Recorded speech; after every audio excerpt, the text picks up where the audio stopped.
You're listening to the PAZNIA Radio Network.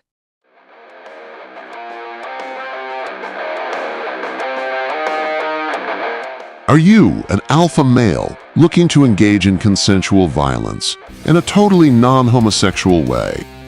Do you also have nostalgia over the glory days when NFL players would get drunk, smoke cigarettes, and do drugs in the locker room before the complete takeover by gambling? And before all the lame-ass flag-waving shit? You aren't the only one. The PAZNIA Football League is prepping for kickoff in year 7 2027. The beginning preliminary planning stage is launching alongside this announcement. Each node, aka team, will field 7 badasses ready to lay their bodies on the line for the entertainment of PAZNIans, and of course, to prove just how fucking tough they are. If any node is unable to field an entire squad, we have goats that can serve as fill-ins. But please note, PAZNIA is not responsible for any injuries that may be incurred. Single men, bachelors, what better way is there to possibly find you a freedom-pioneering woman? What better way to demonstrate that you are the one she should head into the fallout bunker with? That you won't just $5 wrench attack her for her Bitcoin. There really aren't any. So what are you waiting for? Head on over to PAZNIA.com/football, fill out the application, sign the waivers, and get ready for a hell of a season come 2027. Again, PAZNIA.com/football.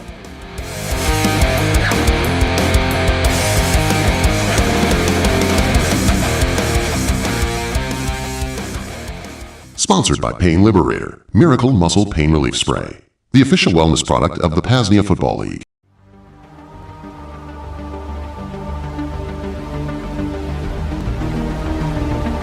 Hello friends, fellow self-liberators. If you're new to the PAZNIA Radio Network, the overarching vision is much bigger than just the best, most valuable, and most entertaining radio network in existence. We are building the second realm, a parallel network founded upon the principles of truth, voluntarism, and peace.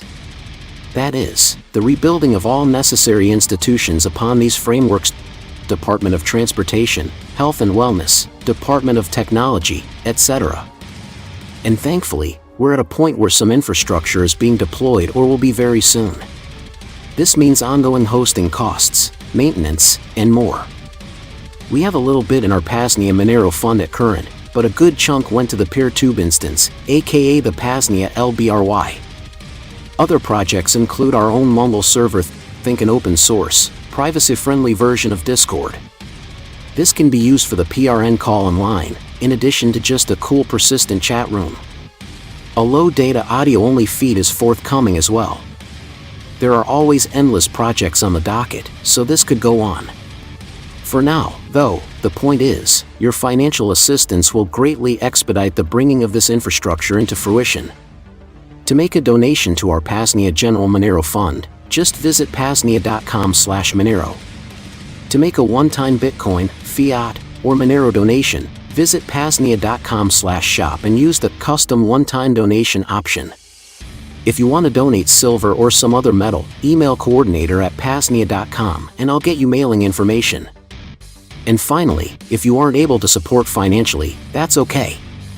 Just talk about PAZNIA, promote PRN, share links to the website, the PAZNIA audiobook, or whatever. It all helps. Again, those links are PAZNIA.com/Monero for Monero, PAZNIA.com/shop for a one-time Bitcoin, Monero, or fiat donation. And reach out to me, coordinator@PAZNIA.com, for metal donations. Thanks so much for being here. Onward to the second realm, but for now, back to the deprogramming.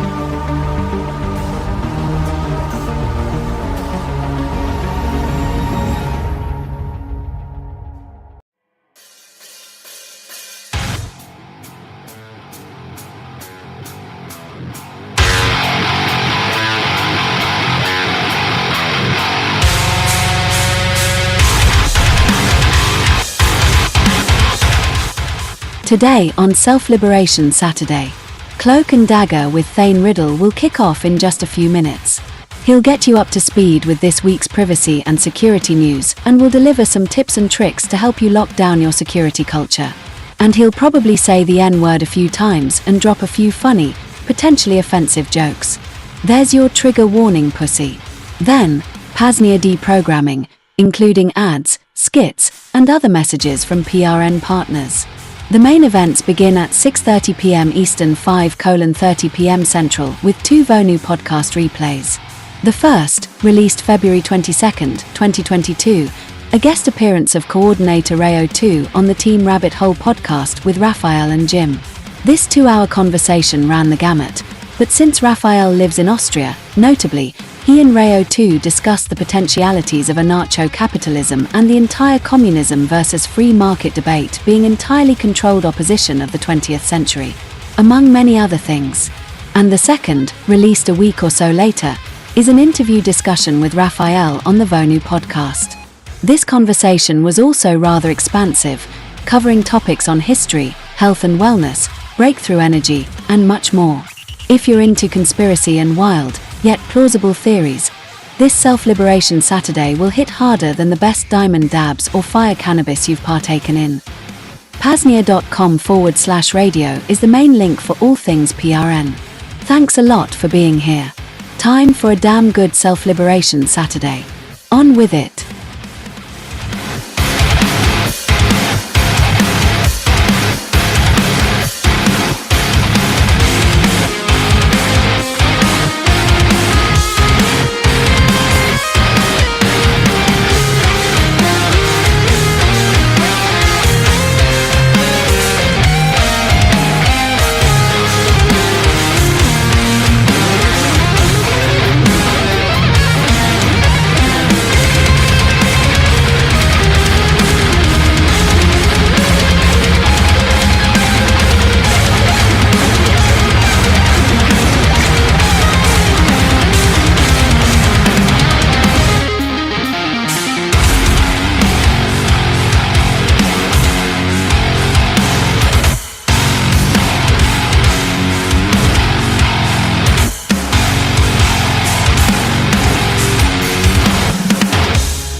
You're listening to the PAZNIA Radio Network.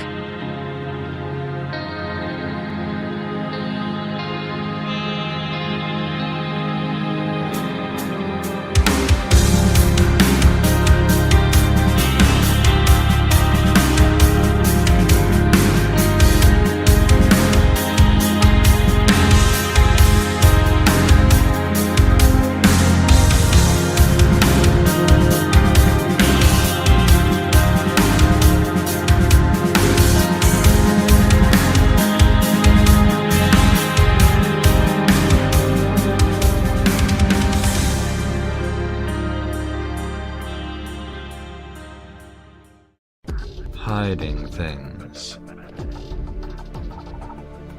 harming others, stopping others from harming you. I'm Thane Riddle. This is Cloak and Dagger.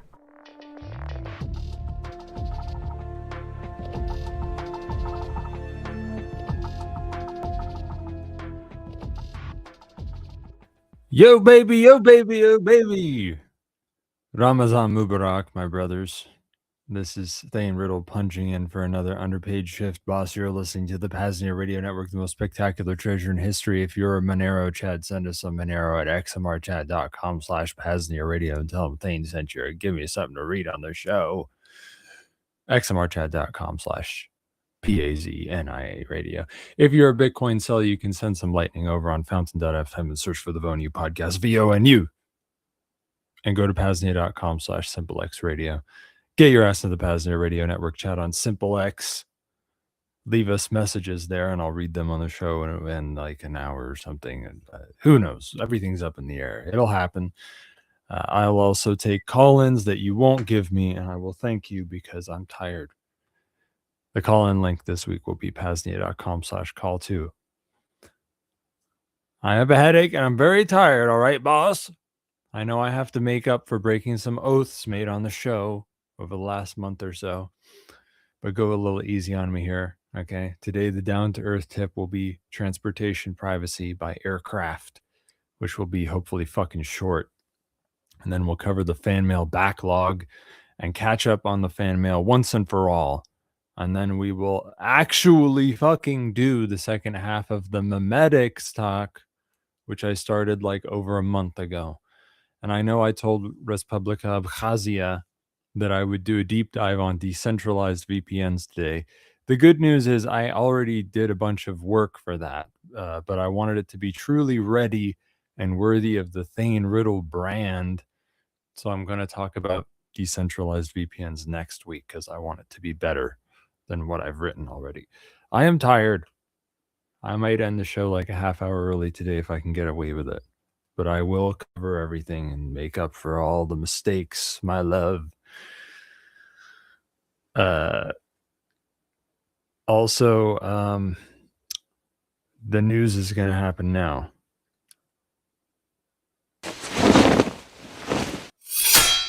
This is Cloak and Dagger News, catching you up on this week's stories, propaganda, or psychological operations critical to your security and privacy. In PAZNIA news, have you heard of that monthly PAZNIA radio network news show? Rayo 2 kept asking in the chats if anyone wanted to be his co-host and all that crap. Well, I've heard word that it's going down. The first monthly PRN news show will be next month, 5 weeks from now, on March 28th at 7 p.m. Central, the last Saturday of March, with Rayo 2 and co-host Shadrach. I don't know if it's always going to be the last Saturday of the month or the whatever of the month. I don't know what it's going to be, but that's what they told me this time. Digital news. There's some shit I saw called Alby Sandbox. ALBY Sandbox. Oh, it'll be the third or fourth Saturday of the month. That's good. You got to keep them on their toes. This thing called Alby Sandbox is for building shit on top of Lightning, such as whatever, doing stuff with agentic AI bots. You know, there's a lot of cool things. There's a lot of cool, weird ways that cryptocurrency being the way it is has been good for it. And AI is one of those weird things where like, oh yeah, we're going to have to automatically pay people. Programs and robots will have to automatically pay for stuff all the time. Gee, how are we going to do that? Are we going to do it with credit cards where the fraud score will say that it's fraud every time you go to use it and you have to call the credit card processor just to get it to work? Yeah, I don't think so. I think that's a little bit outmoded. So yes, once again, technology and AI and the times moving has been good for cryptocurrency. On that note, there's this thing called startwithbitcoin.com that I also found, which is it's like a thing that helps you train it helps you give the plays to your AI model, to your LLM, to get them to use Lightning and so forth, as well as other weird things like that. Elsewise, in digital security, privacy news, threats news, that thing called OpenClaw that I brought up like, I don't know, a month or two ago. This trendy thing where people are getting an LLM to surveil every single aspect of their entire lives and everything that's happening on their computer. What could go wrong keeps being a big train wreck for privacy and security. Even though they like lie and tell people, oh, it's fine, man, it's open source, it's self-hosted, and they kind of just like lie about the self-hosting part. Anyway, just thought I'd bring that up. Still a train wreck. There's all sorts of like funny plugins and just whatever they call them, skills and so forth, that you can download that are just like stealing people's crypto keys, and nation state actors are using them to gather intelligence and stuff. In $5 wrench attacks news, which $5 wrench attacks gets its own news section this week because there's at least three. There's like three $5 wrench attack stories for you. Some of them are old. There are things that fall through the cracks, and I cover them on a later week. I don't give a shit. So two deans broke into some home in Scottsdale, California, to try and steal $66 million worth of cryptocurrency. They posed as delivery drivers and duct taped and beat them up. Who I guess they were family members or something. Bludgies say they think these two kids were put up to it by more hardened criminals. They're calling it extortion. That could be the case, but it also kind of sounds like a way of helping the kids save face and make a plea deal so they can snitch on their partners. So who knows, really? The kids, one thing that's funny about this story is the kids had a 3D printed gun that was not loaded and whose, quote, functionality remains unknown.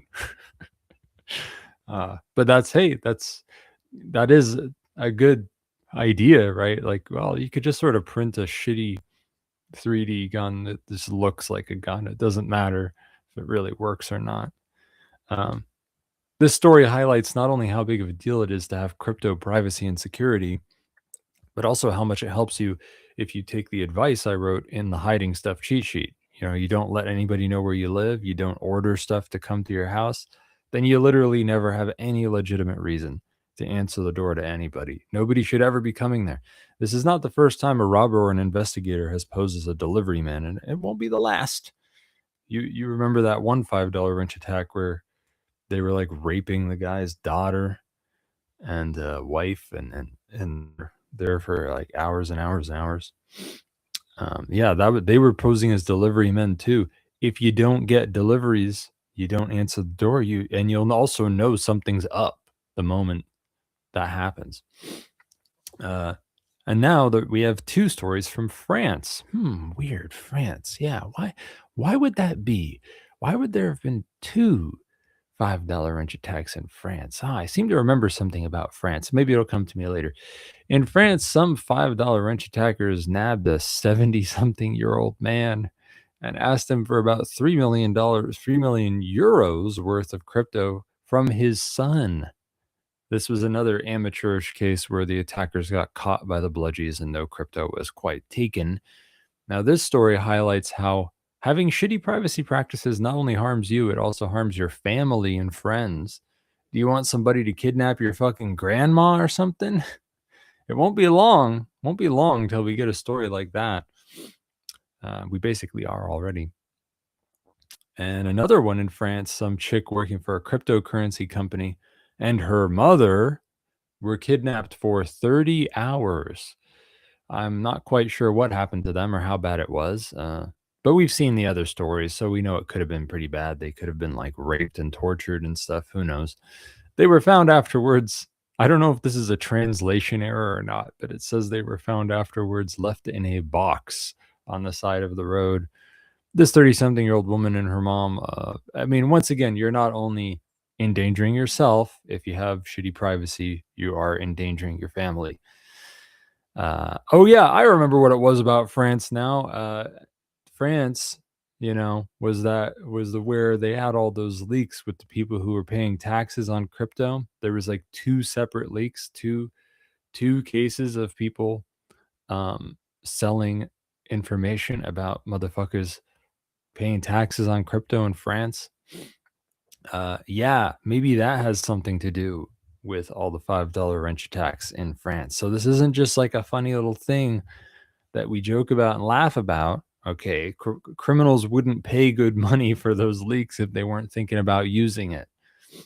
This is very real. You will be raped and tortured if you don't listen to my show and pay me money to be your consultant. And also, so will your mom. Anyway, Yeah, please, seriously, never, ever, ever do KYC. Never pay taxes, really ever, but especially on crypto. Never tell anyone you have crypto. Don't even tell your faggot friends. Okay? How about that? Then you won't get raped and tortured so much. Also, pay me money. Um, Logistics threats. This is just kind of a silly story. I mean, how many of you are going to learn from this? A private charter aircraft needed to refuel, and so they diverted to Guinea. And Guinea is in the middle of a military coup.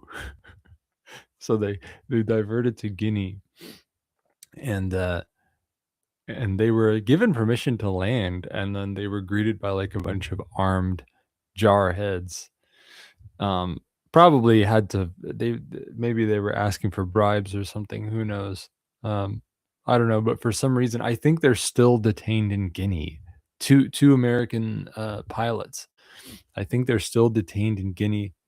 It might become a small international incident. It's kind of funny, but I guess the one thing to learn from that is like, I don't know, refuel somewhere else. Like, why did you have to pick Guinea in the middle of a military coup? I don't know. Or maybe, who knows, maybe something weird is going on with that plane that we don't know about. Parties and party vans news. The U.S. feds were caught training revolutionaries in another country again. This time it was the U.S.? Yeah, that's right. The U.S. is training anti-government revolutionaries in the U.S. What, you didn't work that out yourself already? It's this little story somebody put out about how the U.S. aid program gives money to this revolutionary training NGO called Canvas. And they're based out of Belgrade, Serbia. And those guys then in turn train revolutionaries in U.S. universities. So that's a fun little item. In war news, this week the plebs of the world noticed very late in the game that the U.S. is sending an awful lot of stuff to the Middle East for a small strike on Iran. And maybe this is actually a fully fledged war on Iran. No shit. If you listen to this show, that's no shock to you. Another hint that they are gearing up for a serious war was the way the U.S. aircraft carriers didn't, the main aircraft carrier didn't pass into the Strait of Hormuz.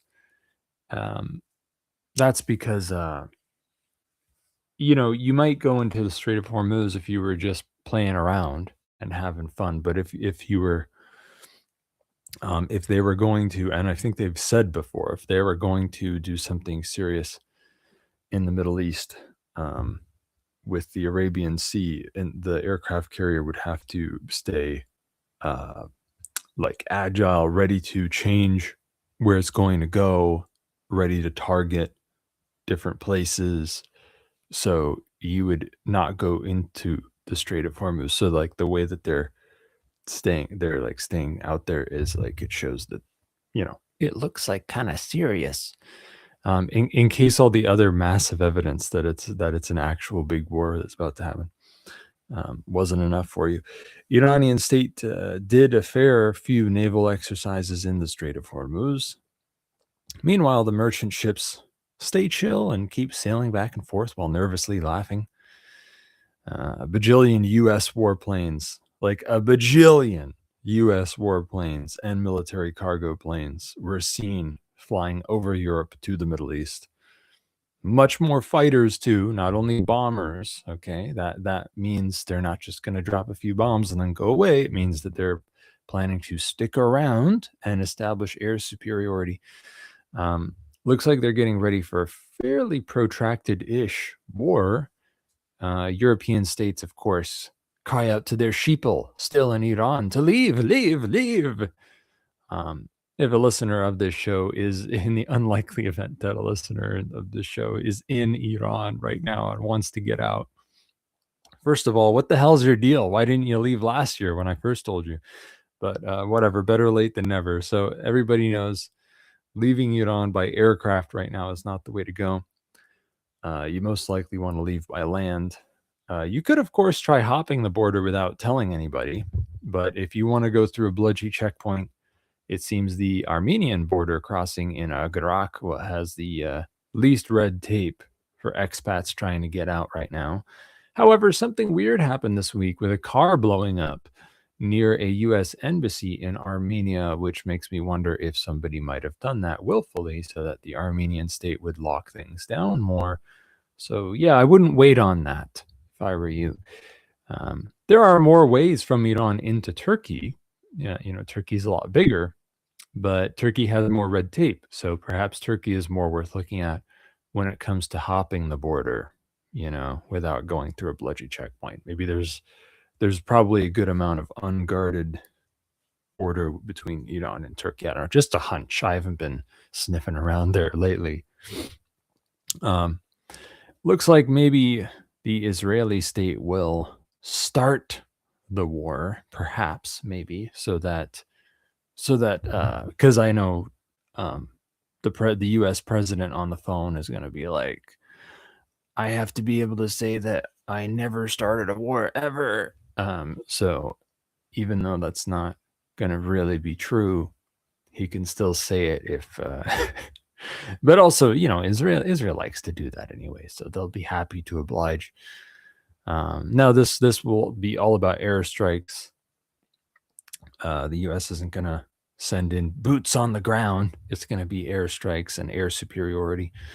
The ground forces will be the Republican Guard rebels, the Iranian anti-regime rebels who will try to overthrow the Ayatollah regime from within, while the U.S. and Israel hits them from the skies. Whether the Iranian state does a good job or not with taking down U.S. aircraft carriers, it will be good intel for the Russian state and the Chicoms, who will be watching quite closely to see how easy it is to take down the U.S. carriers with missiles. Hard to say what will happen because the Iranian state has a good few missiles, but the U.S. carriers are quite hard to sink. So I don't know. The Chicoms, I guess their story came out lately. The Chicoms have been stockpiling oil, food, and other supplies and prepping for World War III. And we're talking very, very, very big stockpiles that have been growing since 2019. Like, I'm pulling numbers out of my ass here, but it's ridiculous shit. Like, oh yeah, 80% of the world's corn inventories are in are in China. Stuff like that. Also, more evidence Chicoms are ramping up the crafting of nuclear weapons.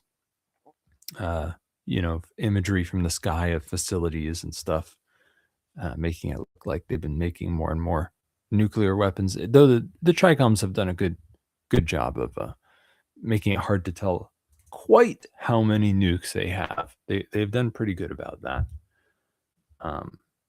But we know that it's a lot, and that it's way more than like the mainstream media will admit, and that they've ramped up making more and more. There's more silly squabbling among the demigods who rule North Korea about who might succeed the throne next.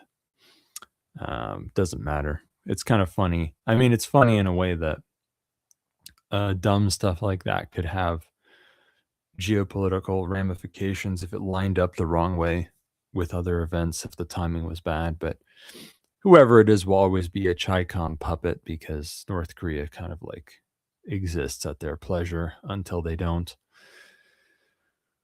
And let's not forget the very important news of the Paul Rosenberg bundle that you will buy on libertyunderattack.com. You ever heard of the OG cypherpunk author Paul Rosenberg? He's written some books.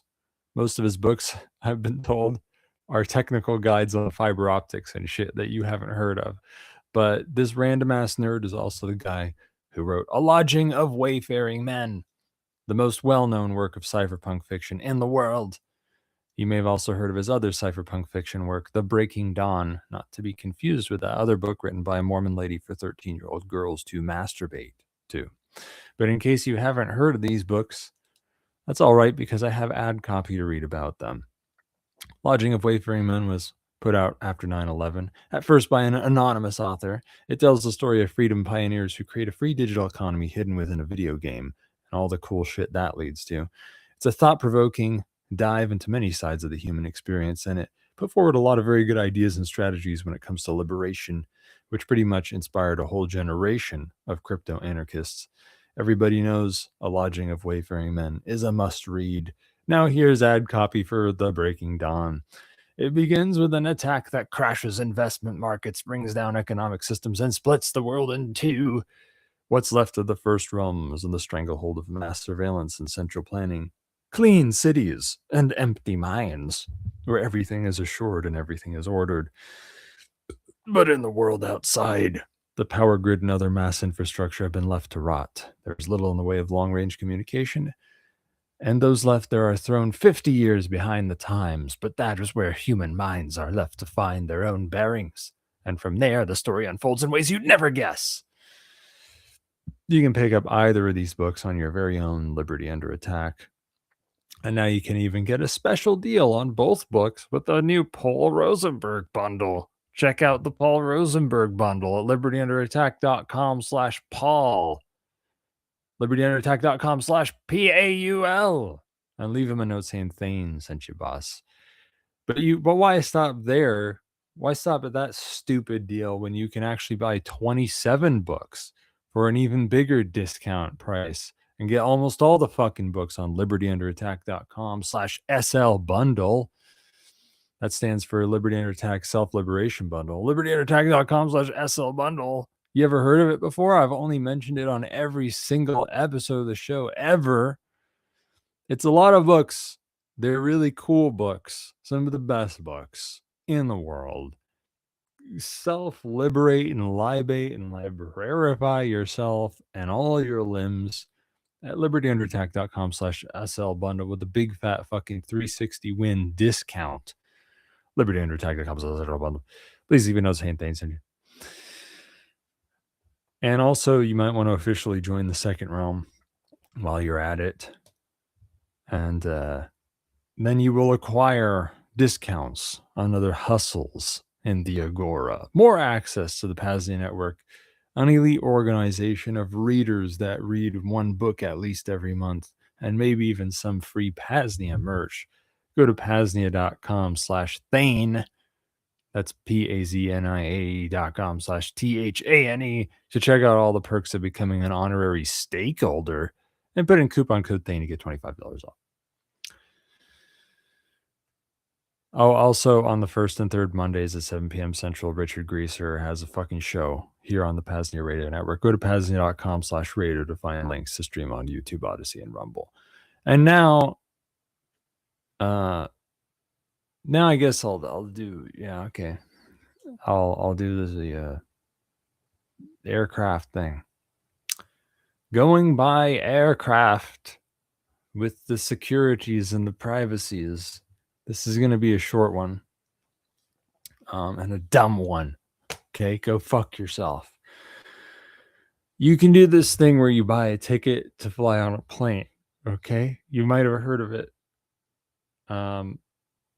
And here's where there actually is no special trick to it, but there might be a special trick when it comes to what name you use, what IDs you use, but that is not being talked about at this time. So I guess I feel like at some point I said something about that on the show. I'm sure it wasn't very good, but let's kick that can down the road further. You can use all your little fake IDs. Okay, you can paper trip. That's one thing you can do. Or just have a good story or whatever. Like, sorry, I'm too tired to think clearly right now. Just go fuck yourself. Here's another thing you can do. Private aircraft, okay, like the one that got detained in Guinea for refueling in Guinea. Private aircraft truly are so much better overall. There are less hoops to jump through with private aircraft. You're allowed to do much more aboard them, and they aren't only for the wealthy. Believe it or not, yes, it costs a fair bit of dough to charter a private jet, but if you find a bunch of folks to split it with, then it's not so bad. It's not so bad. Also, if the plane is real small, that's not too bad. It's not as cost effective, but these are things that can be done. They can be done. There were folks during the COVID-19 hoax. There were lockdowns on travel, and there were folks getting around it by pooling together to commission a jet together, commission a private jet, because it was easier for them to get around it that way. This stuff happens, okay? And yes, we do need more second realm / whatever. We do need more second realm private airplane type cool stuff happening, okay? It's all part of logistics. Logistics isn't all about packages and cars. Another thing you could do is hitch a ride off the books on a very small aircraft. If you're going a small ways on a smaller aircraft, out in the fucking boonies, it's a lot easier to, have nobody know that that's happening. Now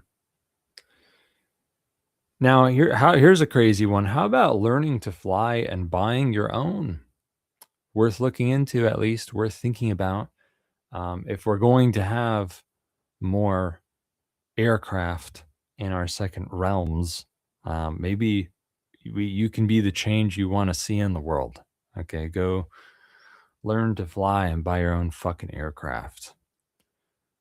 How about that? And here's a crazy one. How about stowing away on an aircraft? Is that something that can be done? Does it sound kind of crazy to you? Well, it kind of is both something that can be done and something that is kind of crazy. It is done. Folks have done this.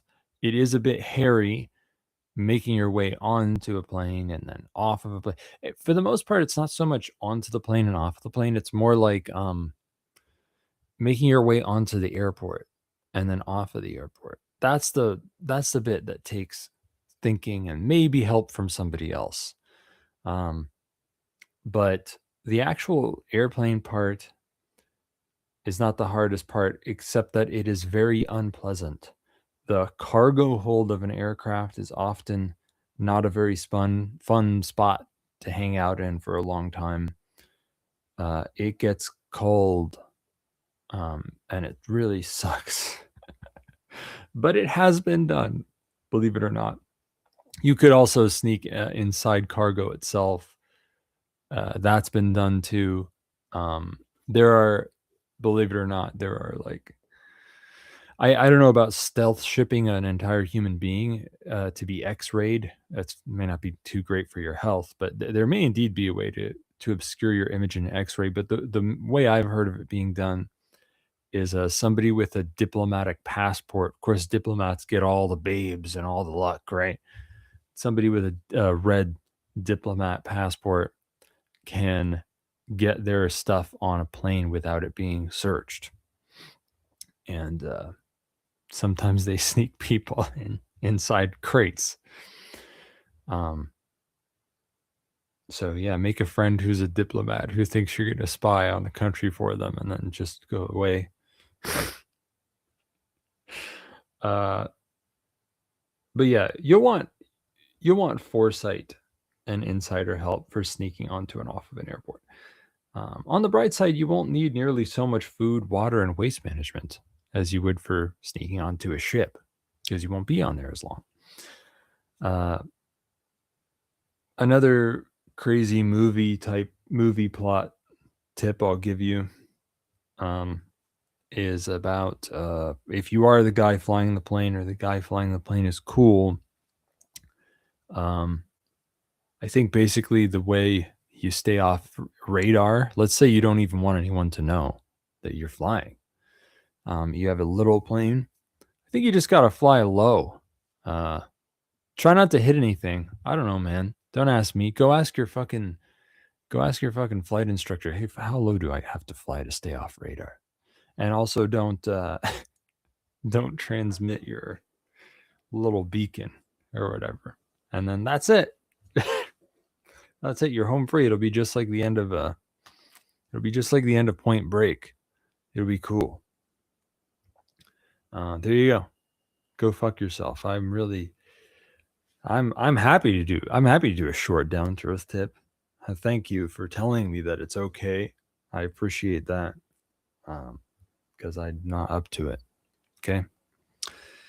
I hope you like that very not very useful and very short down to earth tip. I am really stretching it out here. The next one might be a little more interesting. But whatever. It's because I'm running out of material here for me to rip off my own cheat sheet for the show. What am I supposed to do now? Fan mail or something? Oh, here's what I could do. I could do ad read B on time for the first time in fucking years. Do you want a more secure and private phone, tablet, or laptop, but you don't want to do the work yourself? Go to libertyunderattack.com/Thane. That's libertyunderattack.com/THANE. And find Pixel privacy phones with Graphene OS, ThinkPads with neutralized Intel management engine, open source firmware, whatever Linux OS you like, maybe Cubes if you want to be super cool. And you can get tablets and stuff too. libertyunderattack.com/Thane. If you want to ask anything about these goodies or you want them to do a custom job, email Shane at libertyunderattack.com. That's SHANE at libertyunderattack.com. Trust me, it's not easy to neutralize the IME and flash your own firmware to a laptop, and you want this done. Please save yourself the headache. Buy some Jammer's goodies at libertyunderattack.com/Thane. 360 win. Do you have pain in your physical body anywhere at any time? Among other things, you might want to check out this thing called Pain Liberator, which you can find at libertyunderattack.com/PainThane. It's 20% DMSO with a base of colloidal silver water, magnesium, and aspirin. It's great for almost any kind of pain: sprained ankle, sore back, headaches, toothache, jaw pain.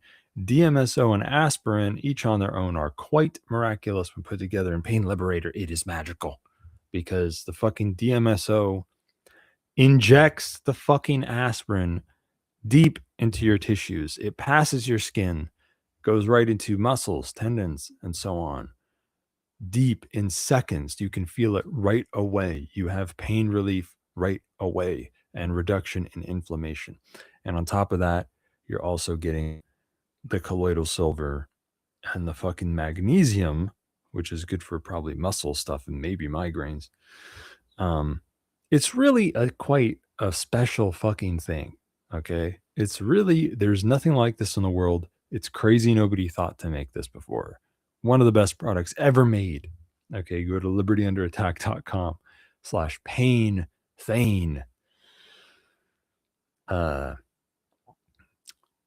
And don't forget that PAZNIA itself has many projects to start this year to help you, boss. Check them out at PAZNIA.com/fund. You can read about these projects such as the low bandwidth audio feed for the radio network, Mumble voice chat server, PAZcraft gaming server, PeerTube server. I think some of this shit's been funded already. I need to update this. The off-grid wellness shed, which will cost even more and take even more work now.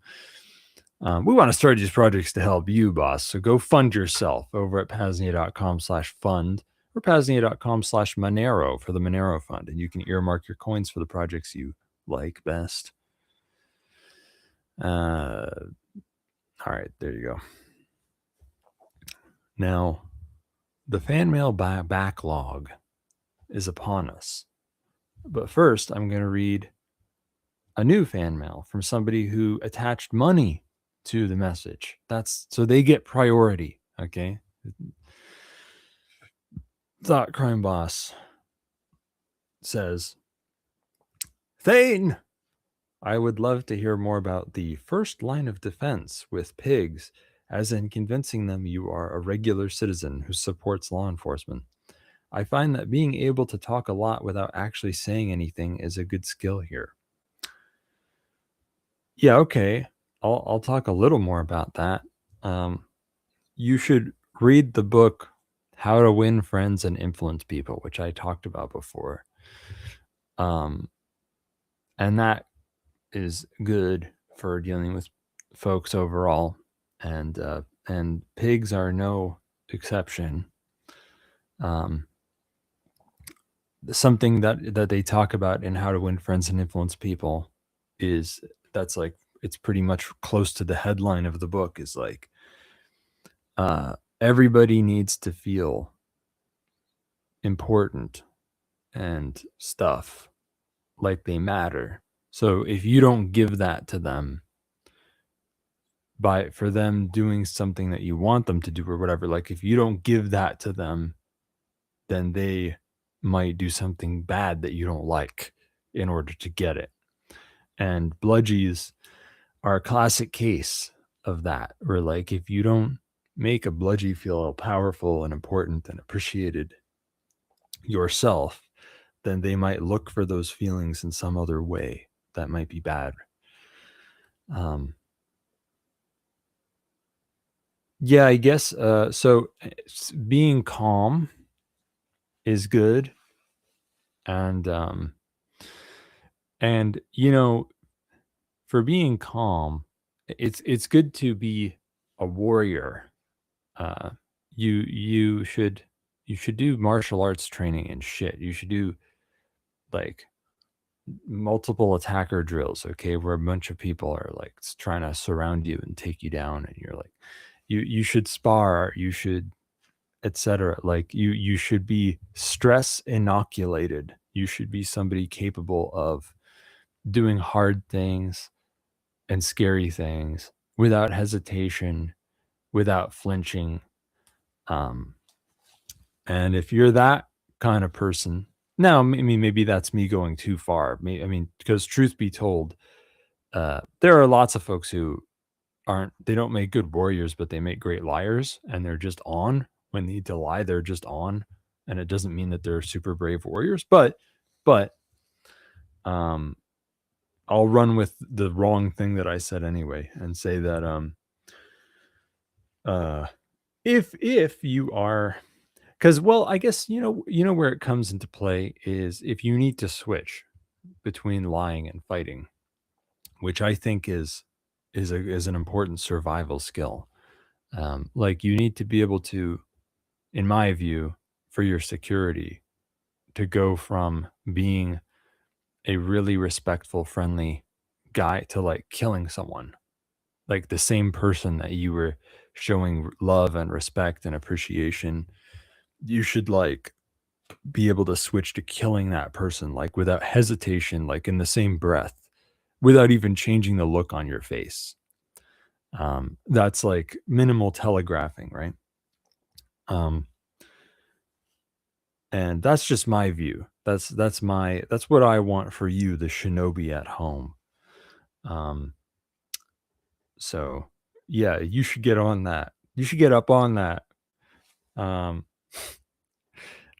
What else? What else about them? So yeah, being calm is good. Being appreciative. Obviously, you don't want to go over the top. Like you want to find where it's real, where it's earnest.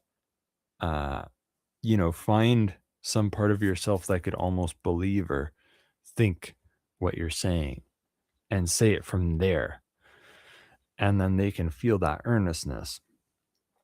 And like whenever you slip in something that, if it makes sense, like, I'm not trying to give you a hard time, and I think what you do is really important, blah, blah, blah. And also do make jokes. There's two kinds of cops. There's the kind that beat people up in school, and there's the kind that got beat up in school. Okay. The kind that beat people up in school, they might fucking kill you, but they can take a joke, right? The guys who beat people up in school, they'll fucking pin you down and tase you and shoot you and rape you, but they do have a sense of humor, and you can get them going. You can get them joking. The kind who got beat up in school, they're a bit more by the book. They're a bit more serious, but they also are less prone to brutality. So, it's a trade-off. Some of them are more open to joking around than others. But if you get them joking around and you share some humanity and it's like a happy, relaxed, if you're happy and relaxed, you can often make them feel that way too, even if they're being kind of serious. But you can feel it out and see what they're like.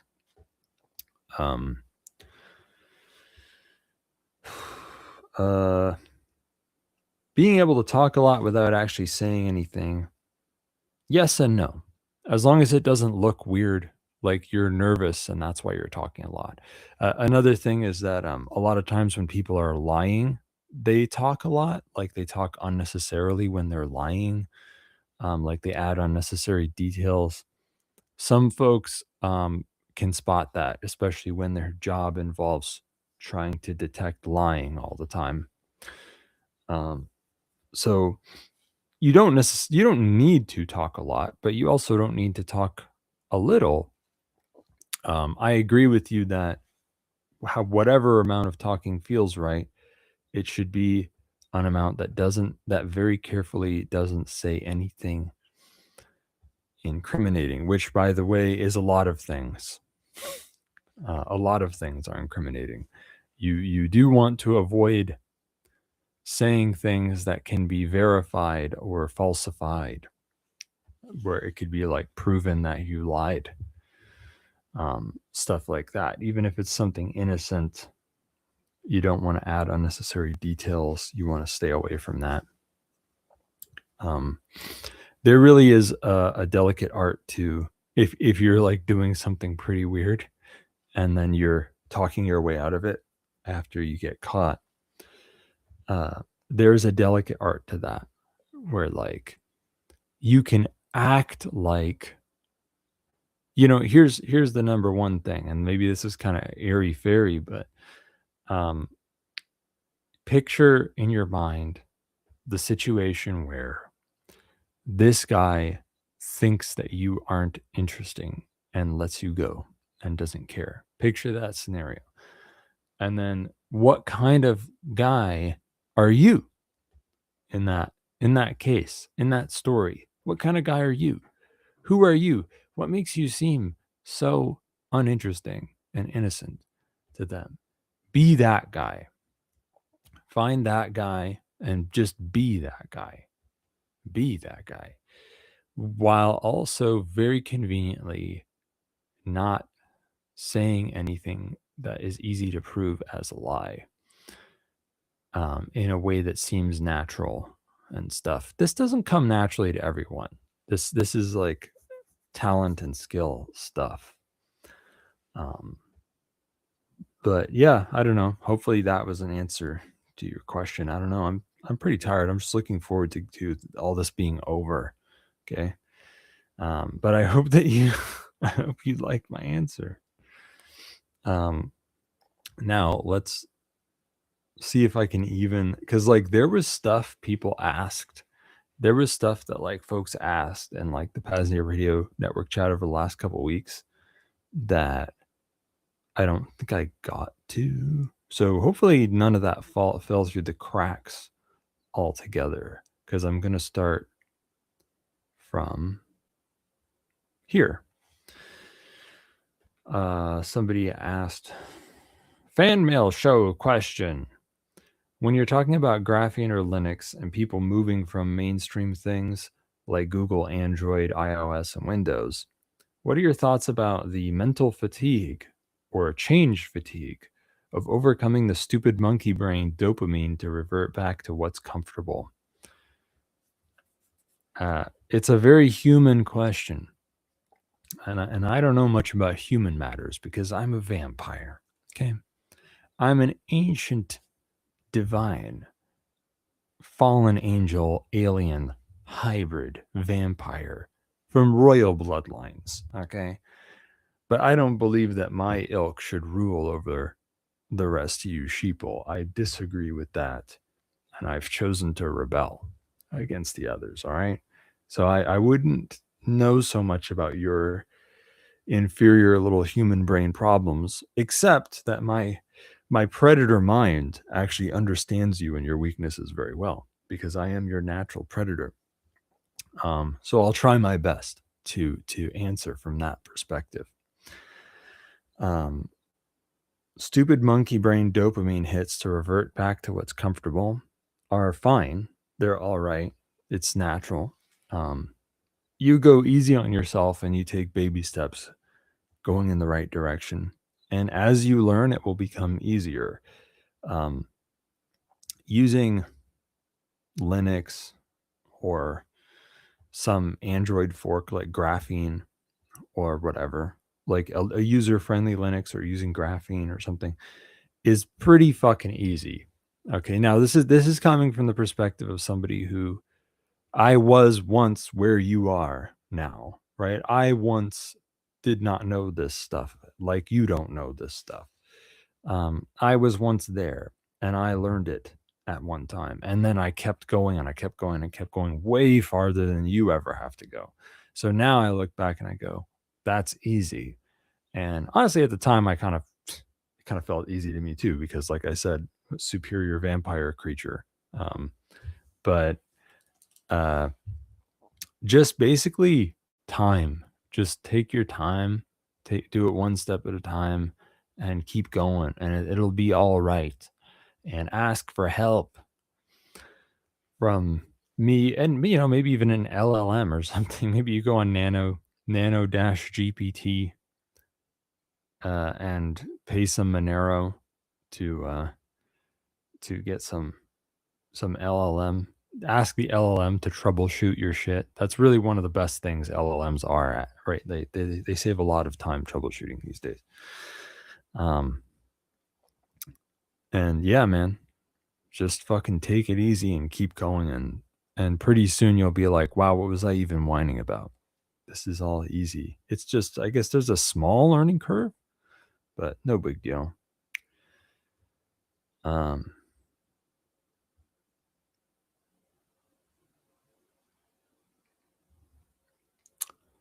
Is this even something that they wanted me to read, this next thing I'm looking at?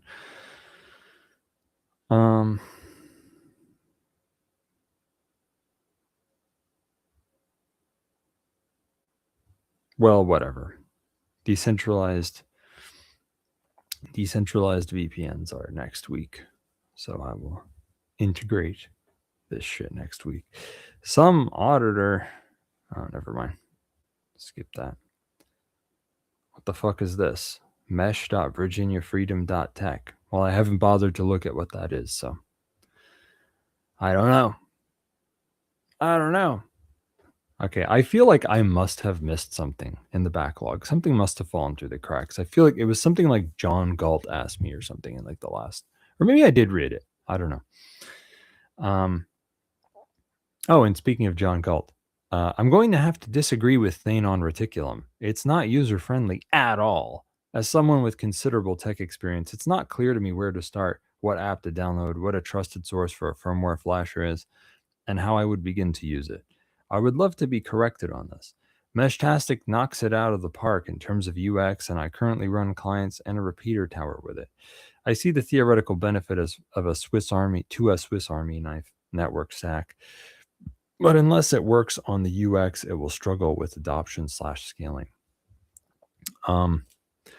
I don't recall ever claiming that Reticulum was user-friendly. So I don't know. I don't know if there's anything to disagree with there, because I certainly don't think that. I'm not really like saying every Tom, Dick, and Harry should be trying to make Reticulum work. I'm more like, because I've been trying to incubate software development over here. Okay, We can build the UX. Okay, we can build stuff on this. I'm trying to get a few motherfuckers to develop stuff, and like the Reticulum and Meshtastic are not even in the same fucking galaxy. Like Meshtastic is literally a stupid toy. It repeats everything it gets over, and it only works over LoRa, and it just repeats everything it receives.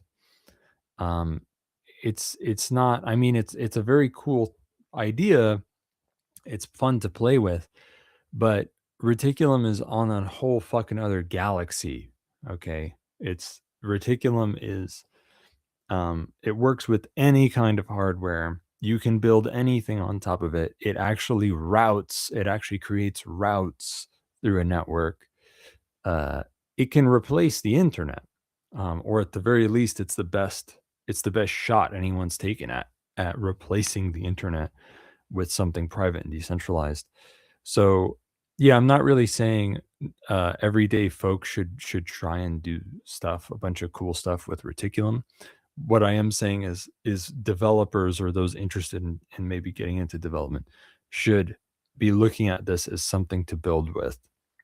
And we should make cool stuff with it. We should make monetized networks, and we should make the stuff that has the good UI or whatever, so that it's easy for folks to do cool stuff with it. That's what I think. Because really, nothing. I'm telling you, nothing. Yeah, Yggdrasil is cool too. Yggdrasil is cool too. But I think Reticulum is the next gen.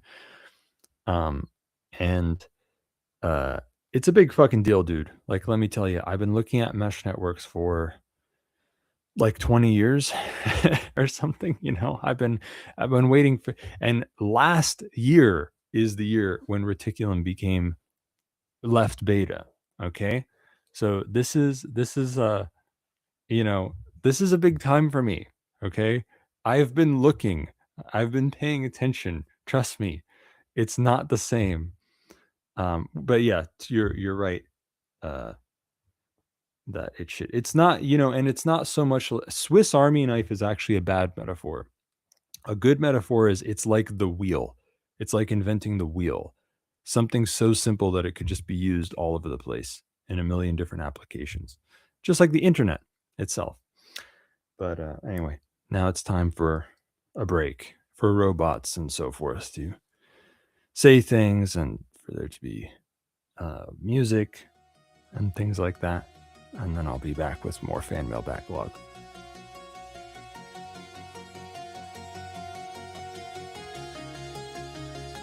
There are those who blaze trails, whose actions tip history scales. They endure pain and frustration to prepare for the coming devastation. Weak men have made times hard. The plebs are being retards, but the pioneer is in charge. The pioneers are in charge.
Hey guys, Scott here for Liberty Under Attack Publications. Looking for a Liberty-focused publisher? Liberty Under Attack publishes books and strategy guides for individuals looking to increase their personal freedom. They assist authors through the entire publishing process: proofreading, editing, cover designs, paperback and Kindle formatting, and full audiobook narration and post-production. Tell them Scott sent you and get 20% off a full service deal. To get some one-of-a-kind books or for more information, visit libertyunderattack.com.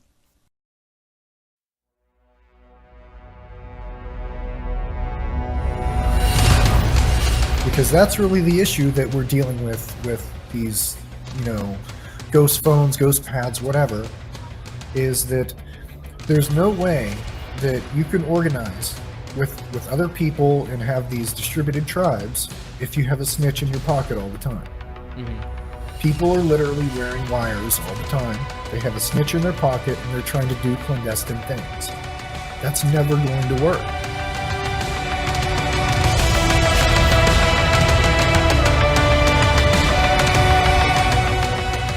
I'm focused on this project now because I really see how the unfettered flow of communication is what really has prompted this, shift in consciousness.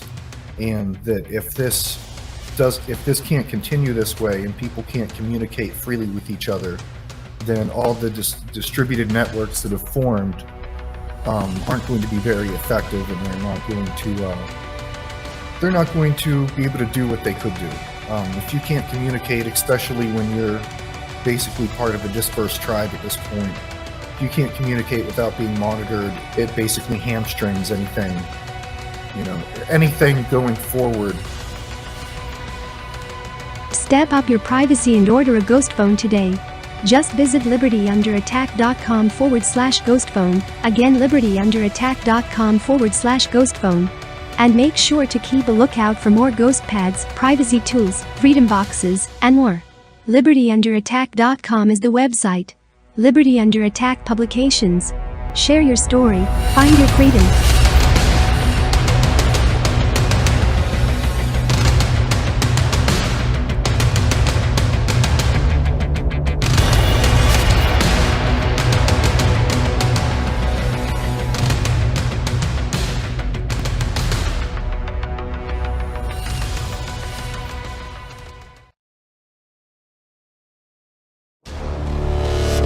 "2048, the second volume in the Brushfire thriller series, takes place in the not-so-distant future. In the second half of the 21st century, the War of Ideas took place. The creation of second realms and individualist decentralized freedom cells spread across geographical regions, and the practical ideas of liberty, voluntary interaction, and peace took hold. The Free Society in 2048 is loosely based on Samuel E. Konkin III's Phases of Agorism, in which the destruction of the state would be realistically accomplished through the establishment of pockets of free individuals, black and gray markets, and the spreading of the ideas of freedom and liberty, until the demand for an overarching state was no longer perceived as essential, and individualism and voluntary interaction prevailed. The original creators of the Freedom Cells who led the world to a better place are still scattered about, living their lives, including Maxine, the late Henry Tucker's love, and the now washed-up but stubborn punk rocker Warren, still reside in the Appalachian Mountains. Maxine's nephew, Vince, and his boy Tommy, who had been band nomads ever since Tommy's mom left to pursue a materialistic quest for fortune in the never-ending rat race, went to visit Auntie Max on her homestead on Jim Mountain Road. Although Max is very happy for the visit, she has an ulterior motive. Her close friend she met during her revolutionary days, Isaac Hopper, is trapped in a geographical area previously known as New York City, now known as the State Zone. The State Zone is one of only a handful of remnant states where an overarching power-hungry government rules over its citizens with aggressive force. Together, Warren, Vince, and Tommy team up and use their knowledge, including advanced hacking techniques, low-tech ciphers, IRC encrypted chat, and cryptocurrencies to infiltrate and evade the authorities in the State Zone and bring back Isaac to freedom. But their mission, the rescue of Isaac, Auntie Max's close friend and confidant, isn't going to be easy. They're up against a powerful authoritarian Hydra state, a massive surveillance apparatus, a relentless and murderous police state, and a propaganda arm that will not stop until extremist terrorists known as the Trio, Warren, Vince, and Tommy, are brought to justice. Will the trio pull off the rescue of Max's longtime friend Isaac Hopper? Will the forces of good free individuals prevail against the sadist forces of evil. Find out in the second volume of the Brushfire Thriller series, 2048, available exclusively via Liberty Under Attack Publications. Just visit libertyunderattack.com/2048. Again, libertyunderattack.com/2048, or snag them both in the Brushfire bundle. libertyunderattack.com/2048 bundle. Liberty Under Attack Publications. Share your story. Find your freedom.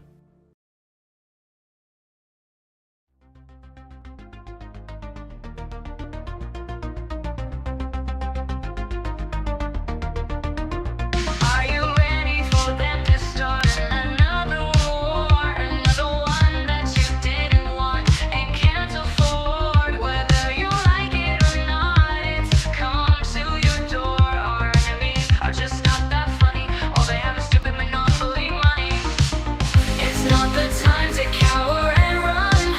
We can still have a little bit of fun. Who are you gonna give your hope and trust? People keep voting for what is unjust. Will you allow your brain to turn too much, or will you choose to chase the rush? Choosing to live means And now, back to Cloak and Dagger with host Thane Riddle. choosing to cower and comply. Go ahead and smoke some more. Hello, Cars can begin to fly. I'm back. Why put your faith in a system Rayo 2 with your aircraft carriers. God damn it. You know by now that aircraft carriers cost too much to move around. You know by now they're too damn big and they cost too much. Even the state is dumb for keeping with the aircraft carriers. China is laughing. Okay, the Chicoms are laughing at the U.S. for all their reliance on aircraft carriers because they're just going to sink them.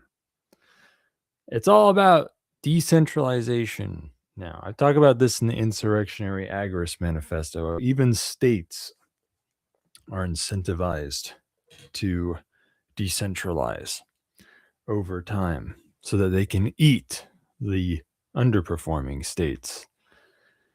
And yeah, man, if you want to do seasteading, I think my top bet would be you want shallow water submarines because it costs too much to make deep, proper submarines, but it doesn't cost that much to make submarines that go just a little underwater. So you want little submarines that go just a little bit under the water and then they go above the water and they have platforms on them and they all stick together. Okay, modular, they can come together and stick together to make bigger platforms. Okay, something like that. And if they can go underwater, then not only are they harder to see, but they can survive storms easily, etc. But that's a topic for another week. Maybe we'll have a Building the Second Realm seasteading show someday. But anyway, I'm trying to get through fan mail over here.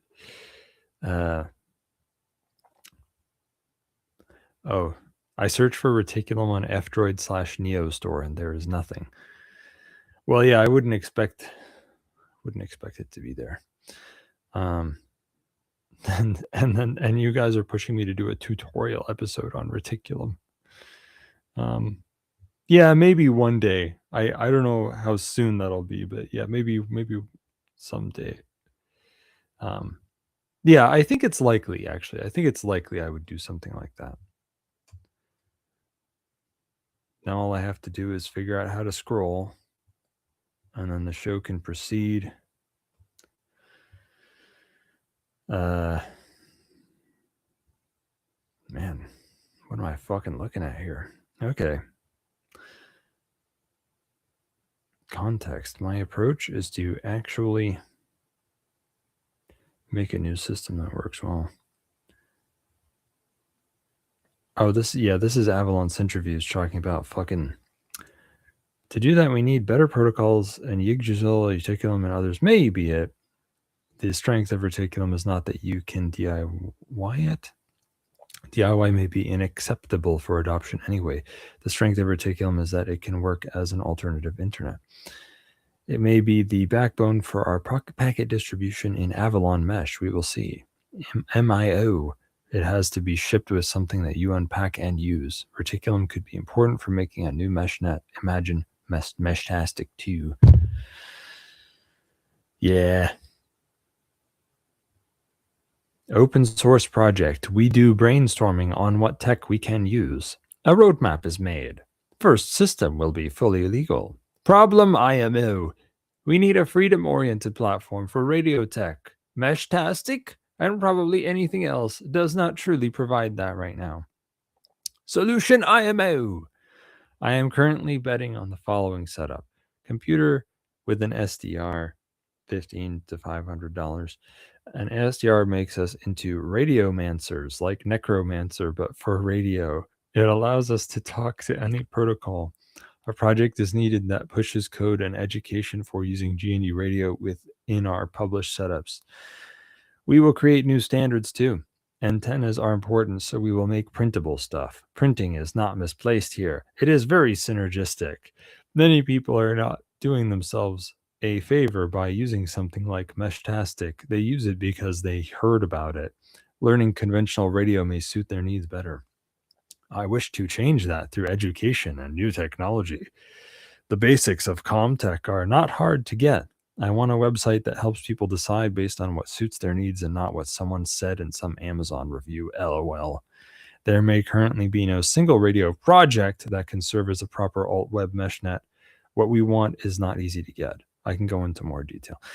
I certainly see eye to eye that there is no one radio project.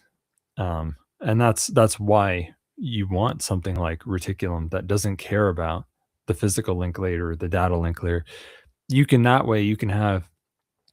Bluetooth, LoRa, Wi-Fi, Ethernet, fiber, satellites, mobile towers, blah, blah, blah.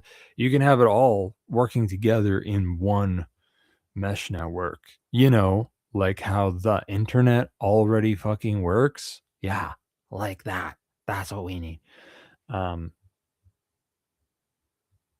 Okay. S2 Underground GhostNet. Someone referred us to, and we don't know what that is, and we should look at that. And somebody linked to some other thing. What the fuck does that say? jpaerospace.com. I'll have to look into these. I got to do a full link review show soon. Now let's look upon the deepness of what upon us has come upon in the PAZNIA Radio Network chat since I started the show, or since a bit before I started the show. Avalon Centrifuge says, in regards to scalar waves, the idea of canceling out magnetic waves is interesting. It sounds like what Eric Dollard says about the Alexanderson antenna array. When you look at induction and the diverse left-right hand rules in electrical engineering, then you can see that it may be possible to orient a magnetic wave so that the magnetic parts cancel each other out without annihilating the electric component. If that works in free space remains to be seen, but we can test it easily. The Tesla approach was likely the hairpin circuit. A shorted electricity source capacitor supplies so much energy at once that it does not decay into the conventional magnetic current. The static part may still exist as a spatial field around the short-circuited conductors. Because it now is shorted out by a wire and not bound to the capacitor, we can manipulate it by attaching conductive elements to the wire. The result may be a traveling field, aka a wave. Conductors should still influence it. It is possible that the electric field will attach to a plate, while that same plate could leak the field into the environment. This plate or ball was used by Tesla in his public patents. Keep in mind that large surfaces impact capacitive effects. Your plate may be coupled to the environment. Sorry, was lazy with my dubious experience. Did want to avoid dying of an electric shock. I am currently training myself to get acclimated to electricity to become resilient. I am already at 1 amp, but my skin starts to turn black.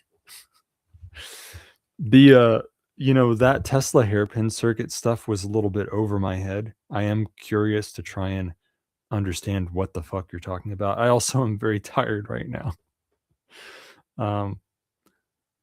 But scalar waves, and I don't know much about those, but I think the idea is I don't know if there needs to be an electrical component remaining. I think the idea is assuming scalar waves are even real and that you can even get them by having two opposite magnets. I think the idea is that the scalar is an effect that is not quite electrical or magnetic as we know it, at least not in the three-dimensional universe. But the scalar wave is an effect that propagates through the ether, and it leaves the three-dimensional universe, which is why it seems like nothing's there, nothing's happening. And that's why you have two scalar waves that you intersect in the three-dimensional world so that you can see an effect appear in your three-dimensional world. Something like that. So yeah, I don't know if it's cool though that you're seeing parallels and links between that and stuff. I don't know. I don't really know about all this stuff, okay? But I do want to learn, so thank you. Fagzul Magdul Mandal says, question, is incest a form of ring signature? Do extra chromosomes increase anonymity set? Is incest a form of ring signature? It depends how many people are involved, I think. If you have like a bunch of guys having sex with your 12-year-old daughter and one of them's you, and then she gets pregnant, it's hard to tell who's the dad. So that's kind of like a ring signature. Do extra chromosomes increase anonymity set? I think it would do the opposite, actually. It would make you more distinct. It would make you more genetically distinct from others, if anything. But for your chromosomes individually, it could increase the anonymity set. If you had only one of your chromosomes was trying to be anonymous and trying to make it unclear which chromosome was responsible for something, then yeah, it could help maybe in that case. More question. Best synthwave artist and why is it Dynatron? This is a joke. I cannot judge music other than when it's shit. Do you like Phi Chun? Should we adopt it here in the free world? Any opinions on Thermite? What if Thermite got into somebody's exhaust accidentally? I like music a lot, and I like synth music, but I can never keep up with all the this wave, that wave. I feel like there's stuff I like that was called synthwave, but I have no fucking clue. I don't know what the fuck I also don't know who Dynatron is, okay? I'm out of touch with that stuff. But you can let me in on the joke, I guess. I also don't know what Phi Chun is. Phi Chun. You must be talking about Falun Gong. And yes, we should adopt Falun Gong in the free world and defeat communism. Transform China back into the imperial spiritual powerhouse that it was meant to be. Bring the Falun Gong guys back and put them in charge. That's what I say. My opinion on Thermite is that it is very hot and it's pretty cool. No pun intended. And Thermite's great. Thermite's great. If you want to destroy something either very quickly or something that's really tough to destroy, Thermite is often a good pick. You know, we used thermite to take down the World Trade Center, and I knew someone who used thermite in a weird way. They put thermite above their hard drive. They put a thermite charge above their hard drive, and they had a bunch of switches on the front of it. And the switches had to be in the right configuration when you turn the PC on, otherwise the thermite charge would detonate. So when he'd turn off his PC, he would just mix up all the switches so that if someone tried to turn his PC on and it wasn't him, it would set a thermite charge off to burn through his hard drive. So there's a privacy related answer. Rayo2 says, we did a thermite experiment at Vonu Fest a couple of years ago. Charged Brown's gas water with the AquaCure and hoped for a small hydrogen bomb. Wasn't as cool as expected. More R&D necessary. You used water? Because I would think you'd just use the gas. Like you would just fill a container with the gas or something. Well, yeah, I'd say Brown's gas is super flammable.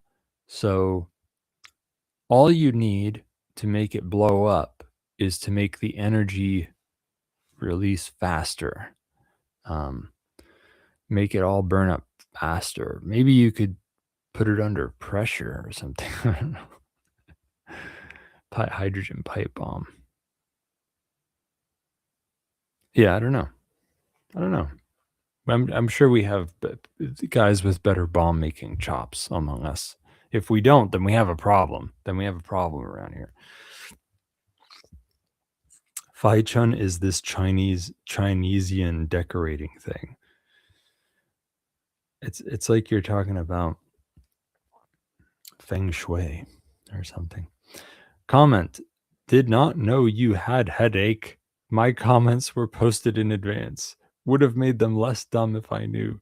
Sorry. If it happens to cure the pain, then not sorry. I think it might have. Point Break. Someone doesn't know what Point Break is. Who the hell is RN33? That's a new person. We have a new motherfucker in the room. Point Break is a movie. It's a movie about Keanu Reeves, a young Keanu Reeves. He works for the FBI, and he's got to infiltrate these surfers, like, because there's these guys robbing banks, dressed as with president masks on, and they somehow worked out that they think they are surfers, that they think it's surfers in like LA or something. So he infiltrates the surfer scene in LA to try and figure out who's robbing banks and shit, and become one of them. It's a good movie. God, what in Shadrach cross country ping? Oh, okay. That's over Reticulum?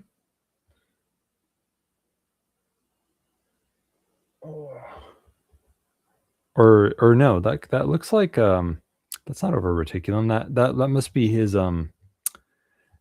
his fucking his weird Noster thing. Yeah, it's Noster. And because yeah, he was saying something about that, right? Like, wasn't Shadrach saying that like his mesh thing? Here, I should probably look at this. Phipps node architecture.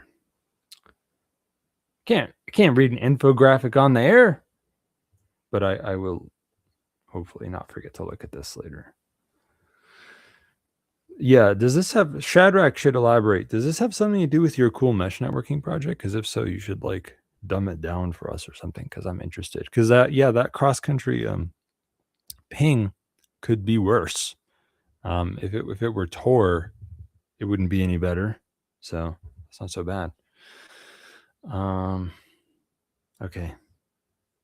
Have I done it? Have I cleared the fan mail backlog?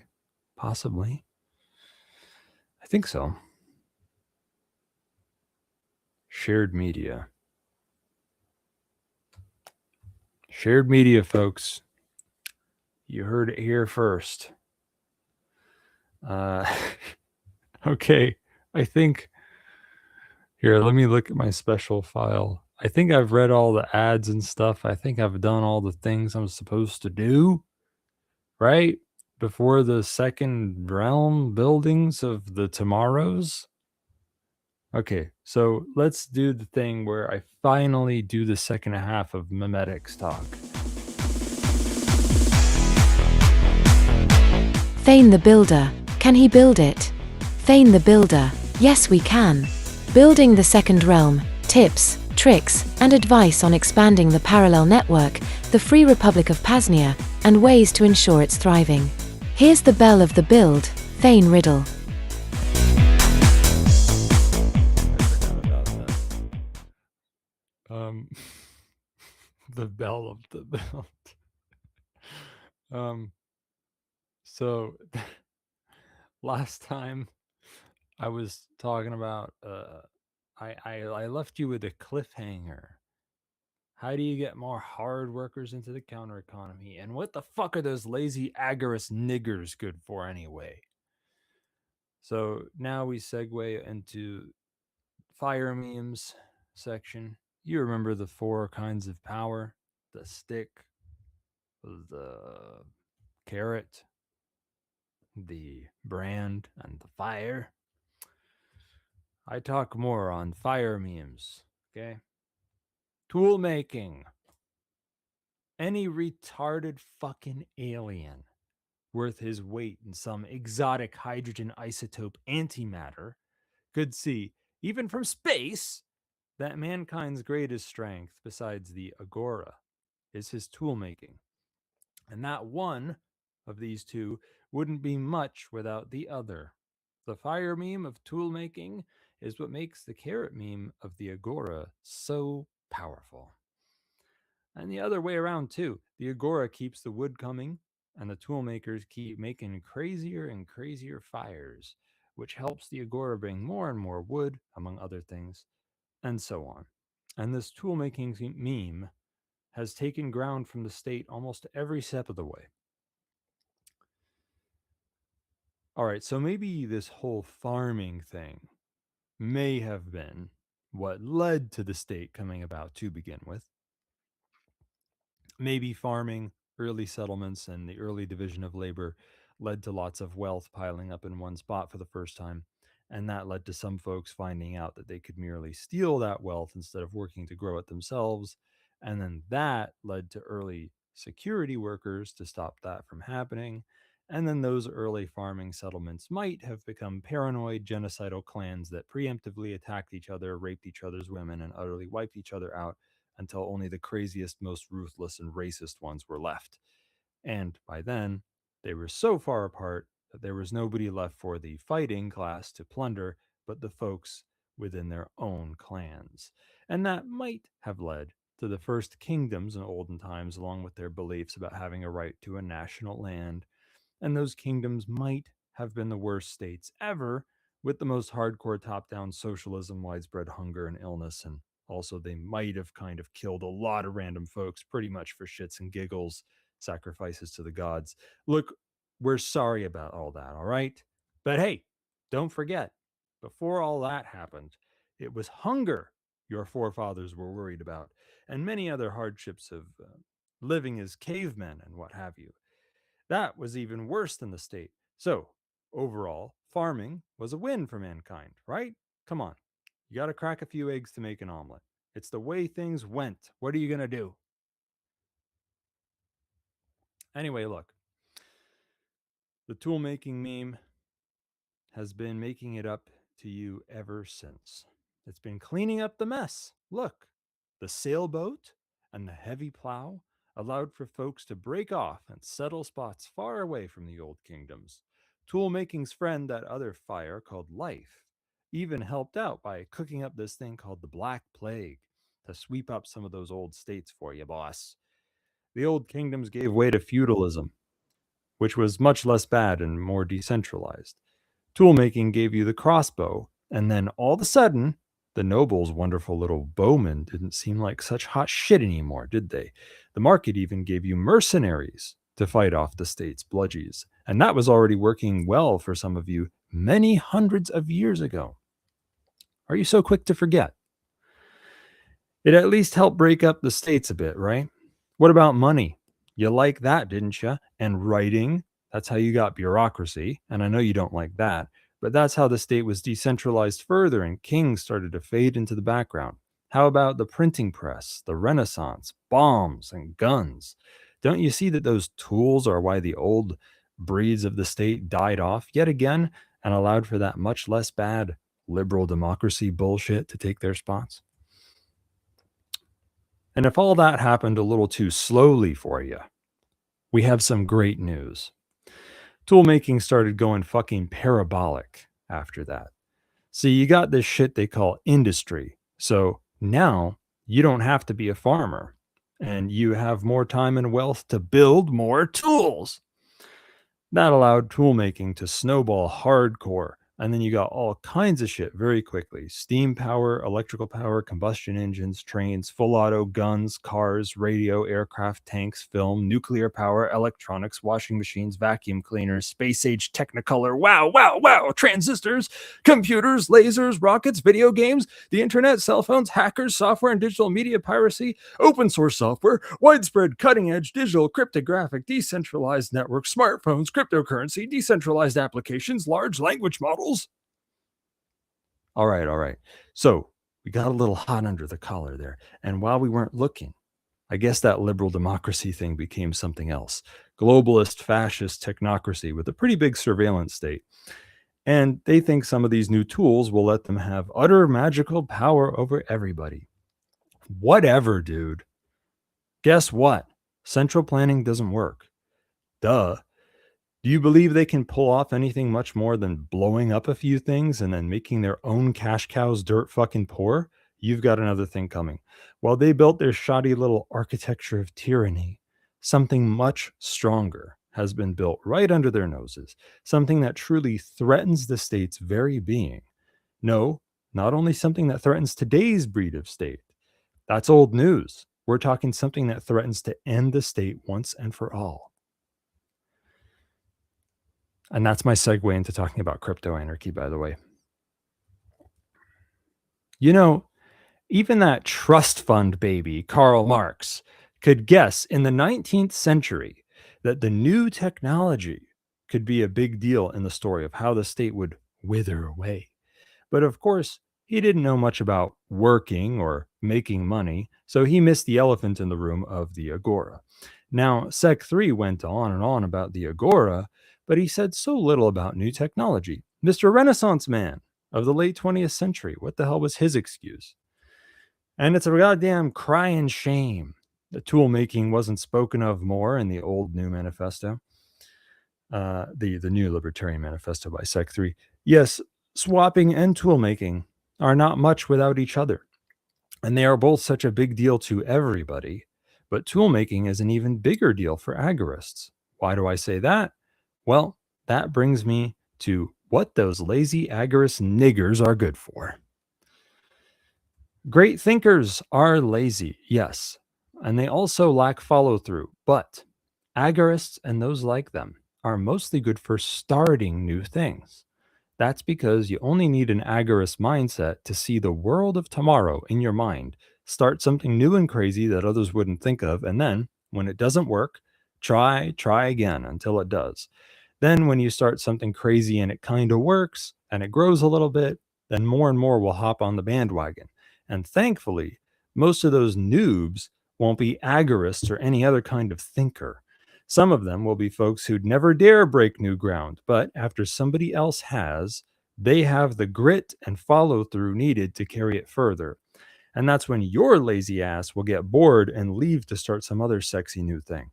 Starting things is only a teeny tiny bit of the work to be done. After that, almost all of it's follow through. But somebody is needed to start new things that are truly groundbreaking, and it must be somebody with powerful beliefs, insight, and foresight, like an agorist. So it's not enough only to tell agorists to work in the counter economy. Big deal. Lots of dum-dums work in the counter economy. More agorists should do the work that truly brings the counter economy forward, which also happens to be the shit an agorist is more likely to be good at: tool making and being the first ones to wield those new tools. But there's already an offshoot of agorism that's all about tool making, namely making tools with digital cryptography. This offshoot of agorism is called crypto anarchy. It's been around since as early as the 80s or so, believe it or not. And the cypherpunks to come out of that have been doing some of the greatest work to take down the state that anybody's ever done. It took many years of work, mostly unseen and without much thanks, for crypto anarchy to come into its own. But now it's all paying off. End-to-end encryption, P2P networks, darknets, and now cryptocurrency and decentralized applications, dApps. Cypherpunks have been behind it all. And all along the way, they did more than their fair share to help overall with things like widespread digital piracy, open source software, and open hardware. By now, it's not hard to see that today's digital cryptography and the many tools that can be built with it are the counter economy's killer apps of the 21st century. And cryptocurrency is at the forefront of them. Cryptocurrency is decentralized cryptographic currency that, for the most part, nobody can control or stop. And cryptocurrency has been one of the greatest attacks ever launched against the state, namely against central banking and tax collection, which are the very lifeblood of the state. Now, cryptocurrency is a very big market, to say the least. It's worth trillions of dollars, more than the money supply of roughly 98% of the countries in the world. Bitcoin alone has almost made it into the top 10 currencies worldwide by market cap, and that's about only half the market cap of all cryptos. And the trade volume of cryptocurrency is more than most fiat currencies on Forex. Though the darknet markets, through the darknet markets, flows tens of billions of dollars every year in online, mostly black market sales made with cryptocurrency. And the cryptocurrency that is treated the most as a true currency is Monero, privacy coin. There's an old tall tale that the Rothschilds said, "Let us control the money of a country, and we care not who makes its laws." Well, cryptocurrency is controlled by nobody. And the earliest cryptocurrency miners, many of which are crypto anarchists, are likely wealthier than the Rothschilds. Nobody knows who many of them even are, but you can be sure that some of them are still backing subversive technology. All the while, an endless stream of cunningly crafted tokenized networks, often fighting each other to do pretty much the same things, have been popping up all the time. Smart contracts, decentralized applications, and tokenizing everything are all the rage. It's one of the greatest gold rushes of all time. Much of the money and work comes from white-collar wonks and code monkeys who may not even quite know what crypto anarchy is, and yet they are unknowingly helping it anyway. Of course, a lot of these networks are shitcoins. A lot of them are merely all right. But a handful of them are diamonds in the rough, any one of which may have the power to make very big waves across the whole world in ways that are very bad for the state. Namely, I'll shed light on three big applications I've brought up on the show before: mesh networking, distributed data storage, and secure distributed computing. These three together could decentralize every little bit of everything that can be done with computers: networking, data storage, and computation. And with them, you could build any kind of dApp that you can think of. All any of these three need is to be built in more or less the right way, with more or less good tokenomics, then throw in a little spark of marketing, and boom! Goodbye old internet, goodbye big tech, and goodbye state surveillance of and power over the digital world. And today, all three of these applications each have a handful of projects that are already years into development. Agorists have now made a big mark on the world that everybody can see and everybody's talking about. But it was made by the agorists who honed in on tool making. And there are already more than enough agorists to keep breaking new ground in this way, after which the other 99% of the work will be being done by dumb normies, as it is already. So I think you can mostly forget about spreading awareness as we've gone through previously, and get down to business getting some goddamn work done in the counter economy. And furthermore, I think the work you ought to hone in on most is making and being the first to wield new tools that help free and empower each motherfucker while undermining and ending the state along the way.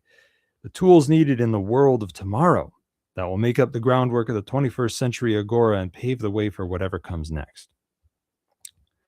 But what are those tools? What are those tools, you might ask? To quote Sec 3, there is no one way, one straight line graph to liberty, to be sure, but there is a family of graphs, a space filled with lines that will take the libertarian to his goal of the free society, and that space can be described. The Sec 3 said that right before he wrote out 5 linear steps for agorist strategy, which is ironic. Now, here's another big way that my manifesto is better than Sec 3's old manifesto.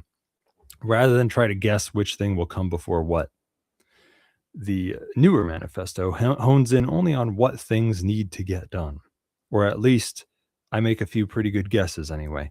And it's likely these things will happen side by side. Even when they happen one after another, it might switch back and forth, but who cares anyway? Throw it all at the wall and see what sticks. That's what I say. So, at other times, I talk all the time. I talk all the time on my show about these 3 big tokenized apps: mesh networks, data storage, and computation. But we're not going to stop there, right? It's not just my manifesto is not the crypto anarchy manifesto, right? It's the insurrectionary agorism manifesto. So I'm here to talk about what comes next, what comes after crypto anarchy. Decentralized marketplaces, non-aggression contracts, zero-knowledge reputation systems, bonding, insurance, arbitration, contract enforcement, and physical security. And that brings us to stick memes, the final fucking part of this faggot memetics talk that took so long to finish. Why I call it insurrectionary agorism. The stick meme. So you see, the state itself is a stick meme. And it works because we've talked about the brand memes. We've talked about the carrot memes. We talk about the fire memes. Now we talk about the stick meme. You got to fight fire with fire. You got to fight stick with stick. You see, the state is a stick meme. And it works against the agora, stopping it from growing and thriving the way it should, even as the agora slowly eats away at it. But carrots alone are not enough to stop the sticks, boss. The hippies tried that already. Sticking flowers and guns didn't seem to work somehow. So, unless you can come up with an army of Bugs Bunnies, I don't think you'll be making guns blow up in bludgies' faces by plugging them with carrots anytime soon. If only there was another stick meme that liked the agora. One that worked hand in hand with the agora, shielded the agora from the state while the agora feeds it with an ongoing flow of money. Man, something like that could grow very powerful, huh, boss? Good one. I'm glad you thought of it. But hold on. Didn't I read something about that already in the old manifesto? In Sec 3's manifesto? Didn't he say something about that? Wasn't there like a very big key step in the agorist strategy that is almost always skipped and put on the back burner forever because it's scary and because Mr. Sec 3 said it doesn't come till after for reasons? Let me think. It's surely not spreading awareness because every tard in the world loves doing that. And it can't be doing business in the counter economy because agorism has that shit right in the name. What could it be? Still can't guess? I'll give you one last hit. It rhymes with protection schmumpanies. That's right, boss. Protection companies. The whole fucking thing that the state does, where all your woes come from, the initiation of force. Well, the agora has a very cool answer to that. It's this one weird trick called self-defense. As a very hip, handsome, charming, well-read libertarian lady killer with a head full of jargon, you may have come across this little tidbit once or twice before. It is an old but powerful trick where, when somebody fucks with you, You fucking kill them. Then they stop and they never do it again. Sound too good to be true? Check out this celebrity testimonial. ... Every monarch ever. That's what it works better in writing, doesn't it? It's because it's the quote. The quote is just silence, and it just says every monarch ever. And who could be better at the job of defense than the best and brightest professionals, invisible hand picked and raised up big and strong by your great counter economy? But are you talking about fighting? That sounds scary. Somebody might get hurt. That's true. Fighting is scary, and somebody will get hurt. But believe it or not, that's what you want. Of course, you mostly want the bad guys to get hurt more than the good guys. And you want to get away with hurting even the bad guys as little as you can. Can you guess why? That's right. To keep costs down, and so that you can hire them after and garnish their wages. Now you're thinking like an insurrectionary agorist, boss. If you kill a bludgy, you're down one bludgy and one cop. And one cap, rather. But if you hire a bludgy, you're down one bludgy and up one cash cow. And as for all that scary stuff, hey, you don't need to dirty your pretty little hands yourself if that's not your thing, boss. Don't forget that good old division of labor. You merely got to do your thing, make a little dough your own way, and then toss a bit of it over to your friendly neighborhood crypto mercenary, and they'll worry about the dirty work. In truth, though, you might be tossing the dough to an insurance protocol, and then they toss some of that to a security protocol, which then tosses a bit to the fighters, among other things. But more on that another time. Truthfully, this won't even be the scariest work you ever get others to do. And certainly not the dirtiest. Do you know that in America, at least, soldier and cop aren't even close to the deadliest jobs? Nope. The deadliest ones are shit like fisher, farmer, and logger. And tons of folks already drag themselves off for months at a time to get that bullshit done, don't they? Because they be stacking that cheese. Being a crypto mercenary will be like that, but more fun and way more sexy. And you'll need them to keep you alive as much as you need fishers and farmers. That's because the stick is the very ground upon which the carrot and the brand play. You only ever reach for the carrot or the brand in the first place so you can stave off the great stick of death. And without wielding your own stick, a way of outright stopping other things from killing you, you have nothing. There are sticks in this world that will not be stopped by offering carrots or branding things in some other way. There are sticks that can only be stopped by other sticks. This isn't like rock, paper, scissors. The stick beats everything. Want to talk me out of hurting you? Bam. Want to offer me something? Bam. It's mine now anyway. Begging for your life? Bam. Do you believe in God? Bam. Want to hit me back? Bam. Too slow. So, why in the fucking world would you want to put off getting your own stick? Do it now. Do it now.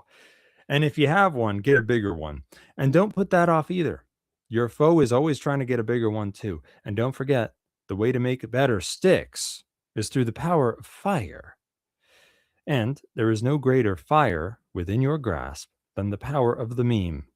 Likewise, the biggest stick of all, at least the biggest within your power to wield, is a good old stick meme.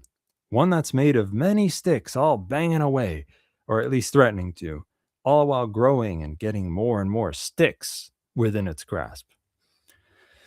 As I said before, the state is such a stick meme. And that's why it can be so harmful, because the stick beats everything. And if a very strong meme can only be beaten by another meme, and a very thick-skulled stick wielder can only be stopped by another stick, then a very strong, thick-skulled stick meme can only be stopped by another good stick meme. And as time has shown you again and again, a bunch of folks who hurt anybody that fucks with them, but otherwise hold back the stick, will do better than a bunch of folks who merely hit anybody with the stick, even each other. The former tends to eat the latter, because the former can grow more carrots, among other things. And this has been one of the ways that more agora-allowing states have killed and eaten, or even latched onto and fed off of, the less agora-allowing states.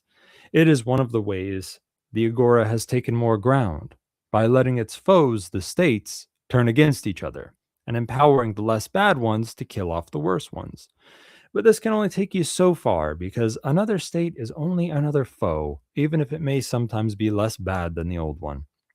Indeed, we would sometimes say that about right now, at this time in the story of mankind, it looks to be the end of the line for this lesser evil tactic.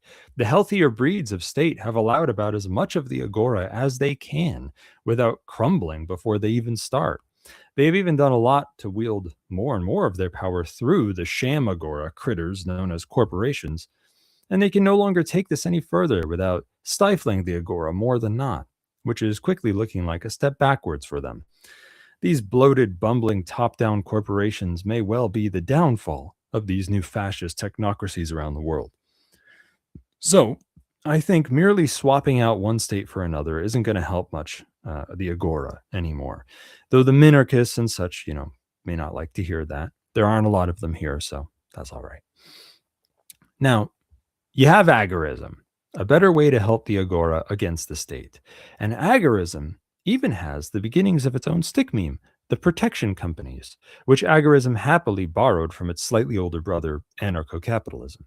But the old New Manifesto guessed that starting protection companies could wait until, quote, phase 3, after agorism and the counter-economy have grown so big that the state is already very pissed off at them and ready to kill them all. Now, nobody knows for sure how things will play out. But in my newer manifesto, and here on this show, I will tell you that my guess is that it's very fucking dumb to wait until your foe is right about to kill you before you even think of putting together the shopping list for your defensive readiness. Furthermore, how the hell is the counter economy even going to grow so much as to have a, quote, large condensation agorist society without any true defensive power along the way? It fucking won't. The state would quickly put a stop to any such silly pacifistic fairy tale. Condensation. I lost my spot.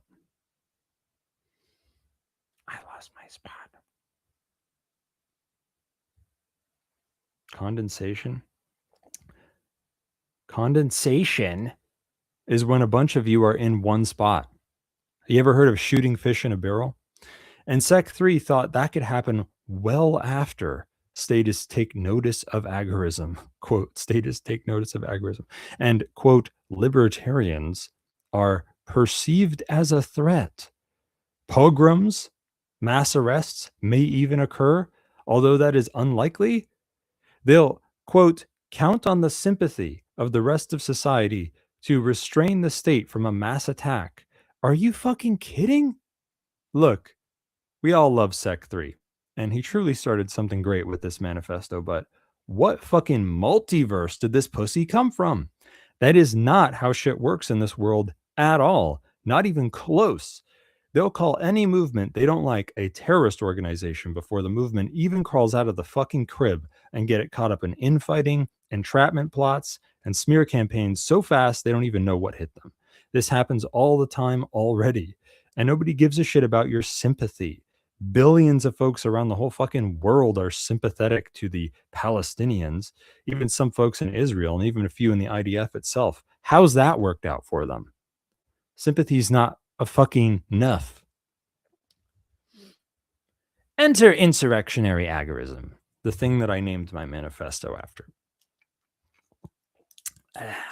I think, as you might have guessed, the only way to reach anything like what Sec 3 calls mid-density agorist society is to already have at least small free markets for arbitration and protection that were up and running since the low-density days. And those arbitration and protection markets need to put some meat on their bones before you even dream of any condensation much bigger than what you already have now. A thriving, growing, counter-economic marketplace with its own arbitration and protection markets is the only way to cut through all the smoke and mirrors of the masturbatory podcasts, social media, festivals, disinfo, subcultural hijacking, arrests, and raids, all of which already hold back libertarians of all kinds from doing anything big. It's also the only way to reach the ones who aren't fucking libertarians, most of the counter economy. And then when there is enough condensation that the bludgies are too scared to come around anymore, the state will send in the military, which they already do at the drop of a hat. And when that happens, you will need fully grown protection companies on fucking speed dial. But before you can even call them, they will already be there because they will be inside the state's military too. That's how far this needs to go. One step ahead of the state and then some. Nowadays, you have some very cool tools that can make these protection companies or protocols better than they ever could have been before, such as cryptocurrency and other decentralized digital networks. And these tools are getting better very quickly. And guess what? That low density time when those arbitration and protection markets need to be built, that's right now. And there is nothing stopping us from helping to build them together. If you're on board, I got some good news for you. You're an insurrectionary agorist, boss. So fucking get your ass into the PAZNIA anti-national security chat. Go to like PAZNIA.com/simplex and see all the rooms there and stuff. And now I will soon be able to experience relief from doing this show. Thank God. I see that we have double-digit viewers on Rumble alone. The show is growing. That's horrifying. Horrifying. We put very little effort into this show, folks, but it grew anyway because it's all about consistency. I don't know what I'm talking about. I don't know what it's about. And I don't care. We should probably make the show better at some point in the next 6 months. Just a little bit better. But also, you guys should give us money. Just like throw it at the screen or the speaker or whatever. Let's see. Yeah, go to PAZNIA.com/simplex. There's a bunch of chats there. Okay. Cool chats and things. There's the fucking, you'll see them. Okay. I don't need to read them to you. All right. And I am an expert privacy and security consultant for digital and physical privacy and security, going back many years, much experience. If you have some privacy and security needs worth paying someone for, then go to vonupodcast.com/cd, VONU podcast.com/cd to get my session ID or simplex address. On the next show, I will hopefully talk about the down to earth tip will be transportation privacy when going under threat. And I might talk about, I guess I'll talk about decentralized VPNs next week as well. Do like a little bit of a deep dive kind of thing. Now let's see if I can find my special quote. Okay, here we go. I'll leave you with a snippet from Meltdown by Nick Land. Level 1, or world space, is an anthropomorphically scaled, predominantly vision configured, massively multi-slotted reality system that is obsolescing very rapidly. Garbage time is running out. Can what is playing you make it to level 2? Meltdown has a place for you as a schizophrenic, HIV-positive, transsexual, Chinese, Latino, stim-addicted LA hooker with implanted mirror shades and a bad attitude, blitzed on a polydrug mix of K-Nova, synthetic serotonin, and female orgasm analogs. You have just iced 3 touring cops with a highly cinematic 9mm automatic. The residue of animal twang in your nerves transmits imminent quake catastrophe. 0 is coming in, and you're on the run. Self-Liberation Saturday will keep going for some hours still.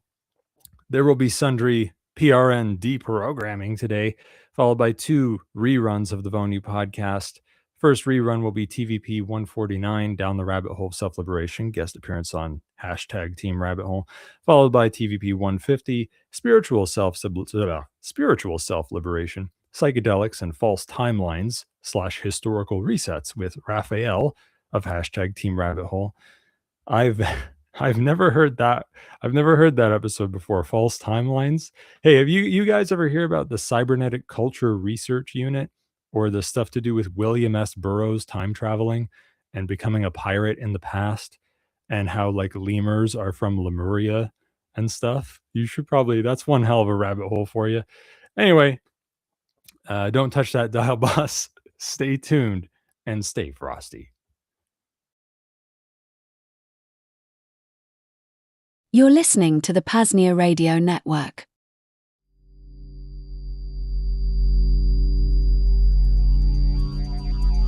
Good day, fellow self-liberators.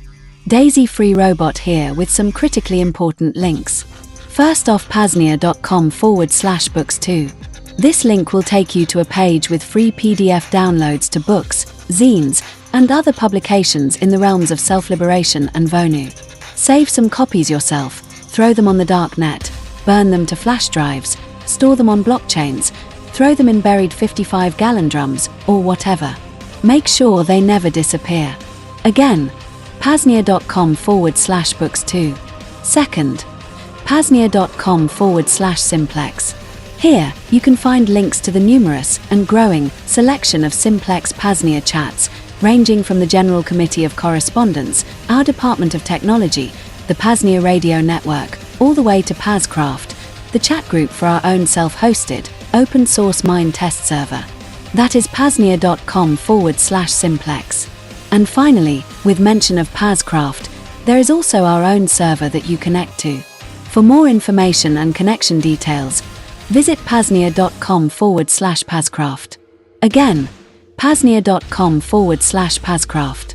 Thanks for being here. Now, back to the transmission.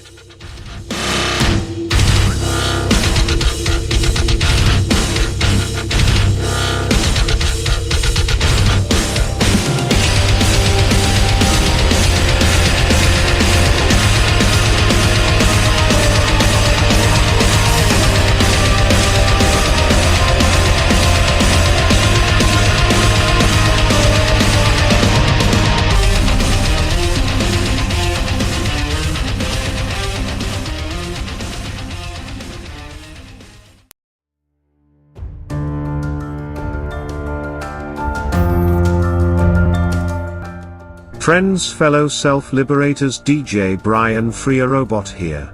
Listen, content creation in the modern day is easy, but getting your videos or podcasts in front of the eyes or ears of your audience is ever difficult. Not only from a growth and algorithm standpoint, but there are other hurdles today, such as censorship, arbitrary bans, and other roadblocks put in place by centralized platforms like fascist Tube. And while there are alternatives today, from Rumble to Odyssey and many others, it's extremely time-consuming uploading the same episode to, say, a half a dozen platforms. Not to mention, if you're making income from the platform, this deplatforming can be a real hit to the wallet, too.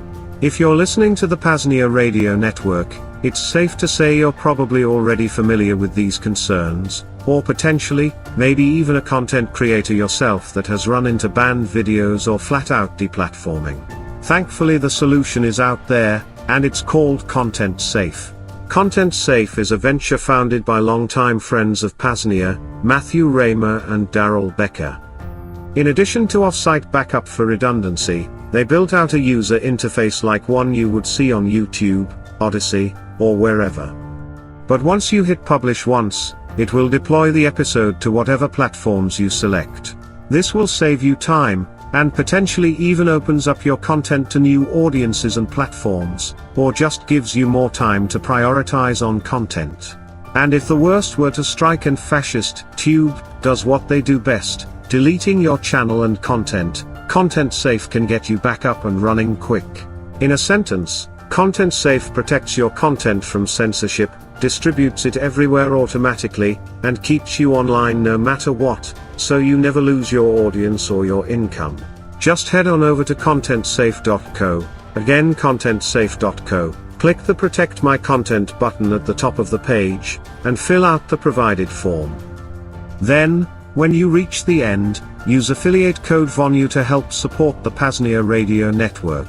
Again, contentsafe.co is the website, the affiliate code is Vonu. Act now and make sure your hard work is protected or insured. Thanks for your time today. Now, back to the deprogramming.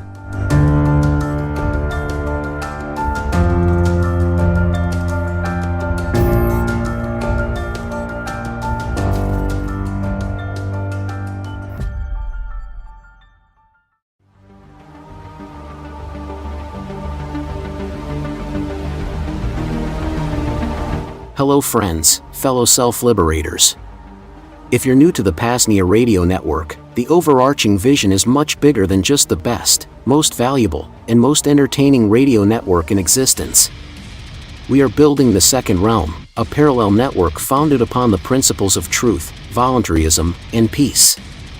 That is, the rebuilding of all necessary institutions upon these frameworks: Department of Transportation, Health and Wellness, Department of Technology, etc. And thankfully, we're at a point where some infrastructure is being deployed or will be very soon. This means ongoing hosting costs, maintenance, and more. We have a little bit in our PAZNIA Monero fund at current, but a good chunk went to the PeerTube instance, aka the PAZNIA LBRY. Other projects include our own Mumble server, think an open source, privacy-friendly version of Discord. This can be used for the PRN call online, in addition to just a cool persistent chat room. A low-data audio-only feed is forthcoming as well. There are always endless projects on the docket, so this could go on. For now, though, the point is, your financial assistance will greatly expedite the bringing of this infrastructure into fruition. To make a donation to our PAZNIA General Monero Fund, just visit PAZNIA.com/Monero. To make a one-time Bitcoin, fiat, or Monero donation, visit PAZNIA.com/shop and use the custom one-time donation option. If you want to donate silver or some other metal, email coordinator at PAZNIA.com and I'll get you mailing information. And finally, if you aren't able to support financially, that's okay. Just talk about PAZNIA, promote PRN, share links to the website, the PAZNIA audiobook, or whatever. It all helps. Again, those links are PAZNIA.com/Monero for Monero, PAZNIA.com/shop for a one-time Bitcoin, Monero, or fiat donation. And reach out to me, coordinator at PAZNIA.com, for metal donations. Thanks so much for being here. Onward to the second realm, but for now, back to the deprogramming.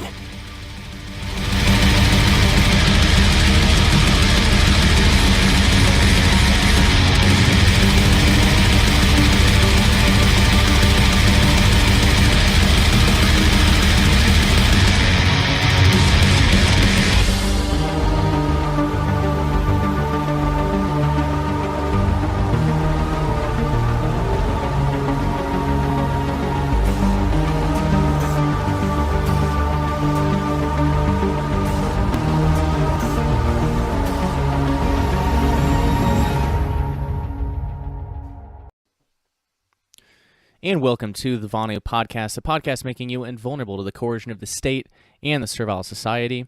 It's a snowy and icy morning here at the Free Republic, but we're getting closer and closer to the warm spring weather, which means we're also getting close to our first event here at PAZNIA. The official dates for our spring camping weekend are March 31st to April 4th. Again, March 31st to April 4th. We've also released the dates for Vonu Fest 3, our now annual week-long gathering of liberation here at our nature sanctuary, the Church of Self-Liberation. Vonu Fest 3 is from September 26th to October 3rd. Of course, for any event here at Veritas, individuals must be vetted. That is, we have to know you personally or find someone we both know who will vouch for your reputation. You can email me, Shane at libertyattack.com, or find our PAZNIA Committee of Correspondence chat group on Telegram if you need help getting vetted. And also just mention on the PAZNIA website, PAZNIA.com, you can just click the Vonu Fest tab for full details, and if you need to return return for the dates for the events. But yeah, on today's episode, you'll catch my recent guest appearance on Team Rabbit Hole, a podcast hosted by Jim and Raffael. I came across them a couple months ago and have really appreciated many of their guests and the discussions they have, and was certainly appreciative to have the opportunity to record with them this past Wednesday live on Odyssey. Actually, it's my first time doing a live stream on Odyssey. But yeah, we covered a lot. Mainly, though, we discussed items pertinent to my path to where I am today, building the Free Republic of PAZNIA. This was really the first time I've had the chance to go from the very beginning of my journey, starting with Bill Cooper and conspiracy, all the way up to now with the spiritual mental liberation integrations. Of note, there was a conversation herein that I really wasn't expecting to have. One on Austrian economics and its ability to be used as controlled opposition. And being in Austria, Raffael brought forth some of his own personal experiences. I guess he spent 6 months or so studying the subject at a school that Mises himself apparently did, and mentioned some interesting Ludwig von Mises Institute ties with Loyola University, a major Jesuit institution. We really don't come to any conclusions, and theoretically, philosophically, all is well with free market economics. Just stuff that is worth being aware of is all. And if you're tuning into this podcast, the solutions are more important anyway. But I think I'll leave the introduction there for now. I do hope you enjoy this discussion over on Team Rabbit Hole. This coming Monday, I'll be having Raffael here on Vonu, so you'll hear much more from him in the near future. But with that said, thanks so much for your time today. Always remember, Vonu is yours for the making, and the second realm is yours for the building. Cheers. A bit like Alice. Tumbling down the rabbit hole? You could say that. I can see it in your eyes. You have the look of a man who accepts what he sees because he is expecting to wake up.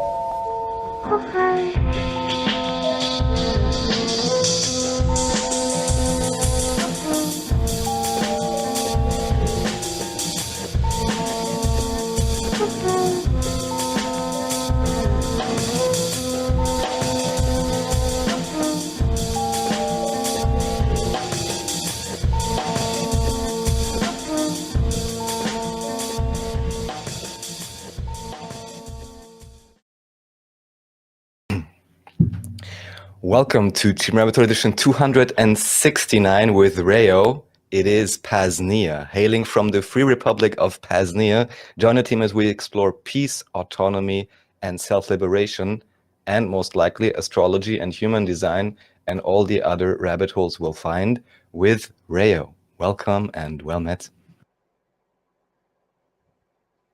How's it going, dude? Hey guys, thanks a lot for the chat. I certainly appreciate it. I'm actually a listener to came across your guys' podcast. I guess it was a couple months ago. Through Andreas, he's one of those folks. I listen to a lot of podcasts, but I also search for I try to follow everything that he does, and Ari Oslin, and I go down a lot of rabbit holes myself. But yeah, I appreciate what you guys are doing and the conversation you're having.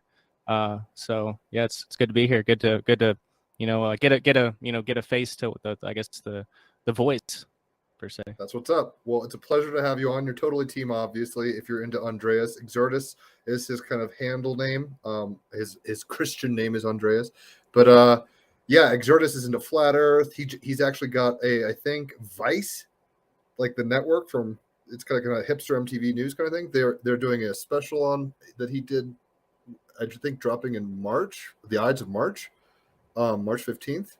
So he's got really cool output. People should check him out if they haven't. And the conversations we've had on here are always interesting. He's one of the most colorful people I know, so I'm glad you know about him. Anyway. And also, just before you continue, that's always what I'm wondering, or I'm doing and wondering about is, who actually is really looking into stuff, who is actually opening the links, who is actually, tracing people to really find out, the connecting threads. So props to you for doing that. Yeah, and the last episode, I mean, there was things Andreas was telling us that I had no clue about, like his whole South American kind of running away from coups and stuff. Nutty stuff. I digress. So this is episode 269, and that reduces numerologically down to 8. So the 8 is the strength card. Trust yourself. Let your inner endurance shine. Use your power to embrace the amazing person within. You have everything within you to succeed. Raphael, what card do you have? Nice. So this is the Six of Wands. It is the Lord of Victory. We have victory, advancement, acclaim, obstacles swept aside, the first necessary victories of the pure fool. Oh, I think I never even read that one. Nice. Yeah, so Six Jim? of Wands. I mean, immediately, I don't know if you're into tarot much, but it's like it's a victory card, but it's like it's saying it's kind of in the middle of it. It's not like full on victory. So I was getting in my mind the final countdown with Job from Arrested Development kind of vibes. It's like, yes, I'm a victor, and but it's not like quite like the end of Lord of the Rings by any chance. It's not that extreme of a victory. But I'm kind of curious, Raul, what you're vibing with synchronistically between the Strength card and that Six of Wands.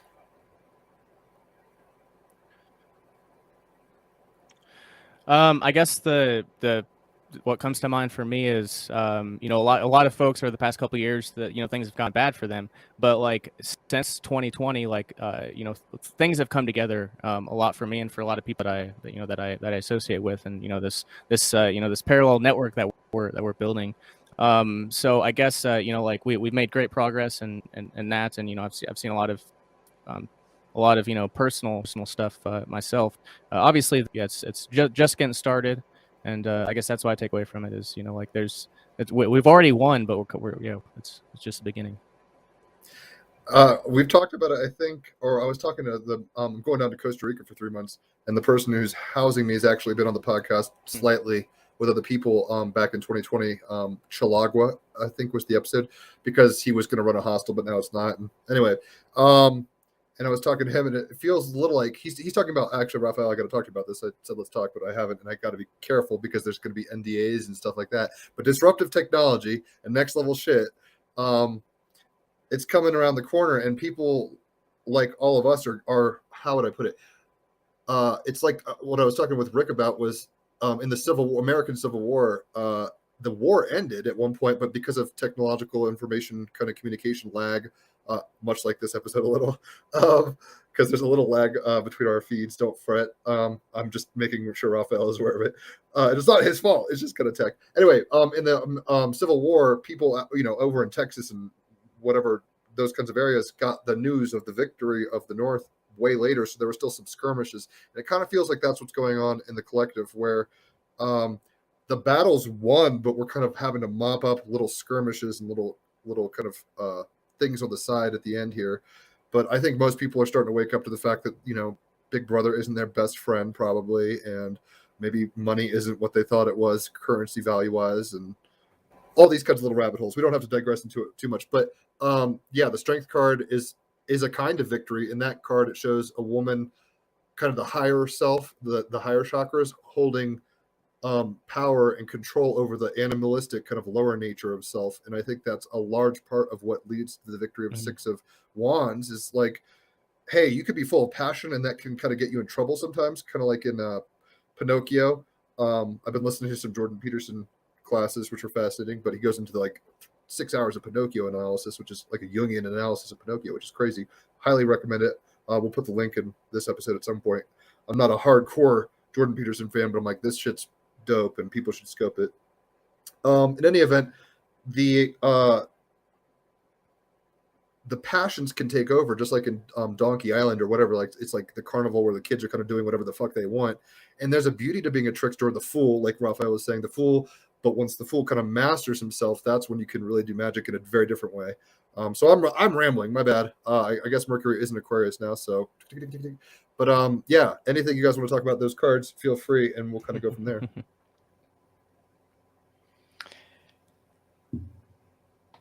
I'd say spot on analysis. I would say we just get right into it. So usually, Jim, is a little choppy, unfortunately. Yeah.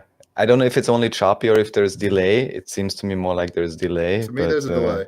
But we'll roll with it. The Restream server is, streaming us, intertwining us like this. Anyway, Jim, this is usually where the barrage of questions starts about, origin story, Yeah, so much like just everyone imagine the final countdown. Raul, tell us kind of, and you can be as long or winded or as short-winded as you want, kind of the origins of how you've gotten to where you are now, where you were raised. I was looking at your chart. It was South Dakota. You can get into that as much as you want or as little as you want. But what kind of culture were you raised in? When did you start turning on to magic and conspiracies? How have you tapped into the dream up until this point, kind of thing? Yeah, I guess the furthest back I'll really go. I kind of had a normal, a normal childhood, upper, middle white class, upper white class or upper middle class, and you moved around a lot growing up, and I guess things really, things kind of changed for me. I got diagnosed with so-called type 1 diabetes at age 16, and I'd had health problems growing up my entire life. I mean, I was. I went through a lot of childhood sickness from being chronically poisoned by what I call Babylon pharmaceuticals. So like I got diabetes, then a couple years later had a grand mal seizure at a metal show, and at that point, this shouldn't be happening to me. Like I'm pretty young, like I shouldn't be getting sick this early. So I started making some small changes back then, and so. Can you tell us a little about a grand mal seizure? Because I've had a few petite mal seizures. I'm pretty sure. I was also wondering what that is. Yeah. Oh yeah. So basically, it's the way that I'll explain it is that I remember being conscious, and then 2 days later, I remember waking up in the hospital. And apparently, like I was unconscious. I wasn't there. Not a violent person at all, but apparently I was fighting the nurses. So they had to restrain me. I was out of my mind, or I guess out of my body. Well, I guess out of my body and out of my mind. And I woke up, 2 days later. I mean, I kind of felt like a changed person. I'd been kind of selfish up until that point. I would call myself an asshole for sure. But after that, like my kid kind of, they always bicker growing up. And after that seizure, I told my mom, like, I kind of feel like a different person. And when they'd fight about like little shit. And I'd, try to intervene and be like, this is ridiculous. Why are you arguing about this? So I guess that would have been kind of the point. I guess a turning point, per se. And then, when I was 19, 19 or so, I watched 9/11 Loose Change on Netflix, and then found Bill Cooper a year later, and became, I guess the appropriate word would be I first stumbled across his 9-hour portable presentation on fascist, and then I saw his 9/11 prediction that he did on June 28th, or it was like mid-June or end of June in 2001. And whatever they're going to blame on Bin Laden, don't you even believe it? So I was like, who the hell is this guy? So I read his book, and then I was working at a moving company at the time, so I listened to basically like all 2,000 hours of his radio show, just packing people's kitchens, getting my fucking world rocked, essentially. Who is this? The way that I'll put it. You said? Bill Cooper. Cooper. Okay, I got you. Real classic. Yeah. All right. Sorry. Yeah. So I was. Oh, that's all good. That's all good. I'm glad we got that clarified. But so I listened to a bunch of him, and then 2014 came around, and I was looking for, obviously he died in 2001, or was killed by bludgeons by police, and I'd been looking for a so-called replacement for him, on the radio that I could I listened to that got into the same sort of subjects, and I couldn't really find anybody. So I was like, all right, I guess I'm gonna have to start the show myself. So I first entered the alternative media in February of 2015 with Libertarian Attack Radio, which is now not radio anymore. It's just Libertarian Attack Publications, a book publishing outfit. But anyway, I started the radio show back in 2015. It was designed as a replacement for his show, so I was coming at it from very much like a conspiratorial, minarchist constitutionalist perspective. You do have Pluto then in Scorpio. I'm just gonna. You have Pluto and Scorpio in third house natally. I mean, and it's opposite your sun and stuff. You are going to be obsessed with conspiracy. I mean, Terrence McKenna was a Scorpio. I don't know if you're into him, and he was very kind of out there. You're going to be picking up rocks because he was a third house sun Scorpio. So you've got the Terrence McKenna intensity about you in terms of picking up rocks and wanting to know all the bugs and bones, and you're not disturbed by the X-Files, so to speak. Go ahead. I just wanted people to know. It's like, no, this kid's no joke. He's been into the rabbit hole longer than we have, Raffael, longer than me. Shit. Okay. Well, that's okay. I appreciate that. I could listen to you, like you say. I've heard you say on podcasts, people probably don't listen to you ramble, but I could listen to you ramble for hours about astrology and charts and stuff. So anyway, for what it's worth. Yeah, Bill Cooper was very major, and started the radio show in 2015. There we go. That's where I was. Started the radio show in 2015, and not long after, probably May or June, I came across anarchism, and some other anarchists, kind of the voluntarist perspective. All interaction should be voluntary is kind of the angle. So I for 6 months or so I studied really in depth Austrian economics, and came to the conclusion, yeah, free markets are where it's at, and coercion's wrong. So what are we going to do about it? Where's the happy compromise? The state, it's the yeah, because it's like yeah. So yeah. And for maybe example, for said people want anyone, things. So like communism doesn't really work. Like people. yeah, want maybe for anyone not familiar, and even though I somewhat, let's say, attended, but these were more philosophy courses mainly, of an Austrian economics independent institute in Vienna like 10 years ago. So I should be able to explain it, but I'm not gonna try now. So to anyone who isn't familiar, maybe you want to give a very basic rundown of Austrian economics, and I guess especially the whole idea of won't be graded, don't worry. Hayek versus or Mises versus Jesus, Raffael. who's the other guy? Of course, now I forget. Friedman, talking like the Austrian versus Chicago schools. Yeah, or Mises or Austrian school versus who is the one with the central planning, the English guy or American? Marx or Keynes. Keynes, Keynes.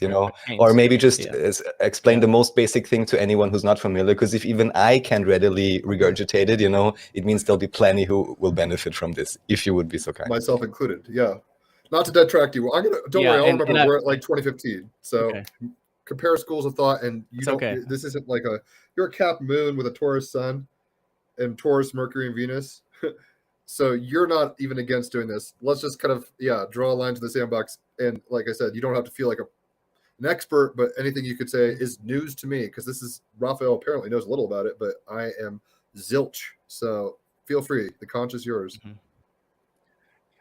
Yeah, for sure. So I guess So I guess what people are most commonly familiar with today is there's so like the Keynesian perspective is I guess the angle that centralized authorities, governments are the best managers of the economy and making those sorts of decisions. And since and governments are they do things by force and coercion. So that's what their answer is coercion, force.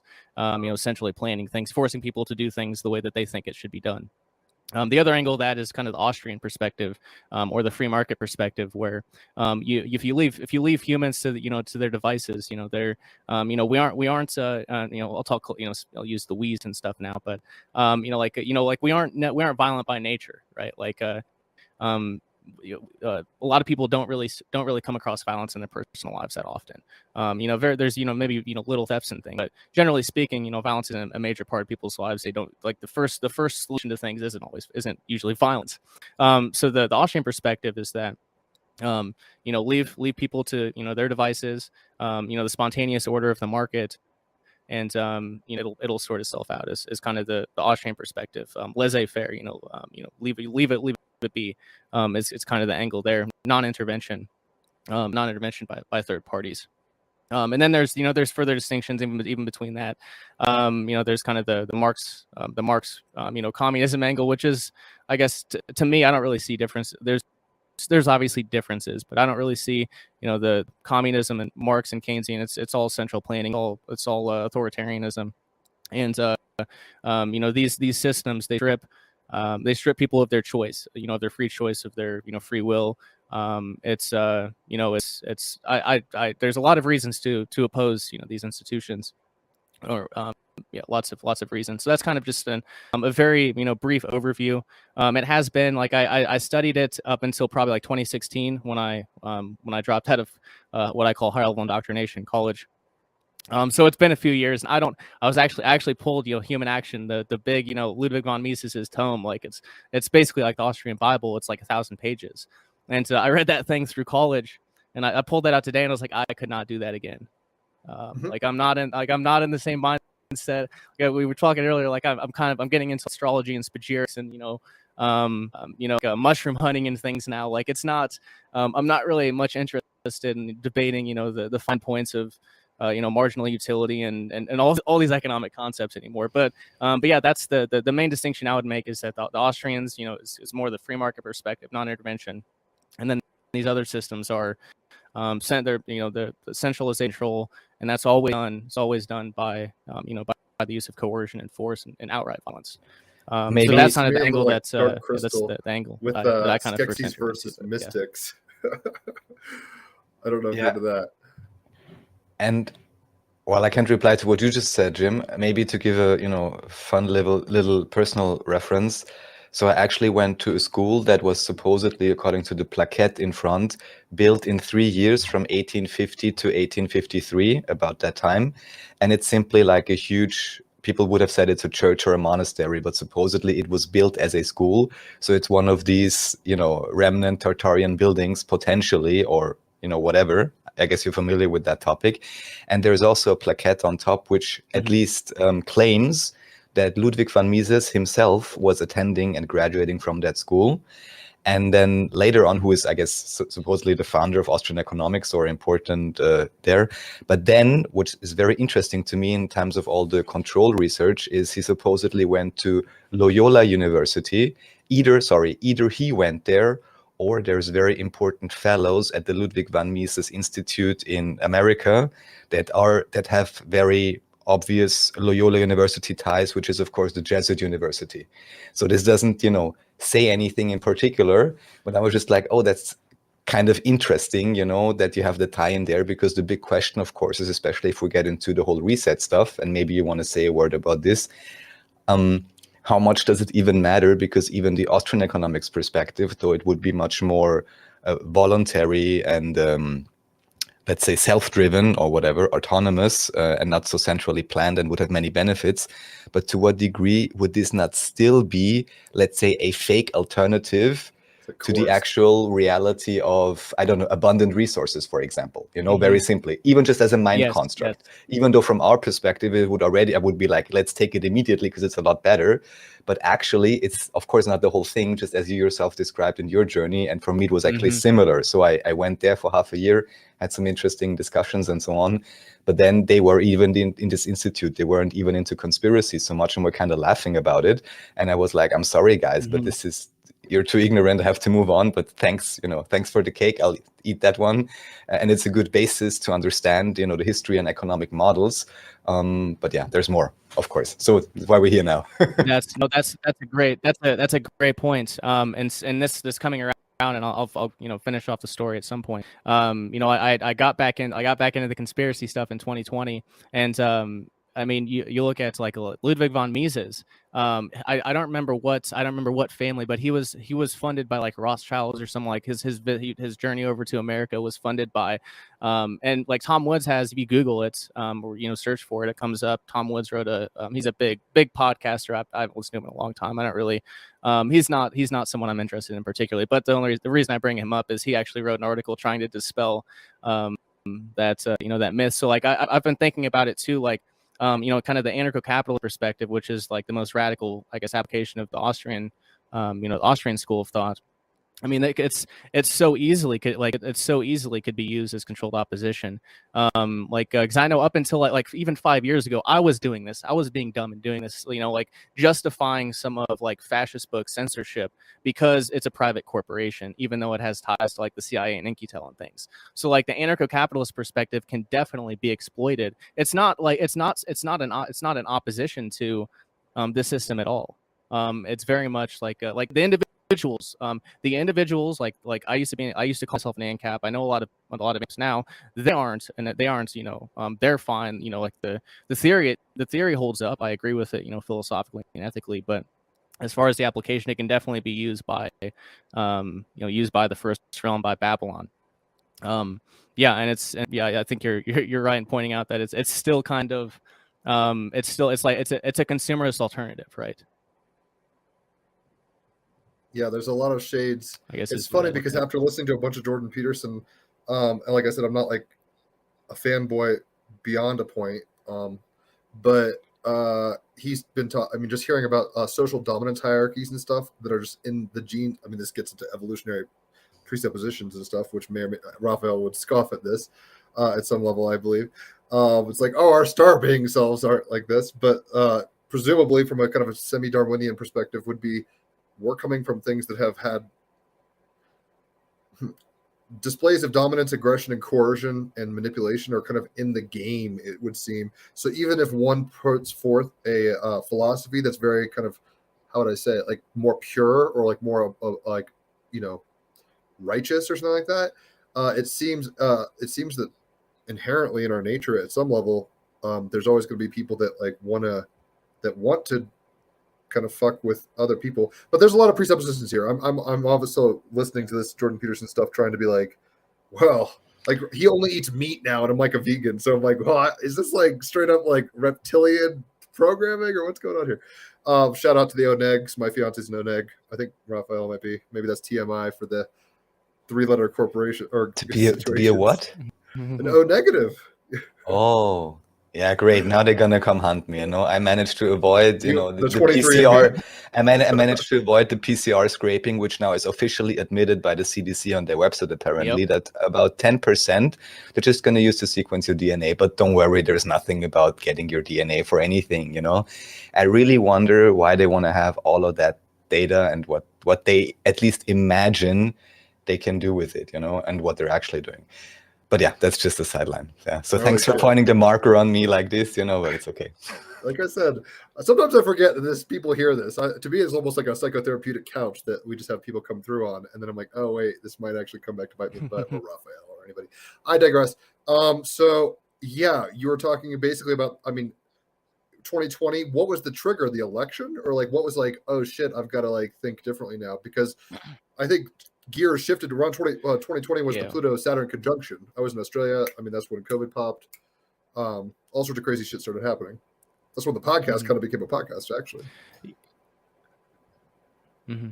Yeah, so I guess I'll even back up a little further. So yeah, I started LUA Radio and on anarchism, went down that Austrian economics rabbit hole, and then just kind of realized that we know what the problems are. What are the so that's what I've been doing the past, I guess the past since then is it's physical liberation per se, and the past couple of years has been more in the angle of spiritual liberation, but my history is basically physical liberation, looking at ways people can increase their personal freedom or make themselves more invulnerable to the coercion of the state, and private individuals who would want to violate their autonomy. So yes, I started a second podcast in 2017. It's the one I do now, the Vonu podcast. It's based on from the 1960s by the pseudonymous individual who founded it, went by Rayo, and people just started calling me that. But he was a very radical freedom pioneer. He initially moved out of his apartment into a van, or into a camper mat on a pickup truck. So he pursued van nomadism, lived out of his vehicle, and then he it wasn't enough freedom for him, so he actually went all the way, and him and his teammates went and lived in a tent out in the Siskiyou National Forest, Siskiyou region, until he disappeared. He stopped. He wrote for a lot of like libertarian and Vonu zines in the 60s and 70s, and then he just disappeared. But he founded this freedom strategy. Investigating alternative lifestyles. So van nomadism, intentional communities, perpetual travel, just financial independence, basically anything that you can do to make you more invulnerable to the coercion is the whole premise behind the philosophy and the freedom strategy. But so yeah, that's what I founded that. I guess started that in 2017. I think it was 2018. So I'm just curious if you think that was like a nefarious thing with him getting off, like with him falling off grid. Did he just go full retard on the into the wild mode, or it's like a good thing? So he wrote, there was one last known letter, and all this stuff. I've been that's how that's kind of the where libertarian type publications came from. As I published my first book, and I wanted to digitize all this stuff. Was really hard to find for me, so I wanted to digitize it and make it available because it's really, really good. What I call self-liberational media. It tells people how to be free, like things that they can do. So he wrote a letter. He was very much obviously with the lifestyles he chose. He didn't like being around people. He didn't like he was very much a hermit. And in his last letter, he basically said he was not going to carry on. He wasn't going to maintain Libertarian Associates anymore, and then he disappeared. So it seems to be voluntary, seems to be his choice, and no one knows what happened to him from that point on. And I guess no one really would have known about him probably unless there's a guy named Jim Stum who had been an archivist of a lot of the Vonu and Libertarian zines from the 60s and 70s, and he published a book called Vonu: The Search for Personal Freedom, which was like a collection of his best articles, and that was available on Amazon. That's where I came across it. Was a random stumble on Amazon, and then now there's like one copy that's going for like $1,000, one original copy, but there's the reprinted printed one that we've done. But yeah, he just disappeared. I don't think it was necessarily a negative thing, but yeah, no one knows what happened to him. It's like an L. Ron Hubbard, but more kind of he went the Sasquatch route instead of the space route or something.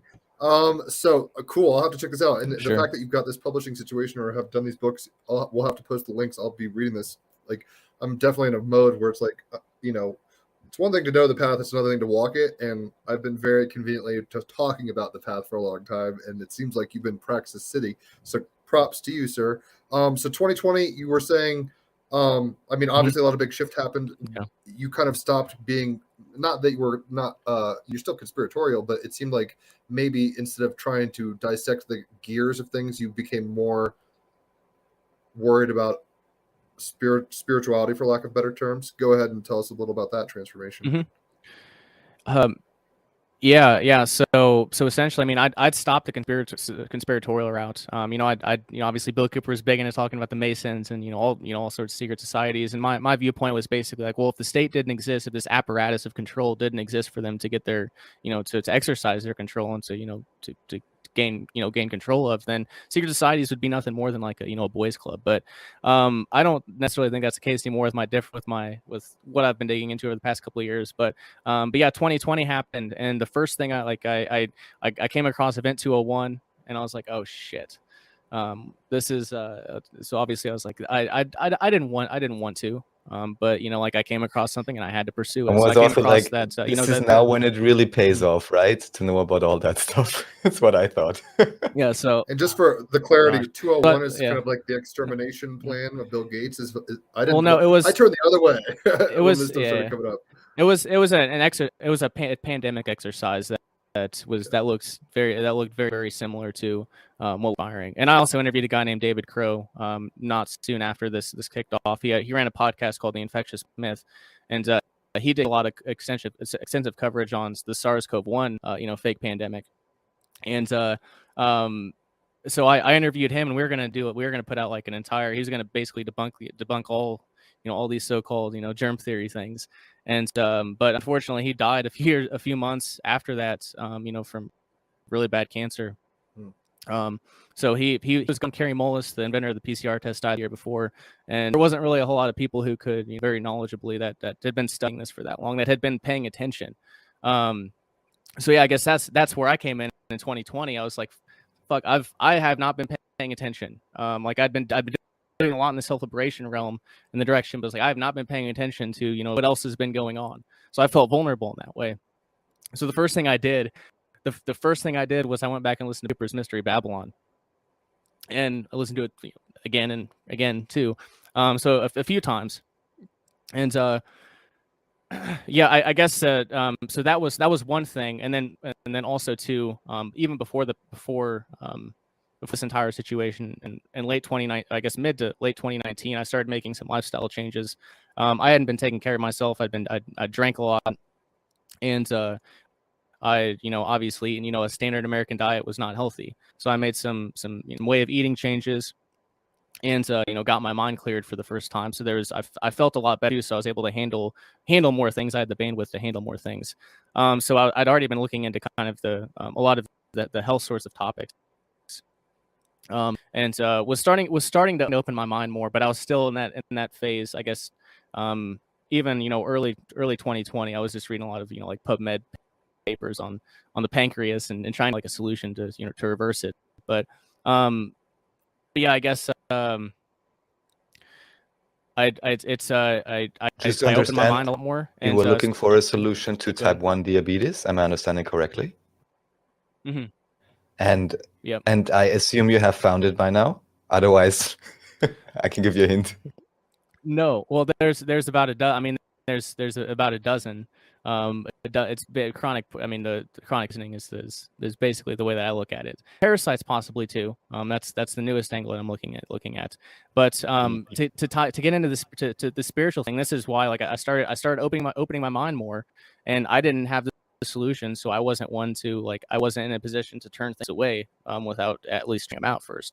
So I came across Ayurveda, Ayurveda that's thousands of years of history, a lot of these things, and there's two causes they list for juvenile diabetes, which is what it's type 1. I call type diabetes, where it's you just poison yourself and then eventually you get to poisons, and yeah, things start to happen. But yeah, juvenile diabetes, they say that it's attributed to past life sins or sins of parents. So like I saw that and I was like, shit. So I've got to, and I'd already been kind of getting into meditation a little bit too, but like it was like, okay, like I have to go full bore into this now. So I came across Approachable 7 Radio, and obviously like he interviews a lot of incredible people like Thane Clemente, who was a true sidereal astrologer. So I started stumbling across these topics, and I was opening my mind to them. But then they started talking about how tropical astrology was not accurate. And then there was sidereal, and then I'd been getting into the Ayurveda, and then there's the Vedic astrology, which I mean about as many variations in that as there are human beings, at least from what I've found out. So like I didn't really know where to go per se. So I guess I went with what felt right to me, and it was sidereal felt right to me. Like what's actually out there in the stars. Like if I go outside right now and I look up, like what am I going to see? That's what I want. Like that's kind of where I align, or at least initially align. And then I came across a guy named Phoenix Aurelius, who I just interviewed on the Vonu podcast mid-December. But he does kind of medical astrology. He makes all his own medicines. Really really high quality potent tinctures and things. And he incorporates. He's been studying it for quite some time, and like as far as the medical application of it. The most accurate, the most he's found is true sidereal astrology, which is, again, Thane Clemente. And I don't understand all of it. Like I haven't done the math myself. It's basically that I listen to a lot of podcasts. They point me in the direction of books, and then I read a lot of books, and then I kind of realize I feel like I know less than what I did before I read the book to begin with. So, but it's still a fun journey. I enjoy it and all, but. So yeah, that's where I just really started opening my mind to these things and coming across, and then it got to like going back to Andreas. Now I'm listening to kind of off the wall Tartaria stuff that I wouldn't have really thought was important before, but it definitely is important. And then you say this anyway, because right in the green room right before you came on, Raffael I was like, I'm going to be near a volcano in Arenal, Costa Rica, the Arenal volcano in La Fortuna, and he's like, check out if it's, I guess, subterranean cultures spewing forth there or whatever. It's funny to me because on the one hand, rabbit holes are beautiful to peer down, but if you stare into the abyss, it kind of stares back into you, and you can kind of get spun out on ideas. So just for clarification, I mean, let's put it this way: you're exactly always where you need to be, in some weird way, and I think Raffael would agree with that in his own kind of ontological perspective. So. We could get into varying kinds of astrology later because I want to keep kind of pecking your brain about other stuff. But ultimately, I think it's kind of an Indra's net situation in a way. And where you are and what you're kind of going through energetically is going to lead you towards the instrumentalities that you need. And it's kind of like, I think there was a saying like, when, if you meet the Buddha, you got to kill him kind of thing. I've even very recently kind of gone through a situation where I got a reading and I'm not. I mean, I can look at sidereal and Vedic and be like, oh, I get how that works, or draconic, and there's a few things that are not typical Western astrology charts, tropical charts. So I've even myself backed off a little just because of the dilation of my awareness, where I'm like, all right, drink from the cup as long as it's filling you, but like don't just sit there and say this is the only cup and I have to be at this cup, and if it's not this cup, it's woe is me. I maybe Raffael could speak on that a little because I know he was probably more. I don't know. I don't want to say less emphatic now, but I feel like you were more zealous about Bashar stuff before the COVID stuff he started talking, and now you're kind of like, well, this cup has got a kind of weird taste to it now, or whatever. Well, it's very simple. It's always for me in this case, and in I guess in particular with this kind of information and supposed frequency level, it's a lot about consistency, you know. And if the consistency starts to obviously break, you know, then I'm like, I'm sorry, this does not correlate with the core tenets that you've espoused for over 33 years. And that's the basic issue I'm taking, you know. So whatever the causes are, eventually we'll figure it out. I'm not sure how familiar you are with Bashar, Rayo, if at all. Not at all. Not at all. Okay, all right. So That's it's a just, rabbit hole. yeah, it's basically, I mean, highly recommended, especially the old recordings. I can hook you up in some senses. Channeled material, very high quality in many respects, very interesting and very consistent up to about, let's say, when Trump got elected, more or less. Then it started to get skewed. Well, he does live in Hollywood, so it might be affecting his. Who knows? Whatever. Who knows what it is exactly? Yeah, really so good stuff though. Like Engineer Your Reality. This is kind of. I mean, I'm not like way into it, but Raphael's more into it than me. But that's some of the first conversations we used to have well before a podcast. This podcast basically came out of us having, like, I would be on acid talking to this stranger in Vienna, and he'd be like, check out this book, check out channel, like check out this stuff. That's kind of why we were here now, because of these conversations. But Bashar was Raphael's jam for a hot minute. He might be letting off the gas a little these days. I don't know. But no, and again, it's not. And here again, just to reiterate these basic things, also in association with channeling, it is never about the messenger. It is always about the message. So, you know, these things even today very much too often get intertwined with each other, and it becomes about people and not about ideas anymore, in a sense, you know. So yeah, just to clarify. But maybe what I'd be interested in, Rayo, is in terms of the. I'd still kick it with Bashar if you wanted to hang out, just for the record. Oh, with Bashar, like, sure. Cool. Yeah, I just want to know whatever happened in that, or who knows, whatever parallel version of Bashar he's connecting to now. You know, if there's infinite realities, you know, anything is possible, right?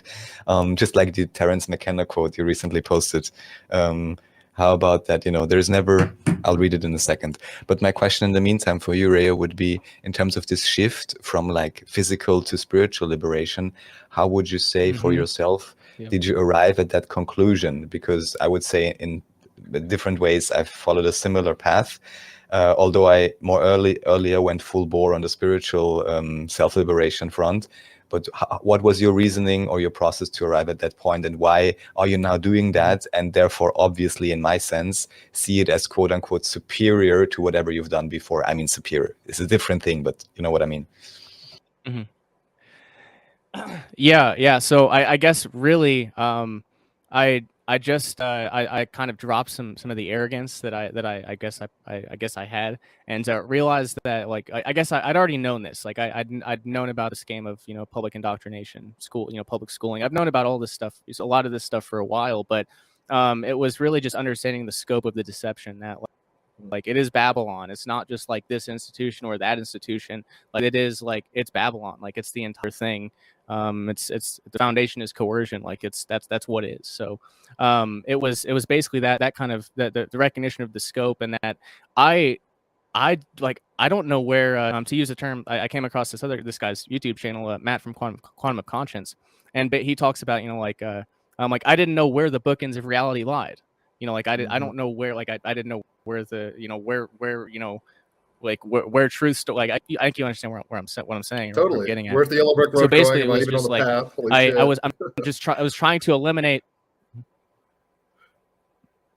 So I basically just I would open to anything, and but obviously, like, there's only so much time. So instead of going, like, I definitely was very much kind of the rationalist atheist, you know, up until even like 2018 or 2019. So like in 2020, I started, like, if I'd listen to a podcast and it was like someone was talking and I didn't resonate with them, like, it really didn't matter what they said. It was just like, if I didn't feel like it didn't feel right, I would just kind of move on. And then there's folks like Ari Asalan, who gets into some really, really wild stuff. But like, I resonate with him for, like, even if people are wrong, you can get you know, truth and knowledge from anybody. And as long as people are authentic, you know, like in their search, like, that's what I appreciate. Like, just the, you know, like I guess into, like, just basically all I need is leads. Like Like that's all. Like and then obviously like there's obviously a lot of other valuable information that comes too. But like, so I guess that'd be the a couple of things, just expanding my perception of reality and what was possible, and Have psychic. yeah, I'm I wondering, guess and also you don't have too to. like. You can plead the fifth if you want. Have psychedelics played any part in this awakening process? Some people, like I mean, some people don't do any, and some people are like doing ayahuasca every day for years or whatever, which I still haven't done somehow. I'll probably fix that in Costa Rica. And you could, like I said, plead the fifth if you want. We don't want to make you say anything you don't want to say, but I know for me, like I had some Kundalini awakenings and out of body astral projections back in 2003 when I was a senior in high school. But I was a stoner, and I mean, I've been a stoner most of my life, mushrooms, kind of acid, that kind of stuff. And it actually has helped a lot, but at some levels, I think it has, it's a both and. You're expanding your awareness, but then you can get kind of addicted to the freedom or the counterculture, or I don't even know how to explain it, but it can get very distracting, kind of like in Alejandro Jodorowsky's Olympus Bar or something like that, if you've ever seen Holy Mountain. It's like people find their thing, and then they attach to it. I'm just curious if any of your awakening process has been, and it's not wrong if it hasn't, and it's cool if it has. Yay, more evidence on this, the Arrowwood.org's fucking library. But yeah, have psychedelics played any part in this awakening or any of your processing? So definitely cannabis. A couple years ago, I finally got a solid connection. I hadn't had one before. So like I had really good flower and really good dabs, and I mean I'm a daily, I do my first dabbing at 6 a.m. usually, and I smoke. I consume more cannabis, and that's been one thing I know for sure. Like there's a book we published, by it's I guess a Middle Eastern pseudonym, but it's called Eight Faces of the Goddess, Cannabis and the Divine Feminine. And I guess I didn't really make the connection, but like it was, I guess the cannabis definitely was a big part in helping to open my mind to some of these things. Where I guess connecting with the feminine, I guess I've been very, probably if I had to try to put it into words, I was probably imbalanced to the masculine side, and that helped bring things back into balance. It helped me to quit drinking, which I could not control myself before, so that was a major thing. Drinking is so it went from like I did replace drinking with smoke with cannabis, but like there's been progress, like I really only benefits. And I guess up to a certain point, it might not serve me anymore, and I'm ready for that. But I do think like the alcohol did serve me at a certain point. I was I was working what I call a survival job, 40 hours, those grueling, like just getting treated like shit and not feeling, not being able to, still not being able to pay the bills and not making any money. So like it was grueling, and that's what made me able to survive for a number of years, was drinking. It served me for a time, and then it didn't, and I moved on. I hear you. So alcohol is a good cannabis definitely played a role. Anesthetizing thing. And cannabis. Sorry, I'm realizing how much the overlap delay is. I'm like, holy shit. Sure. Alcohol, I've quit recently. I mean, it's kind of this monkey on my back. Where I don't know about you, but I have more of an addictive type personality. I actually have addiction as a gene key. One of my shadows with the gene keys, with Richard Rudd's gene keys, and it's one of these things where I'm like, it's so programmatic in the system of the culture we live in that I feel like I'm missing out if I don't do it. But in all honesty, I'm so much better not doing it. It's like it's people do, like, I understand what you mean with the kind of salt mines, the grind, where you're like, holy shit, I'm never gonna get out of this. There's a reason, like Jordan Peterson was talking about it. It's like it's not unreasonable to drink. It actually does anesthetize pain and cause you to kind of forget stress. But the problem is it doesn't necessarily solve problems, as I guess you understand. And it can create even more problems, especially as a diabetic. I imagine that was problematic. So yeah, not to interrupt you, but like it's all progress. I mean, in some way, we're all walking each other home, Ram Dass style, right? So it's all good. But my God, there's some little loops you can get caught in, and it sounds like you understand the power of those loops, because ultimately, it's almost like this. Especially because at least in tropical, you have a Capricorn moon in the fifth house, so it's like. You've got to it's not surprising, the meme I've seen a bunch of, like, the Tin Man from the Wizard of Oz, like being like, I need oil, oh my gosh. It's like, hey, it's better to be addicted to that kind of or overuse cannabis than it is to overuse alcohol at this point. my fiance is all about like the vibes are changing. Like that shit won't even work. I can't imagine going on a cruise ship or something and just be like a Mardi Gras situation at this point. I mean, I drank last year at times when I was doing a similar thing at a coffee shop, just grinding it out. And it wasn't that fun. It was kind of like a nostalgic thing. I'm not, if people want to drink, you know, Stein's cheered, have fun. But at some level, like there's higher levels, and not to make it better or something like that. It's not a competition, but there's like, it's vibrational things. I think you understand what I'm saying. It's like alcohol, McDonald's, that's pretty low vibration shit. Like LSD, you know, ayahuasca, it seems like those are higher level things. Yeah, if I may, I mean, I agree, of course. I had the lucky, whatever. You chose not to be an alcoholic, Raphael. Good Yeah, job.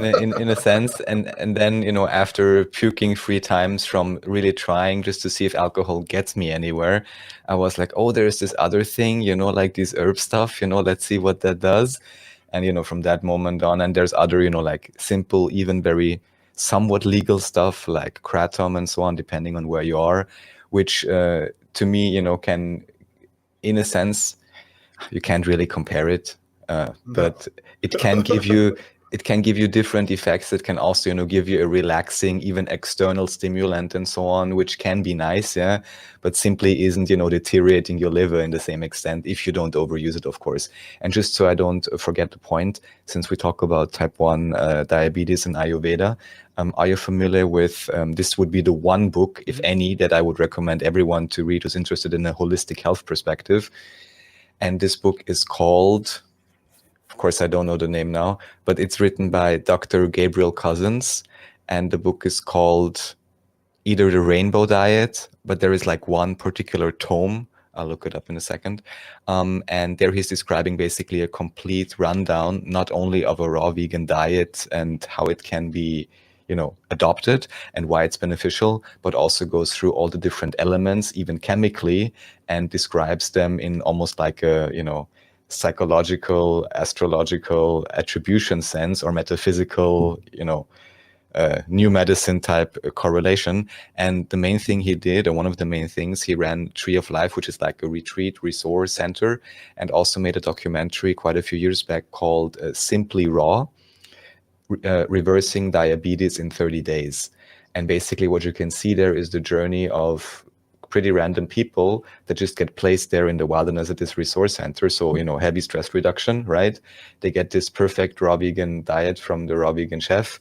And basically, those who didn't quit were able to forego all their medication they took, and also basically managed to completely get off insulin, which I guess you're not using anyhow. This would be another thing I'm curious about, how you're dealing with this. And if you're familiar with that, and in the end, it would point towards the same thing you said, just to reconfirm, which is detoxification, because that's what all the raw vegan diet, you know, is doing, and increasing electric, you know, capacity. Thank you. I think I saw Gabriel Cousens. The name sounds familiar. I think he might have been on one of the Alpha Vedic podcasts, talking about the Essenes, maybe. But no, I'm not familiar. With that. It's actually interesting. So I live I live on a 22-acre homestead, and the way eating change that I made that was just that was incredible was I ate basically like a nose to tail carnivore diet for some time. You know, really high quality grass fed meats, liver, organs, fixing deficiencies, and, you know, not ingesting, you know, the feedlot poison, you know, the feedlot poisonous meat. So that made a drastic improvement. And I mean, I'm not married to my roommate moved in here last year, and she I wasn't really gonna. I really didn't have the knowledge, or I guess really the desire at that point, because I was focusing on the animals more so than the permaculture farm and our gardens. But she moved here, and we've got so we started getting squash last year. So I'm working working stuff back in, but really, it's Yeah, I'm definitely curious. That's So interesting just angle. to I'm open to anything. Yeah. Yes, just to pull up the reference, so it's called Simply Raw, Reversing Diabetes in 30 Days, a documentary, and the book, I looked it up now, is called, of course, Spiritual Nutrition. You know, how simple could it be? And to me, just to very briefly explain, I had about 2-year journey of, switching diets, trying different things, even trying fruitarian for a day, which was too much sugar for me or whatever. And then I found this book and I was like, oh, great. I tried to look for guys for 2 years. The first one I had found was some kind of naturopath, because I was saying, okay, whom to even trust? How would I know if everyone says something different? How would I know if what you're claiming is actually accurate?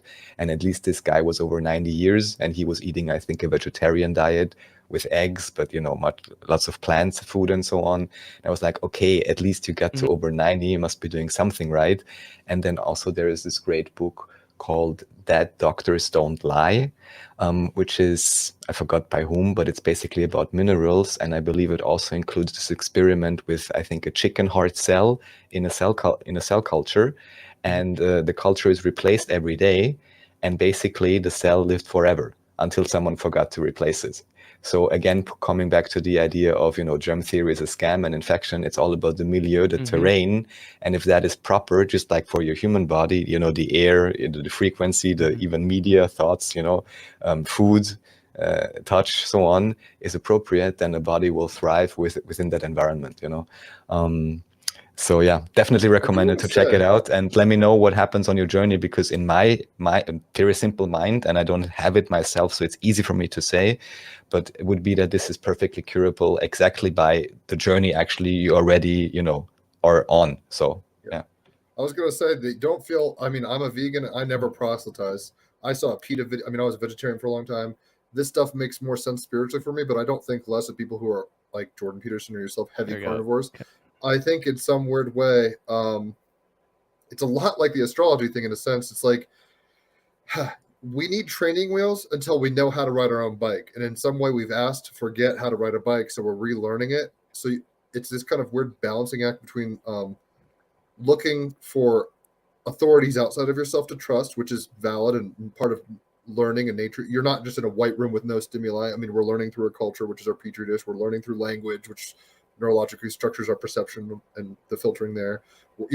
Diets of certain countries are very old. People in Eastern Asia or whatever are rice heavy, whereas people in maybe America now are more wheat heavy or whatever. So I guess the reason I'm saying all this kind of rambling is people need to both follow their intuition. You can ask. There's no reason not to ask people for advice, but never run to one thing as like the solution. And so this is where it gets tricky, because people have different blood types, different metabolism rates. I don't think it's a one size fits all. In some ways, some people might get very anemic being vegan. I've wondered if I should be eating, fish or something at times. I think I'm doing okay, but I guess what I'm getting at is it's kind of like, I don't know, a playground. You need to try and see what your skill set It's like, what are you naturally going to be oriented towards? And it's all about making the experience yourself, just basically trying out things and then really sensing your energy level, especially once you have some body intuition and feeling. Then at least that's what I did. You try out different ways and you just realize what resonates most. And then what I'm doing, I'm not strictly raw vegan at all, but I basically know, how much rather not to eat, what to rather eat, what to rather avoid, You somehow stick to that, lots of pure, clean, water, and, that's it. We don't have to dwell on this now or give, any, great recommendations, but it's a journey for sure. Things like Raffael, I did fruitarianism or whatever for like a week or two when I worked at a YMCA. When I first moved to Colorado, I was working at this YMCA vacation center basically, and so there was all I could eat bananas, all I could eat kiwi, so I was like, shit, I might as well try it. I'm kind of, what we haven't said is like committing to something. It's funny because in our culture we're so easily distracted and pretty self-oriented, so if it doesn't, we'll be like, oh, I don't vibe with that. It's like some things take a hot minute to get. If Luke Skywalker had been like, I don't like Yoda's training, that's also true. Commitment really matters. So there's this kind of middle path between like libertarian kind of anarchistic free will, like I dig to do what I really want, versus like, hey, these people have been doing this for thousands of years and it seems to work. So that, you see what I'm saying? It's like play with the models that work and then find your way within those models if you use them at all. And also, and I'm not doing this to teach you in particular, just to mention it because it's relevant to anyone who hasn't consciously done this yet, is I really think it also, I think it also just takes some time for the body to adopt, you know, because it is a milieu, it has different bacteria, all kinds of things. These changes take some time, and then one gets accustomed to a different energy level. Because, for example, and again, if you want to switch topic, we can just move on, but it's kind of interesting. What I certainly noticed, there is a great difference in the emotional feeling, actually. And just the example of eating a lot less, you have a lot less substance in your body. I don't want to say other people don't call it substance, you know, but it is true to call it that, which means, at least in my mind then, my mind, this one mind, there is more capacity and bandwidth. I like that term which you mentioned, you know, by making these changes. And then you just realize, okay, how much bandwidth do I really want? There may even be a limitation on that, you know, you don't want to go too far ahead sometimes as well. There's even spiritual concepts about this. And then also what type of frequency or coloration do I want?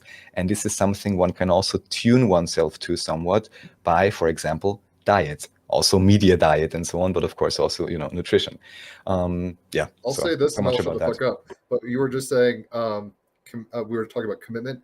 The only reason I became vegan, really two reasons. I saw a PETA video on LSD and I was like, holy shit, like the way that, like, so the way you're doing your meat on this homestead, which I want to kind of talk to you about, fascinating. You're doing the thing, shit.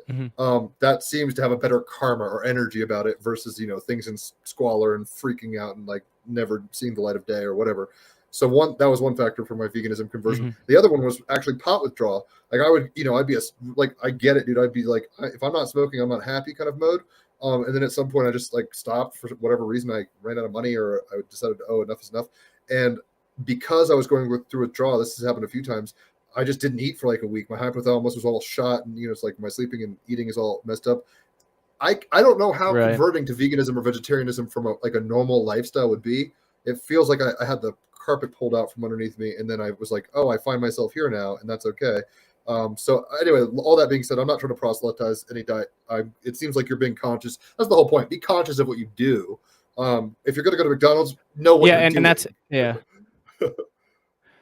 It's true, and I think I don't have like dogmatic, like I'm all about results and I'm all about you know, like I'm always taking in information and you know, reanalyzing my conclusions, but and then my actions based off those. But like it's totally possible. Like the reason that I chose the carnivore diet way was I was in Acapulco, and couple of my friends, John Lilly, they started a carnivore diet, and she had chronic you know, chronic sickness issues. And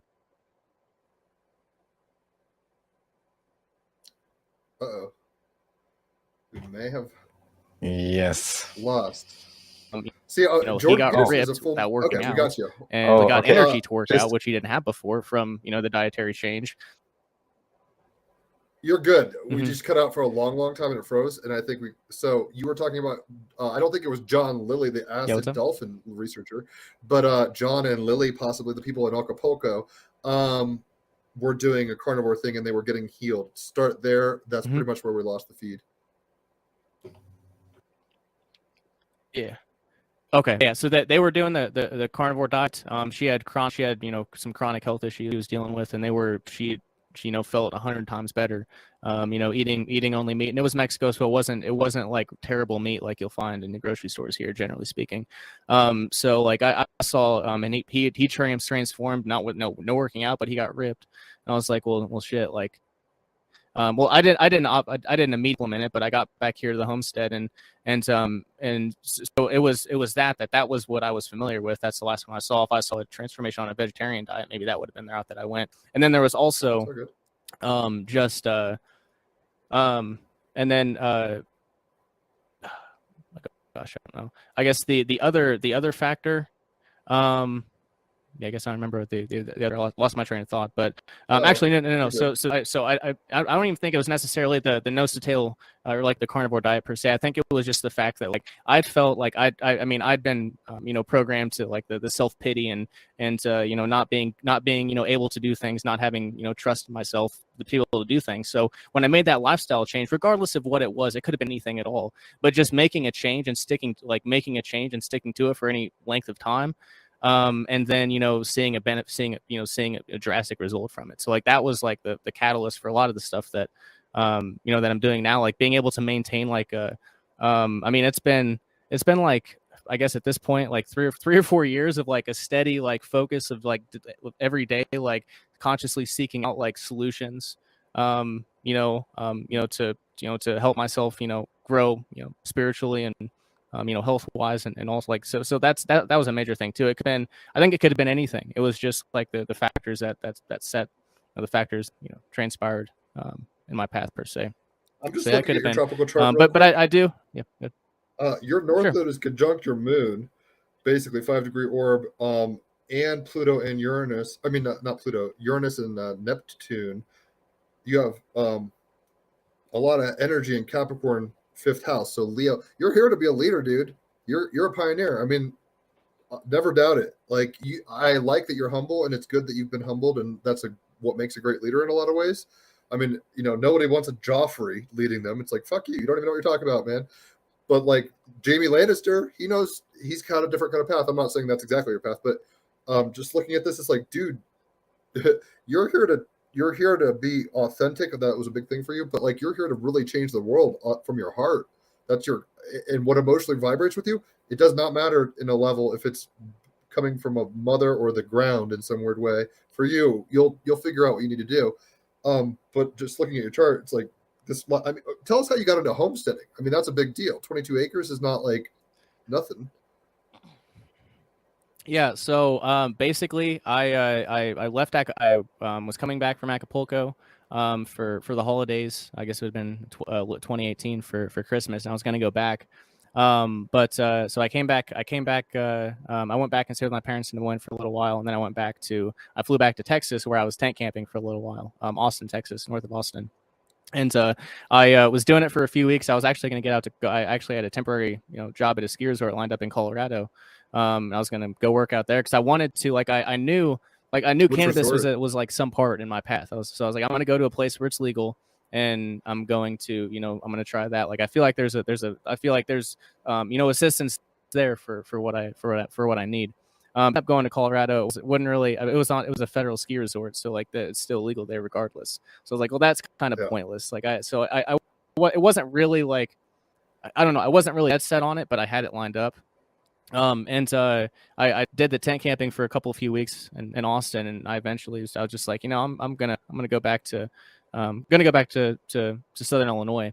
So yeah, my parents my dad bought land out here, pretty close to where I am, back in the mid '80s, and this property came up for sale 5 or 6 years ago, and they got it. Because if they didn't purchase it, and someone would have come in, a foreigner would have come in and bought. So like, for example, you've heard of Warren Buffett, obviously. Well, Howard Buffett, his son, owns land, like 45 minutes. He like half hour down the road. He's got a farm. He's also the sheriff of a town an hour north too. But regardless, it would have been someone like him to come up and bought the property. And plus, they thought that I might want to move out here at some point. So I got back from Austin, and lived here for about a year, and didn't really I tried chickens a couple of times, but it's pretty vicious out here. They all got, I mean, I tried to do the free range thing, but they flew away. That didn't work. And then the second try, I had them, I had a run out there, like a run out for them to go out into, in a big ass chicken coop that was already here on the property. But they still got killed. It was crazy. So now I've got the birds right up here. The bird shanty is right outside the front window here. But yeah, I tried the chickens a couple times, and then 2020 happened, and I was eating mostly meat, and I was succumbing to the fear mongering, and like the meat shortages, and I was like, oh my gosh. So like the first thing I did was I got a couple goats and a couple lambs.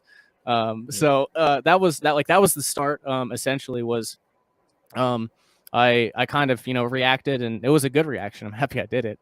So yeah, I got some goats and lambs initially, and then yeah, birds. I think I did birds that year, but anyway, that was yeah, that was the start of it, essentially. And then not much longer after that, I decided I was going to have an event here at the property to try to get some.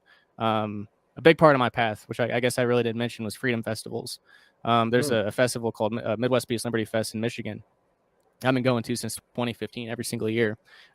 And there's a bunch of other ones too. There's Anarchon in Virginia. There's Pork Fest in New Hampshire. There's they're all over the place. There's a lot of them each year, but I would go to those quite a bit. And I built up this network of like quite a few people that's like I know and trust and built up relationships with.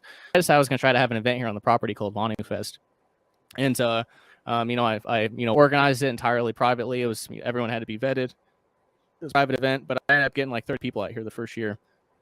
That's what's up. And the other thing that kind of developed alongside that is I scheduled the event, and I came across and the old libertarian text that I was looking into a couple years ago. There's this guy named Erwin Strauss, excuse me, who wrote a book called How to Start Your Own Country, and he one of the solutions in there is start a model country, and it's kind of a joke. And this relates to I was listening to the first your guys' first podcast where you were talking a lot, Jim, and you mentioned like humor being a major tool. Well, one of his thing like this. So the model country is like it's like a model train set. It's got all the trappings, but it's just in miniature. So like you can issue passports, you can mint stamps, you can have coins, you can do like you can make it as like as legit or as like jokingly as you want to. So I was like, well, I'm going to declare like I don't want to be a part of the USSA anymore. I'm just going to declare my homestead to be an independent country. So it's a free republic of PAZNIA, and the thing that's unique about it though is the idea is that it's the first free country in existence right now, but it's geographically independent. So this is Veritas PAZNIA. We're an hour and a half northeast of St. Louis. And we've got there's Roots PAZNIA that's in New York. There's a PAZNIA in Michigan. There's some folks over in Europe, I think Germany somewhere. That's I saw them posting about it in a forum somewhere. I'll link back on the site. And then there's they're popping up. I think there's one in like a suburb northwest Denver too. I don't remember what suburb it is, but they have a lot of freedom gatherings, and I think they had like a like a breathing ceremony there a couple months ago. But it's there's a lot of them popping up. So yeah, that's the idea. Is the Free Republic of PAZNIA? It's the first free country, and PAZNIA, the name is so PAZ is the acronym for Permanent Autonomous Zones. So these are areas where we can be free, where we can express our autonomy. They're coercion-free zones. Is another way to put it. That's why it's vetted. For anyone to come here to Veritas, they've had to already forsworn the use of coercion. And you can kind of see in the picture in the video behind me, there's the Constitution on the glass. First event at Vonu Fest 1, we had what I call the Rebirth of Freedom ceremony, and it was it's kind of sigil magic is the way that I look at it. We have a seal and everything. We're trying to cancel a lot of this shit.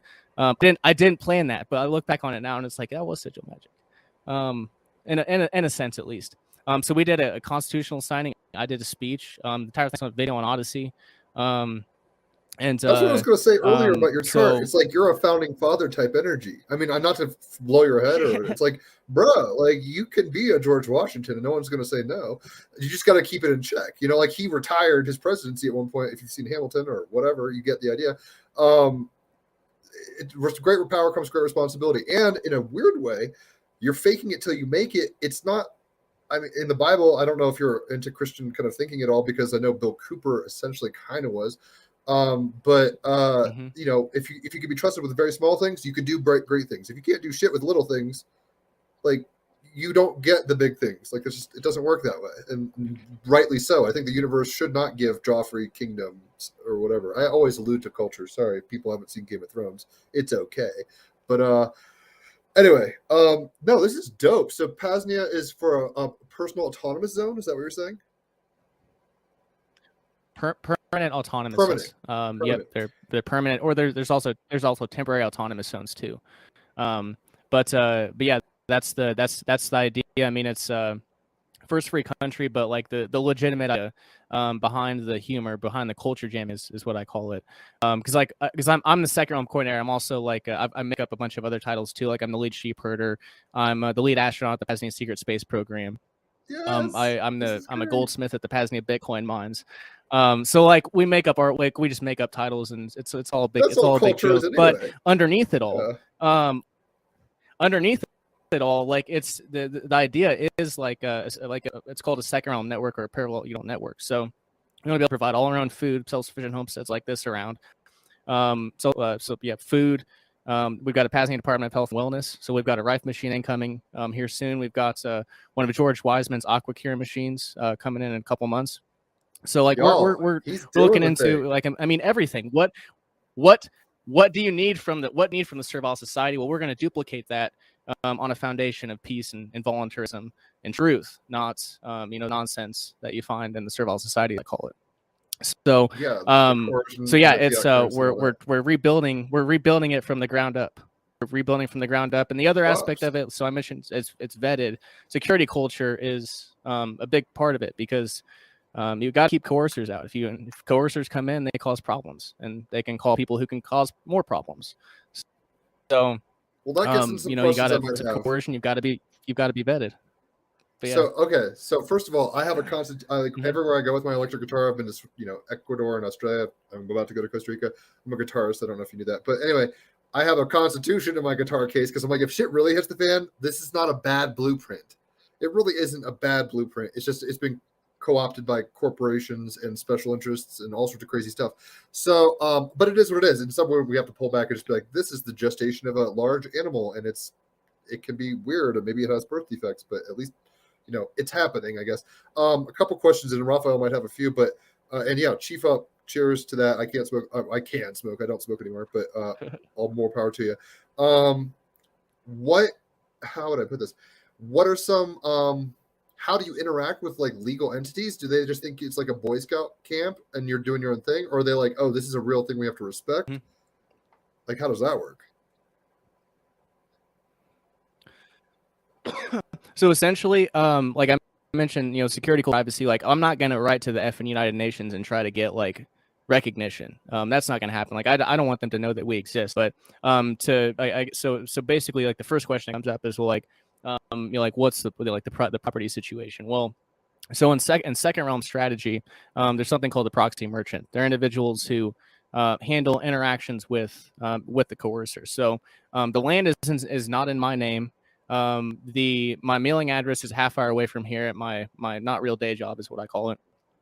So like my name is not associated with this address, legally speaking at all. So like, so that's kind of the, so they don't know we exist. I mean, we have passports, make. They're kind of jokes, but they look really, really good.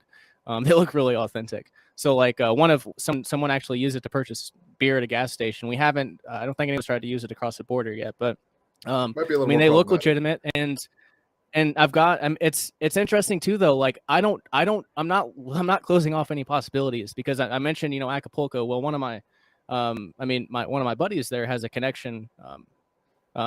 Has connections with like I guess their lawyer has connections with like immigration there. So like it's not outside, it's not impossible. I'm not saying it's likely. It's unlikely, but it is possible like that we could get like a PAZNIA passport, like make it like legally accepted like at the Mexican border, which would lend quite a bit of credibility. And would be an interesting, I don't know, it'd create interesting possibilities. But anyway, as far as the legal situation, there's not really an interaction. It's just kind of yeah, I don't think they know we exist yet. That's good, but I'm not closing off possibilities per se. I think I've heard about like the Republic of the Conch or something like that. Some people down in Florida at one point kind of did this thing where they're like, yo, we're seceding. And it turned into like, I don't even think they did it for very long, because they're like, we don't want like an embargo or military coming in and trying to impose shit. That's why I was kind of wondering like how you're dealing. It seems almost a, how would I put it? There's a what is it called? Oh, but they're like the tenet of, it's not a faith, but it's like it's not absurd, and it's like Bob and the guy with the pipe smoking it. What is this called? I forgot now. it's like a thought experiment from like the 70s and 80s where it's like very like almost absurdist stuff. And it sounds like you're coming from that angle a little more, almost like this is a joke, but it could work, kind of thing more. Which I'm not against at all. It's the joke and it's serious. It's a joke and it's serious. So like the parallel network is a decentralized parallel network. So that's the other aspect too is, I mean, this thing is worldwide. So like just like you have to shut down every single Bitcoin node or every single laptop that's connected to the network to stop the network. You would have to, like, if it's a decentralized network of second realms, then I mean, that falls under numerous different jurisdictions. I guess that's another angle too is that's the idea is it's decentralized. And another element of it too, obviously, if we're going to have this decentralized network, then and we want to have our own infrastructure and such, well, there's the PAZNIA Department of Transportation too. And I mentioned Vonu. Well, there's a lot of van nomads now. And they do a lot of traveling. There's some that do deliveries for jobs. So eventually, I mean, it's not there yet. We don't have the numbers at this point, but we're hoping to have our own delivery and logistics network too. So like it's a real thing under a complete joke. Like if you look at the if you look at the website, it looks like a joke. And I guess that's kind of the purpose of it too. Like even people who are interested, like they've got to look a little deeper. They've got to spend time to like understand that it's kind of a legitimate thing. So well, it kind of reminds me a little. Oh, go ahead, Raffael. Just another angle on this. So first, I like the idea of proxy merchant. And in practicality, so what is possible, at least in Austria, I'm not sure if there is any similar suitable form in the US. In Austria, you can actually form something that's called associations. So I guess over there you would call it 501c3s or something. But the special thing in Austria is that because of the legality, and this is even different than Germany, it's basically on the same level as other, let's say, quite fundamental layers of the law fair structure. So these vehicles can even be used in a way to still have a recognition or a shell or a interface point with the structure, but actually create a lot of what you're talking about, freedom and autonomy within the structure, and allow those to interconnect with each other. And what's certainly true is that the idea you are having, many are, and that's why many, I guess, have joined in one way or another, and many, many more have in still yet independent and not yet informed of each other projects. But this interconnectivity will only increase also by this conversation.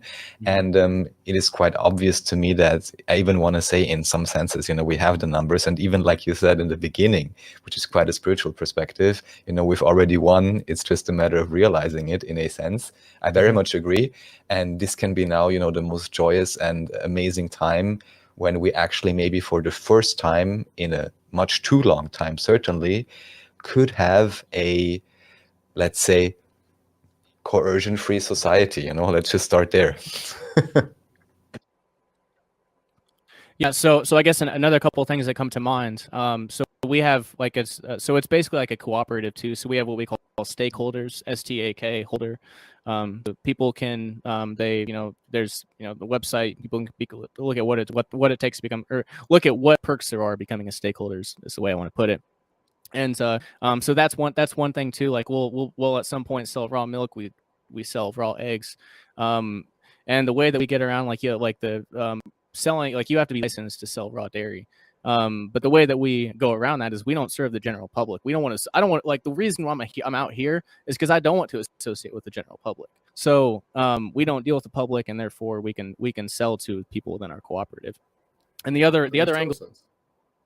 Private membership organizations. Like apparently they were a thing around prohibition where if you were a pub bar, you couldn't sell liquor, but if you were a private organization, then they could sell you beer. So it seems to be a legitimate thing. I haven't gone that far with it. Yes, that's in a sense the way to go, and also important to recognize, even because in my ideal world, we don't need any of these papers. We won't even need Bitcoin or anything, but these are all, tools and paths that can lead us to the creativity and also to the realization eventually of the inherent and de facto physical abundance, if we don't mismanage everything deliberately and destroy the great resupply networks and resources that we have.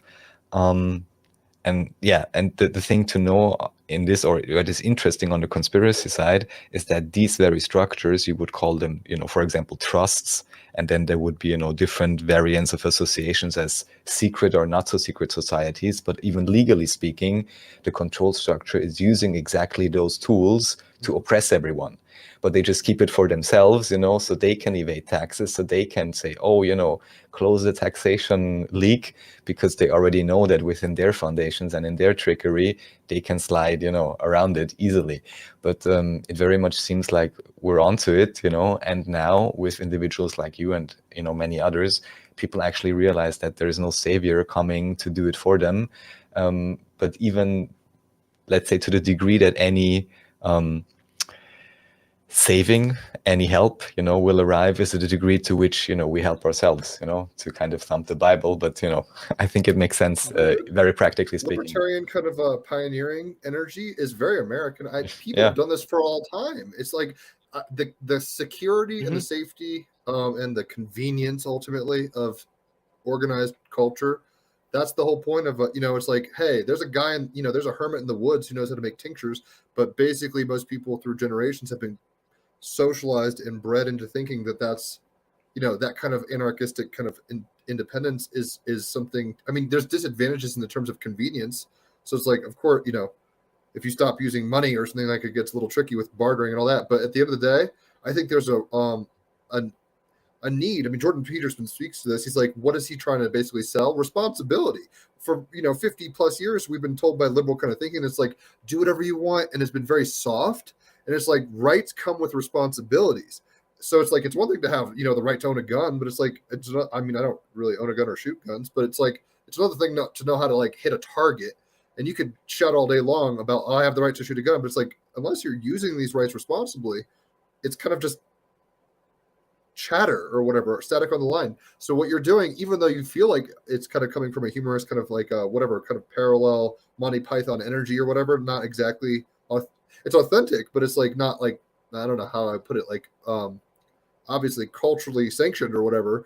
Don't worry about I would that. almost say, sorry, just maybe to reframe it, it maybe just doesn't have the assumed monopoly on authority as all the current versions of systems would have. Maybe that's the big difference, because you're not going there and saying you have to respect this and that, but you can voluntarily and I don't, join. And see, I don't call myself. I had to create a title. I wasn't calling myself. We'll wait for it, Raphael. Yeah. There it is. Oh, say that all again. You didn't have a title, but you called yourself something. You cut out there for a second. Yeah. This is a hot potato. Apologies. Can you hear me? NSA doesn't want this shit. Yeah, we could hear you. Just kind of hanging out for basically just parts. Repeat the part about the title, and all else I can say about the internet is just, maybe it's because it's a cross-border connection, maybe that's why. So, but go ahead. Yeah, so I was just gonna say, like the titles again. Like I'm the second realm coordinator is all I am. Like I don't actually like. No, there's no like. Obviously, it's a fake title anyway. But like I wasn't gonna choose a title with those other connotations or whatever. Yeah, no, no, definitely not. But I mean, you mentioned something interesting there. Like that was another recognition too, that it was a major weight off my back, because I'd drink a lot, and then I'd watch like those Alex Jones documentaries back in the day, and it kind of seemed like it was like the end was coming, and like there's to be a big fight and a big war, and like it kind of seemed like like the end was the end was close, but I mean, like the spirit, like when you realize like reincarnation seems to be real, at least from what I've looked into, and like this isn't it, and then you also look at things like I came across, this was another just a random stumbling, and I guess maybe it might be like you find what you're looking for, I guess, in a sense. Maybe this is one of those examples, but I came across this this text called "The Son of God: The Mystical Teachings of the Masters," and it was by this guy. Climber. Is published in 1916, and it was it's really auspicious, which is probably what interested me to it, drew me to it. But it's from the Temple of Illuminati, for the Order of the Illuminati, so it's like a Rosicrucian document. And so I was like, what am I getting myself into? So I started looking through it, and it was like I was reading a libertarian text. Like they were talking about, it was, I guess, I don't remember, this was a little while back, I don't remember all the details for it, but it was, people interested in checking it out, it was vonupodcast.com/94. It's called Ancient Second Realms, and they were going through like the history of, they talked about the Essenes, and that was the first time I'd ever heard about the Essenes. But like just one quick quote from it. But yeah, the title episode is Ancient Second Realms, and this is one quote from there. Quote, "The solution which the Essenes offered for economic and social harmony can be applied in every age, the present as well as the past. It contained 4 factors. 1, separating from the chaotic conditions of the mass of mankind, which refuses to obey natural and cosmic law." End quote. And that's all I have in the Give it a second. So like, this is like, this might not like this. It's not. It might not even be something that can be like one per se, right? Like it might be, like, I don't know. Maybe in this school, there's always going to be. I mean, and that's the Vonu perspective too. Is that there's always going to be coercers. So I don't know if this is something that can necessarily be solved, or that can necessarily be won in that manner. I think, individually and spiritually speaking, and I don't know. But you know more than you think, kind of bro. rambling. You know more than you think. Doing that No, don't worry. Never fret. I ramble. We'll take the bullet for the team. The idea is like love wins. What's not love? I mean, I'm coming from a more Judeo-Christian thing. I call myself a Christian, though. At this point, that's kind of like very relative, compared to most people. And it's like, what's not grace? Like the fact that we're on a planet in the Goldilocks zone, breathing oxygen and able to like communicate through language and comprehend each other in this vast ocean of craziness. Like it's a wild ride, kind of a Bill Hicksian, like, oh my gosh, a lot of ups and downs and thrills and chills. Like it's not uninteresting. And there could be a whole lot of spectrum of what the polarity of like, total zero interesting to like the most manic novelty possible or whatever, right? Like, I mean, it seems like in a McKenna sense, we're going towards more and more novelty by the day post 2012. But what you're kind of tapping into, I think, is, I mean, if it's not broke, don't fix it kind of thing. And it just like in like a tree, it bifurcates and stuff. Part of the trees of liberty have gotten kind of ossified or need to be pruned back, or we need to just go back a few steps. It doesn't mean we have to go live in mud daub huts and not speak language, or it's like extreme resetting is kind of like extreme resetting. But what you're doing, it sounds like, is at least starting with the idea of like a living RPG almost, where you're having fun with it and then seeing what's plausible and possible.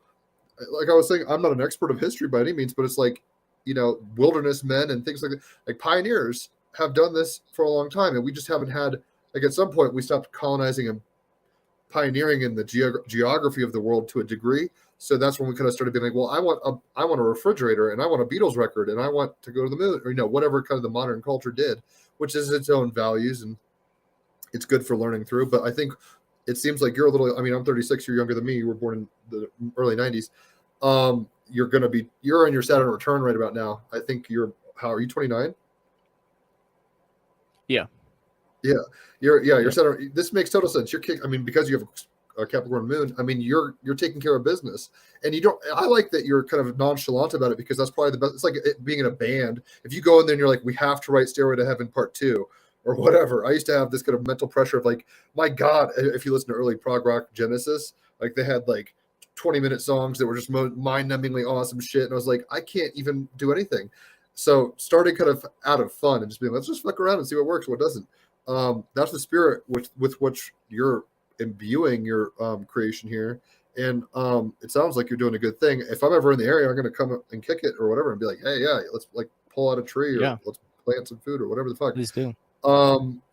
Tell us a little about, like, you were saying the vetting process, because I think that's smart. Ironically enough, I've only been to psychics once, really, and they were like, oh, you were an Essene in a past life or whatever. So I don't know much about the Essenes, but the idea, I think, is more libertarian kind of thinking, and that these kind of hermitage fringe thinking groups can work, but it's hard to know how to interface with it. That's when you read Animal Farmer's thing. It's like how, the horse is doing all the work and everyone's afraid of the dogs, the military dogs protecting the pigs, but the pigs don't have, like, that's why communism can't work really, because it just, unless you're like totally self-sovereign, because you need an interface point for representation militarily or other things.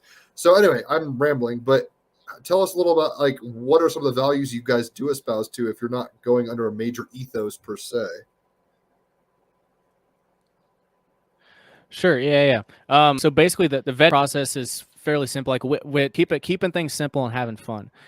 So like people have come in and been like, have you thought about doing like a dispute resolution organization on like a decent, like on a DAO, like on a blockchain? It's like, no, we're just gonna vet. It's like it's less complicated. I don't if we got developers, you're gonna need to work on the website, the digital second realm. But anyway, so the vetting process is fairly simple. It's so like I said, I've been going to these freedom festivals for 7 years now. And I'd built these relationships, and they're what I call like the first ring in my circle of trust is these people who I would trust my life, right? Like I would trust these people with my life. So then from there, any of them can invite whoever they want to. But if anything were to go wrong, they were the one that vouched for them, and it would fall back on them. So basically, like so we have to know them personally and invite them, or we have to find a colleague in common that could vouch for the reputation. And it's not hard to do. The community is not really that big. It's funny, like the people like. As one example, someone hit me up on the LUA, the Libertarian Type Publication site. It wasn't even Vonu or PAZNIA, and he just the random like the shop help messenger app was on there at one point, and he was like, "Hey, my family's on an RV trip. Can we stop by?" I was like, "Well, like it's outside like with normal parameters, but yeah, go for it. I'm gonna with his family, come on out, whatever. We'll give it a shot." And he happened to have been like a roommate with someone I used to do radio with, who I'd been to freedom festivals with for like 5 years. So like that just happens. Like we all know each other anyway. So like as far as getting vetted, like it's people like I've heard people like, well, that seems like a pain. It's like, no, it's really not that hard. It's just we got to make sure that like you're not just some random that's going to cause trouble is essentially the deal. And there's also too like folks like you, Jim and Raffael, you guys would certainly be welcome out here. I've listened to you guys on podcasts enough. I can tell you're authentic. I can tell you're good people. It's what I would call like a lot of people would like when I can't recall an example, but like I kind of consider this realm like beyond anarchy, where like it's beyond like it's beyond just like the anti-authoritarian and pro freedom. It's like going all the way with liberation, right? Mm-hmm. Taking it to different realms. So you asked about like some of the values, and I'll pulling up the page real quick. You got a manifesto? The PAZNIA Constitution. Okay, Constitution. No, it's the PAZNIA Constitution. I'm not going to read the whole thing, but there's the Declaration of Independence, which I basically ripped off of the. I used the original as the inspiration template. And just changed some stuff around. But the founding principles. Yep, a template. It does. So the founding principles of PAZNIA are a constitution, a respect for and commitment to privacy. The use of pseudonyms is encouraged. Don't hurt people and honor your contracts, which is just base like libertarian or proprietarian anarchism explained in like one sentence. Don't hurt people and honor your contracts.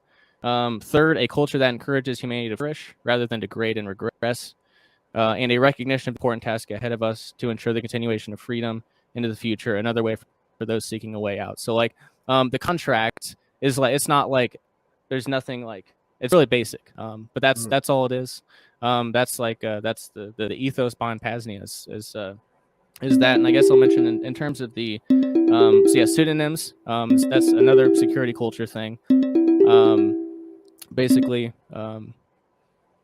the crypto anarchist perspective on it is if there's no attribution, then there can be no I don't know if I want to get into this even necessarily, but no, but yeah, like pseudonyms they're another basically. way. They're another way too. Yeah, it's so basically, your given name, like Shane, is attributable to some things, and Rayo is attributed to others. So it's basically creating multiple identities for different situations, yeah, so separating, it's separating from strawman. Yes, is another way too. And maybe just to line it out in a certain way, because what comes to mind for me, and I don't even. Maybe that's why I don't want to talk about it. I'm not sure, because internet handles, of course. I mean, until recently, this was very popular, and nobody on the internet knows you're a dog. I'm thinking of even clandestine operations or whatever, where for other security purposes this would be used. I just find it so interesting because just like with the vetting process, generally, a maybe also human response, maybe naive response, maybe conditioned response would be, oh, let's be open and invite everybody. But again, exactly this factor, and we can even compare it like with cells or whatever, they need to maintain a certain voltage and certain, certain environments, also integrity, that there is again a controller group that uses this very much, because if you're not vetted, you're not going to get tapped at Yale for Skull and Bones. Freemason, big joke, all of those invite structures. only. But at the same time, it's kind of suggested, and I would even somehow vibe with that, invite everyone. But the issue is, just like the Rosicrucians, which may be part of X-Share, at least for that document, properly state, is there is some need for some semi-permeable barrier, just because otherwise it gets diluted, and you can't build that. Even if you wanted to ultimately liberate everyone, you need to maintain a certain density of energy within a system that you can actually reach that level. And there it's very important to have the proper type of, discrimination, let me say, distinction. So yeah, it's highly interesting, I think. It's funny because these are if we want to play devil's advocate for just a brief moment, because I don't run around just thinking everyone's like a satanic pedophile all the time. I mean, let's just be, I think some people are really trying to be statespeople. You know what I mean? It's like, I think some people are just buy into the matrix so much that they're not really thinking for themselves. So they're thinking more in terms of like material security or status or power, these things. There's probably definitely evil, nefarious elements, and probably more than I'm even naively aware of, clearly. But at the end of the day, it's funny because the modalities through which governments currently, and for the past, let's say, 200 years, have been trying things, it's like these are essentially valid attempts at trying to control reality and govern it. I mean, that's all government, right? And I think at some point, it's tricky because the model would kind of be like, all right, you're going to look to, and it's not right or wrong, but there's going to be a stage in your gestation as a soul where you're going to need, even Jesus, like before he was like, 12 in the stories or whatever, it's like he went and listened to all the wise people in the temple and shit. He got like bearings basically. And then at some point he kind of went out and did his own thing. And we're just going to use the Christian story for a second because I'm well equipped with that than the Buddha story particularly, but same idea with the Buddhism. You got a core group or whatever, and you have certain values. It's open access to a point, but at some level, that's the whole Judas thing. It's like if you're open too much, you could get really screwed over, like Mufasa was by his brother. I mean, even blood doesn't discriminate against like pride, ego, vanity, evil, maliciousness, whatever. And to be naive that these things don't exist is like hard. So it's weird because I guess we're in this weird gestational thing where we're not there yet, but we could do better. So it's almost like the training wheels are coming off, and it's like, that's kind of how I've looked at the last like 2 or 3 years. It's like, do you want to be told by the media and the state what to do and think and feel and what to put in your body? Or are you going to try to do your own thing? And neither are wrong in a sense. They're both expressions of the one infinite consciousness playing around with itself, or whatever Raphael might say it more elegantly. But in some weird way, it seems like you're vibrating on a wave where people are like, look, we're not stupid, we're capable, which is something that we don't really talk about much in our culture these days, like just sovereignty and responsibility. You and your circles have for a while, but me, no. I mean, I was just like, I've even been watching Avatar: The Last Airbender, rewatching it. I'm watching Legend of Korra right now, and reading Neverending Story and doing all this weird culture shit with my fiance. But Aang's a vegan, but a vegetarian, but that doesn't mean everybody needs to be a vegetarian. I guess, God, this is a buckshot talk, but the whole point is, we're exactly where we need to be, and certain nodes are going in certain directions, then that's okay. And if you want, even in the Matrix, Sylar was like, man, I miss the padded, cushioning of the system so much so that I'm going to revert to it. And I think a lot of us are kind of tired of that. We don't want to give up comfort and stability, but at the same time, we want to do it on our own terms and not being told by like a state or religion or whatever that this is the absolute only thing, or else you'll get put up against the wall, or else you go to hell, all this kind of stuff. So it's an interesting time. I mean, in a weird way, it's kind of reflecting in another element when you were talking about, not like fluid identity and kind of non-culpability. And even the fact that you're playing around with this stuff is reminding me a little, but not exactly, of like kind of these metaverse situations that are starting to pop up where people are wanting to escape. But yours feels like a flesh and bone metaverse, if that makes sense. Like it's not just some digital thing people plug in and go sort our line on, or RPG on. You're doing it, so it's almost like Sim City or Oregon Trail, but real. And that's what I'm saying. It's like not new, It's just new to us. Like for the past 30 to 50 years, people haven't, the guy who disappeared in the woods with the publications or whatever, he was doing it. But generally speaking, this is pretty fringe stuff. Most people want the security and the perks, I guess, of society. And there's a price to be paid for all that. I mean, yeah, fast food is quick, but my God, it's not that healthy, and the ethics around it aren't that great or whatever. So anyway, I'm kind of curious about shit. What was one thing I was going to ask a question about? It just popped in my head, but I totally spaced. Well, Raphael, do you have any questions? I'm kind of. I had a thought. I only have one or two random buckshots from earlier, but they're really random. But this came to me recently, just because you mentioned Game of Thrones a few times, and because I know you're into Exodus, Rayo. So I had this realization 2 days ago or something. I was watching some like reloads or old stuff of Game of Thrones or new stuff. There will be some new stuff, and I was like, why people are so fascinated and it's so interesting. It's such a big universe. But then I was like, wow, this is actually the key in the hidden message, because if it is true, which in this case I can somewhat believe if I look at the guy, that George R.R. Martin actually drew all of this from his imagination, then I can most easily believe that, some, I want to call them monks, but whatever, controller class, can come up with a completely new history with some templates and copy and paste, if only one individual can come up with an entire universe. So anyhow, that's the reset discussion, but that's something that came to my mind recently. And that's a rabbit hole I don't tend to go down. I mean, I'm a pussy these days, really, with a lot of that kind of conspiracy stuff, because I'm like, it just brings down my vibes. I mean, I don't want to be bypassing, but at the same time, I'm like, hey, I can't just look at Hillary eats babies documentaries or whatever stuff all day. Not that that's what you do, Raphael. But in terms of the reset, I'm wondering, Rayo, do you have any perspectives or thoughts on that? That's how you know Exodus. So what's your kind of touch point with resets and that'd be interesting, etc.? Especially also in correlation with all the experiences and education in a sense you've undergone. So it's interesting. I guess the way that I entered that area, I think I heard Howdy McCoskey on, or actually no, it was through Matt from Quantum of Conscience mentioned Howdy McCoskey, and I came across his book, Exposing Expositions, and I'd heard him talk about the World's Fairs, and I remember back in it was like was I in elementary school or middle school? We had a World's Fair, like it was a mock World's Fair there, so I was like, I haven't thought about that in a little while, but. Yeah, as far as I really don't have any conclusions.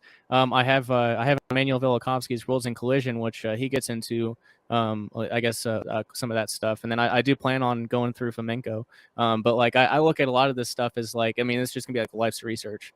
So like I might have I might get to certain, I might get some clarity, but again, like it's a massive topic, and it's more so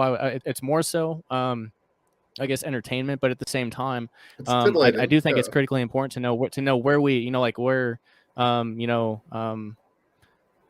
where our origins are. I think that's important, and you look at like the kind of the way that I looked at it initially was like that wasn't that long ago. Like there's no way it could have like you could have just slipped through within 2 or 3 generations. But like I look at what's transpired over the past couple of years and all the stuff that's been rewritten and erased. It's like, yeah, in 100 years it totally yeah.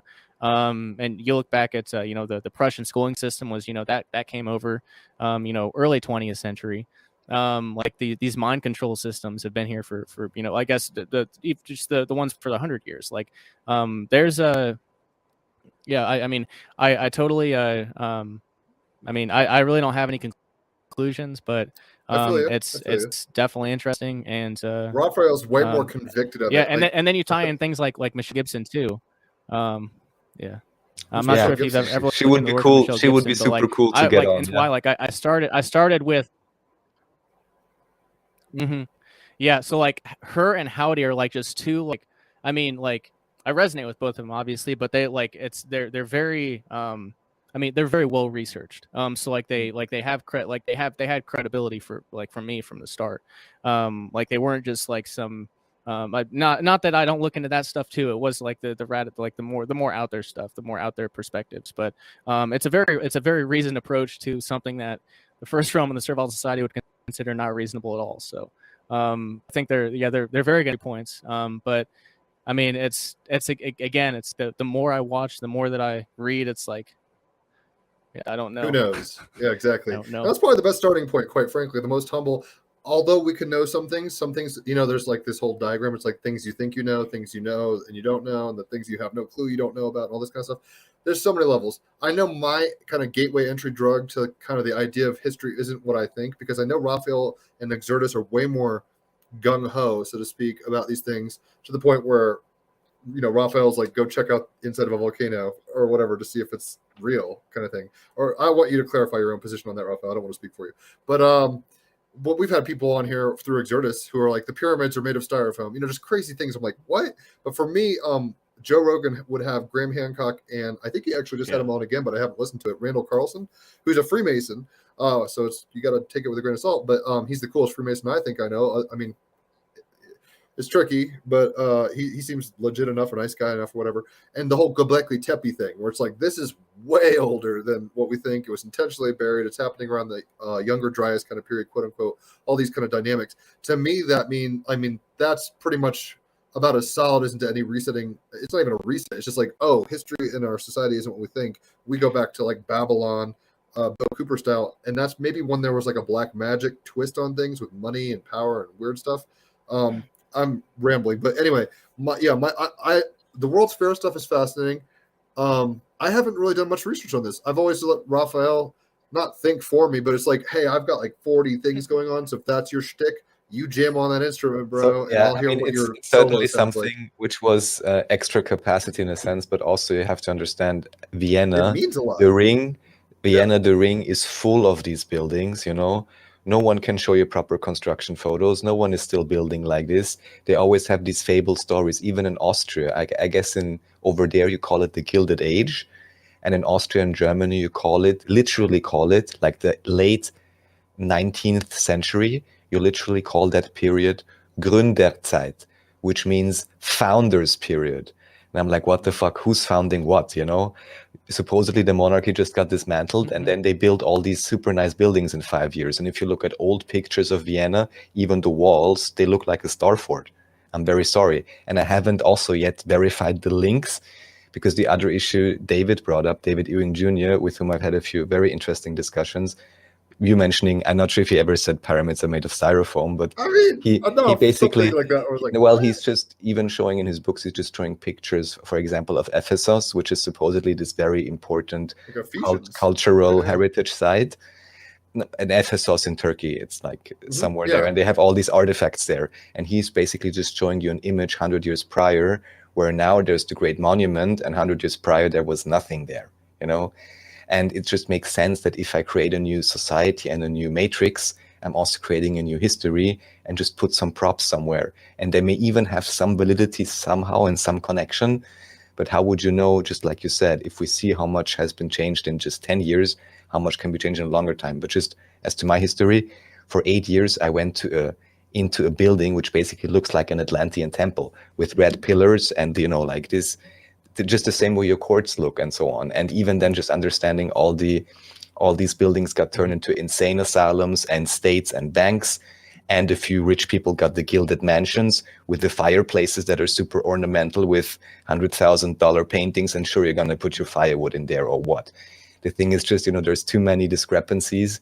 And at least in my understanding of history, I don't know how you felt in school or whatever, there were many questions that were left unanswered to me, many links that weren't really connected. And you just get, 3 paragraphs about the Egyptians, enjoy, And I'm like, there's an issue there if they and also in my case, because they never talked about the building, for example, where we were for 8 years. They never explained what the fuck this building even is and why it looks so special and why it has to be built, why a school has to look like that, supposedly built in 3 years by, one of the 5 Freemasons or whatever that built all of those buildings according to Wikipedia. And then I'm like, Freemasonry, even just with the circumstantial evidence, I'm sorry. So yeah, anyhow. So maybe just that explains why I'm so interested in this, because I'm Yeah, around no, these it buildings all the touches your, time. yeah, So it touches your reality more. I mean, more than mine. And I'm easily distracted. You're more committed to a thought form, Raphael. I appreciate that. I can be like, oh, that's an interesting thought, and just run off. Before we kind of start winding down, because I don't want to take up your whole day, and I'm being told dinner is ready. I'm curious, what, because we're gonna have to get you back on. If you want to talk with Exertus now sometime and shoot the shit in a group thing, or just do your own thing again and just come on and talk. We've kind of broken the ice and gotten you in the jacuzzi, so to speak. So you're definitely Team Rabbit Hole, dude. You're doing the shit. I'm kind of curious. What are some of your plans, hopes, visions? What are projects you're working on? I want to definitely talk a little more about publication and how that looks, because it seems like if enough like minds get together, you get a Library of Alexandria type thing going. But yeah, tell us kind of what the scope of your future projects, whatever. This is your kind of moment to spiel whatever you want to spiel. Sure. Yeah. So I guess I'll just say, obviously, like we definitely prefer the physical space and time. So, Jim, if you're ever in the area, please do come by. But we do have a few official events announced for this year. And if I don't know you, if we've never communicated on digitally, speaking to the audience here, we do have a PAZNIA committee of correspondence Telegram chat, and you don't have to have a digital connection. You can just come in there and start talking and building your reputation. And if I get a good feel about you, I'll probably send you an invite. So it's basically we just do basically a layer of getting to know them before we do that. So our first event is actually March 31st to April 4th. It's our spring camping event. The weather's starting to get nice here, so we're gonna get together for that. Then May 26th to May 30th, it's our Volunteerism Day weekend gathering. It's Memorial Day weekend, is what the official holiday is in the Servile Society, but we call it Volunteerism Day. So yeah, it's May 26th to May 30th, and then Vonu Fest 3 is our biggest main event of the year. Hoping to feature some second realm culture. Have a musician, comedian. These are so you're talking about culture. Well, a lot of the music and media out there is not for empowerment or education. It's for control and mind control and brainwashing and predictive programming and all those sorts of things. So in the second realm we have our own culture, but it's focused upon empowerment and freedom and things like that. So hopefully going to have I'll mention we're hoping to get Elias Clay out here last year. She does I guess she's kind of like a rapper hip hop, but she's got incredible music. Really I think you guys would definitely dig it, but we were hoping to get her out here last year. She wasn't able to make it, but something like that would be incredible. So yeah, that's Vonu Fest. Then also just self-liberational stuff. We'll probably do some more on the garden. We'll I don't know, I might put up some fencing, something. And mushroom hunting is always on the docket, because I got really into that last year towards the end of the season, and they're everywhere. They're everywhere. So Paul Stamets has a really good documentary. I just recommend shows that. people. I mean, I know it's servile, like Netflix. Yeah, so people culture, want to come out. That'd be awesome. Yeah, dude, you're crushing it. I mean, we got the strength card and the 6 of Wands. You're being a leader. You're not done yet. Don't give up. Keep pushing that rock uphill with a smile, I guess, or Sisyphean style. But here you've got strength, you've got charisma, and you just keep experimenting. Have fun. It sounds like you're doing a great thing. Any way we can help, obviously, let us know. And yeah, I'll look into this a little more. I'm about, like I said, to go to Costa Rica with a guy who's kind of doing the same stuff, but not exactly at all. But like it'd be good to get people linked up just nodally who need to be aware of each other, just so inspiration and fraternity. I mean, at the end of the day, these crazy governments, these crazy secret societies have a few tenets that we can use, like I was just thinking the same thing. It's so ridiculous. I always wondered, even in this life, I was like, will I have to found a secret society, and it won't exactly be that, and we won't have any of the crazy blood drinking rituals, but to some extent, it has some validity, just like you're about to mention now. It's really funny. You can't toss everything out. Like he was saying, everything I do is everything I do is just a mishmash of a bunch of things. Like we did an episode for like the Building the Second Realm series. We did an episode looking at organized crime because, like there's certain operational security things that would definitely translate over. So don't yeah, of course they violated personal property, and that's like terrible. But then again, like you can learn from anybody, right? You can learn from anything. So yeah, and implement the and not even just implement, like the Babylon likes to invert. Well, let's invert back. Yeah, rectify. There we go. Let's rectify the paradigm. That's really all it's about. I mean, that's really what it's about. I think it's hit a tipping point. People people will make their choices, but basically it's like, do you want to be on the Death Star or do you want to go join Ewoks? And it doesn't have to be in the trees, but like the vibes are very different.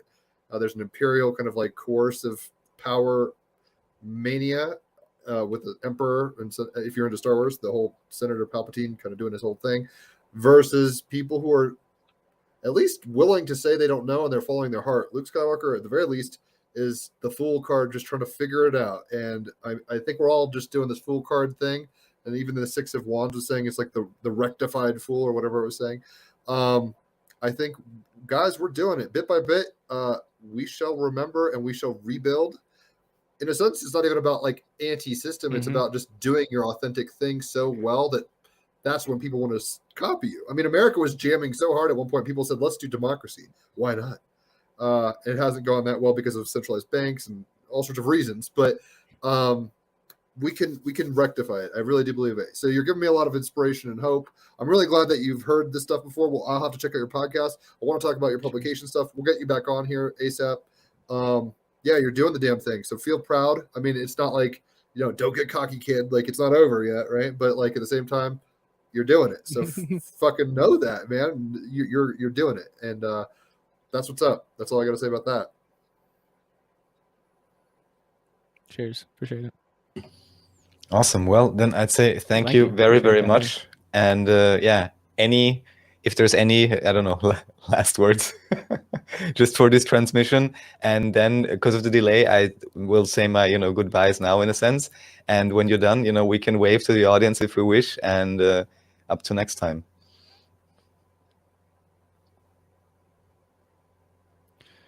Sure. I guess it was awesome talking to you guys. It was. I mean, I had a feeling it'd be a great conversation just from listening to so many of you, listening to you guys for so many hours. So yeah, thanks again for what you guys are doing, bringing people together. And I guess the last thing I would just say is, yeah, PAZNIApodcast.com.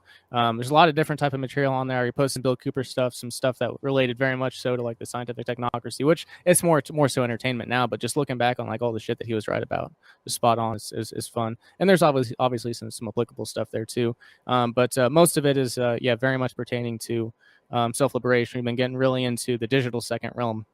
As of late, crypto anarchy, ghost pads and ghost phones, hardware, firmware hardened security, privacy, privacy, phone and laptops and such. So we've been expanding. It used to just be books on self-liberation over at Liberty Under Attack, and now we've got ghost pads and ghost phones too. So yeah, I mean, that's, I guess, just what I'll leave it with. And it's like I always end emails and podcasts with, Vonu was yours for the making and the second realm is yours for the building. So thanks a lot for the time tonight, guys. Definitely. You are most assuredly Team Rabbit Hole, whether you feel like it or not. You're a dolphin. I mean, it's funny because it feels like we're all remembering waking up. Raffael probably feels normal to this, but to me, it's always really surprising. I'm like, oh, life isn't that bad. Fucking, I don't need Fox News and CNN to tell me what's going on. It's great meeting up with people that are like-minded, like-spirited. I mean, different hubs of the same wheel, if that makes sense, or different spokes of the same wheel. It feels like we're all kind of figuring our shit out. And I'm pretty sure Jim, he even followed your invitation on the Telegram channel, Oh, yeah, I think he was one of those that replied. So that's, I just picked up the lead. So, here we are, Jim. It's all you're doing.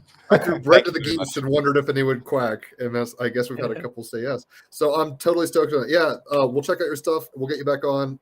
Guys, further up and further in. This dream is never ending. Enjoy the fucking ride. Kick ass. Have fun. Cheers. Enjoy, everyone. Thanks.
Because that's really the issue that we're dealing with these, ghost phones, ghost pads, whatever, is that there's no way that you can organize with other people and have these distributed tribes if you have a snitch in your pocket all the time.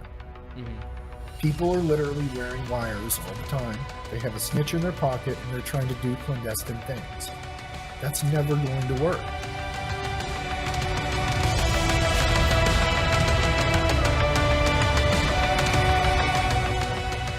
I'm focused on this project now because I really see how the unfettered flow of communication is what really has prompted this, shift in consciousness. And that if this can't continue this way and people can't communicate freely with each other, then all the distributed networks that have formed aren't going to be very effective, and they're not going to be able to do what they could do. If you can't communicate, especially when you're basically part of a dispersed tribe at this point, if you can't communicate without being monitored, it basically hamstrings anything, anything going forward. Step up your privacy and order a ghost phone today. Just visit libertyunderattack.com/ghost phone. Again, libertyunderattack.com/ghost phone.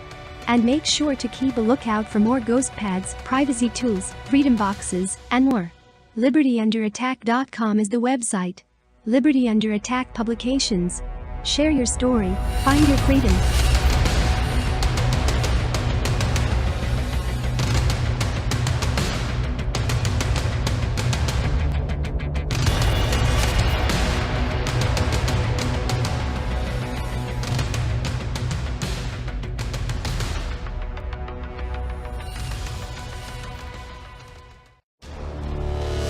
.2048, the second volume in the Brushfire thriller series, takes place in the not-so-distant future. In the second half of the 21st century, the War of Ideas took place. The creation of second realms and individualist decentralized freedom cells spread across geographical regions, and the practical ideas of liberty, voluntary interaction, and peace took hold. The Free Society in 2048 is loosely based on Samuel E. Konkin III's Phases of Agorism, in which the destruction of the state would be realistically accomplished through the establishment of pockets of free individuals, black and gray markets, and the spreading of the ideas of freedom and liberty, until the demand for an overarching state was no longer perceived as essential, and individualism and voluntary interaction prevailed. The original creators of the Freedom Cells who led the world to a better place are still scattered about, living their lives, including Maxine, the late Henry Tucker's love, and the now washed-up but stubborn punk rocker Warren, still reside in the Appalachian Mountains. Maxine's nephew, Vince, and his boy Tommy, who had been band nomads ever since Tommy's mom left to pursue a materialistic quest for fortune in the never-ending rat race, went to visit Auntie Max on her homestead on Jim Mountain Road. Although Max is very happy for the visit, she has an ulterior motive. Her close friend she met during her revolutionary days, Isaac Hopper, is trapped in a geographical area previously known as New York City, now known as the State Zone. The State Zone is one of only a handful of remnant states where an overarching power-hungry government rules over its citizens with aggressive force. Together, Warren, Vince, and Tommy team up and use their knowledge, including advanced hacking techniques, low-tech ciphers, IRC encrypted chat, and cryptocurrencies to infiltrate and evade the authorities in the State Zone and bring back Isaac to freedom.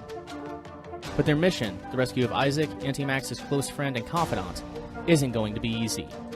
They're up against a powerful authoritarian Hydra state, a massive surveillance apparatus, a relentless and murderous police state, and a propaganda arm that will not stop until extremist terrorists known as the Trio, Warren, Vince, and Tommy, are brought to justice. Will the trio pull off the rescue of Max's longtime friend Isaac Hopper? Will the forces of good, free individuals, prevail against the statist forces of evil? Find out in the second volume of the Brushfire thriller series, 2048, available exclusively via Liberty Under Attack Publications. Just visit libertyunderattack.com/2048. Again, libertyunderattack.com/2048, or snag them both in the Brushfire bundle. libertyunderattack.com/2048 bundle. Liberty Under Attack Publications. Share your story. Find your freedom.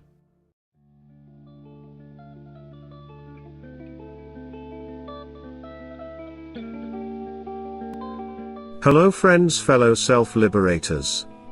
DJ Brian Free Robot here with a message from the PAZNIA Department of Freedom. Did you know, PAZNIA is much more than just the greatest radio network in existence. Founded in 2020, the Free Republic of PAZNIA is a burgeoning, worldwide parallel network founded upon the principles of truth, freedom, and voluntarism. We're building out a network, and subsequent map and directory, of homesteads and farms, van nomad squat spots, guerrilla gardening plots, local health food stores, potential opportunities for alternative home bases, and much more, anything else that would be useful and necessary for a self-liberator. Beyond that, we have various departments, such as our Department of Transportation and Department of Communications. Each department is pursuing its own goals, in this case, a decentralized logistics and supply network, and mesh networking as examples, respectively. We'll build out some public features, but PAZNIA is at its core a vetted network. And the first step is to become an honorary stakeholder. Features include discounts to other businesses/hustles in the Agora, access to the Second Realm network of non-coercers, a PAZNIA ID card, PAZNIA stickers and pens, a digital self-liberation bundle via Liberty Under Attack Publications, a PAZNIA flag, and a shirt and a coffee mug or a hat. The full stakeholder donation is $333, but there are various tiers, $3, $55, and $99 if the budget is understandably tight. Your donation will go towards the expansion of the PAZNIA network and is a way for us to only get folks who will put their money where their mouths are per se. And you get some great advantages in return. To become an honorary stakeholder, visit PAZNIA.com/stake. Again, PAZNIA.com/stake.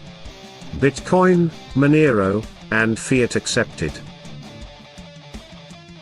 Thanks so much for tuning into the PAZNIA radio network. Let's get back to the deprogramming. DJ Brian Free Robot out.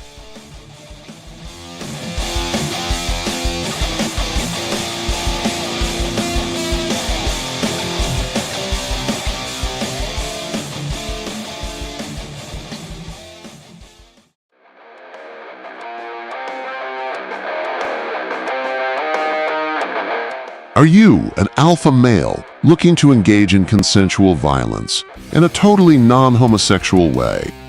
Do you also have nostalgia over the glory days when NFL players would get drunk, smoke cigarettes, and do drugs in the locker room before the complete takeover by gambling? And before all the lame-ass flag-waving shit? You aren't the only one. The PAZNIA Football League is prepping for kickoff in year 7 2027. The beginning preliminary planning stage is launching alongside this announcement.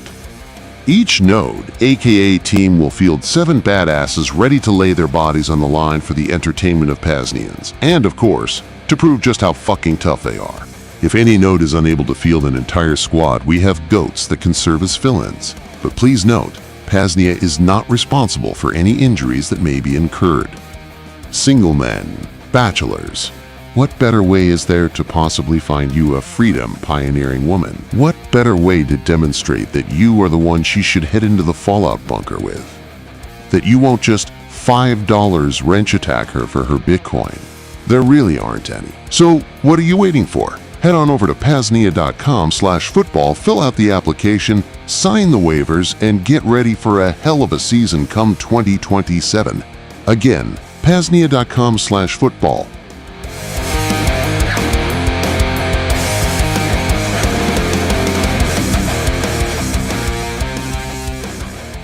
Sponsored by Pain Liberator, Miracle Muscle Pain Relief Spray, the official wellness product of the PAZNIA Football League. You're listening to the PAZNIA Radio Network.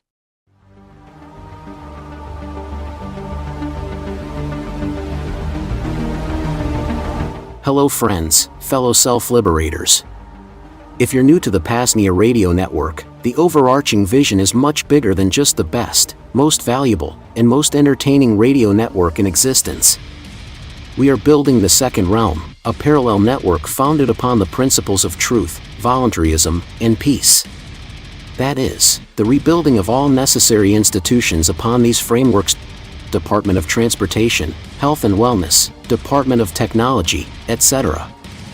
And thankfully, we're at a point where some infrastructure is being deployed or will be very soon. This means ongoing hosting costs, maintenance, and more. We have a little bit in our PAZNIA Monero fund at current, but a good chunk went to the PeerTube instance, aka the PAZNIA LBRY. Other projects include our own Mumble server, think an open source, privacy-friendly version of Discord.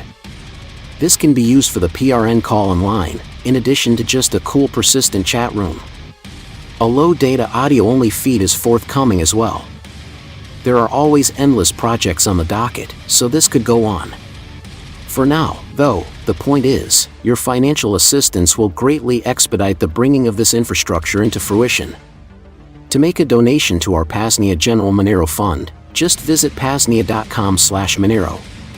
To make a one-time Bitcoin, fiat, or Monero donation, visit PAZNIA.com/shop and use the custom one-time donation option. If you want to donate silver or some other metal, email coordinator at PAZNIA.com and I'll get you mailing information. And finally, if you aren't able to support financially, that's okay. Just talk about PAZNIA, promote PRN, share links to the website, the PAZNIA audiobook, or whatever. It all helps. Again, those links are PAZNIA.com/Monero for Monero, PAZNIA.com/shop for a one-time Bitcoin, Monero, or fiat donation. And reach out to me, coordinator at PAZNIA.com, for metal donations. Thanks so much for being here. Onward to the second realm, but for now, back to the deprogramming.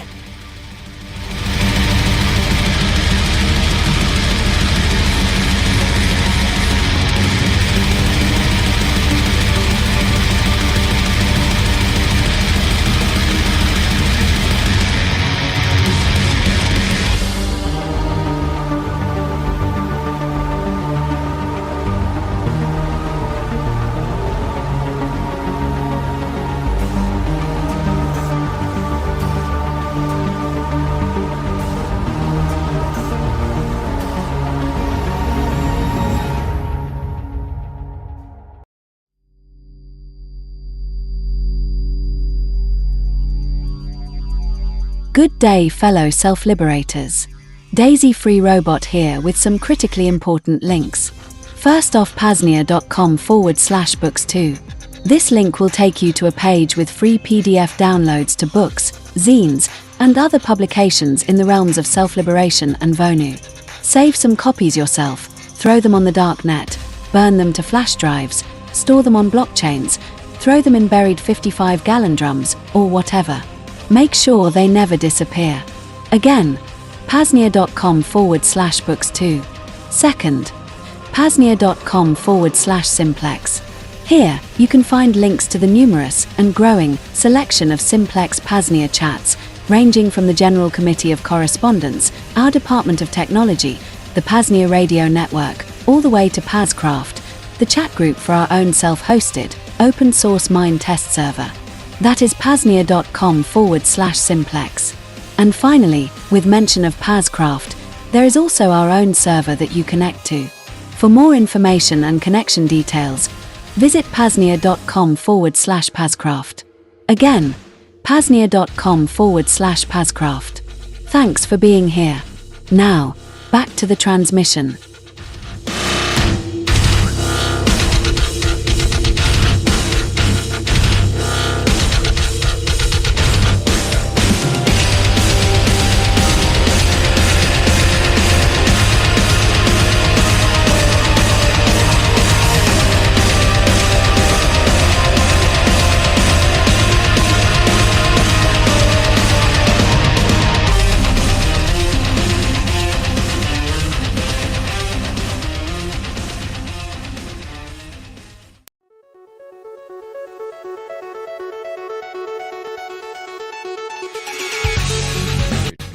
happy to collaborate with you as well. We certainly, share the theme of self-liberation, which, at least to me, seems ultimately what this journey kind of is about, to allow ourselves to believe for a brief moment in the eyes of the one creator that, we are limited, we are, maybe even slaves of all of this, and then discover all the systems, all the structures, and ultimately pierce through the illusion of those contrived, artificially self-limiting perceptions and belief systems.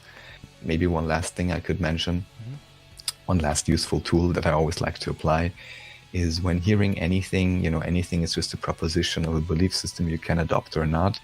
But if in any way, shape or form anyone is ever communicating anything to you and you feel that it is limiting, you feel it's off, you feel it's feeling bad. And here again, I'm not talking about ignoring something you should transform, but I'm basically talking about any type of belief or proposition that would make you believe that you are, let's say, more limited than you feel yourself, less capable, less powerful, less divine, less infinite, less joyous or whatever.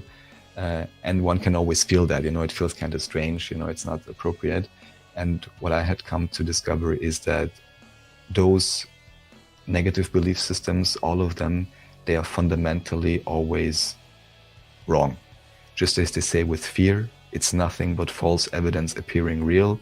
And anytime one is in those states, one cannot see it, which is, the great illusion of this place that we have built within our own consciousness, that we can actually, in a way, pretend to really believe it. Yeah. Mm-hmm. But ultimately, one can always discover that all negative belief systems that are triggering your scarcity response and your fight or flight response, your fear of your own existence, your fear of your own worthiness, they're always wrong.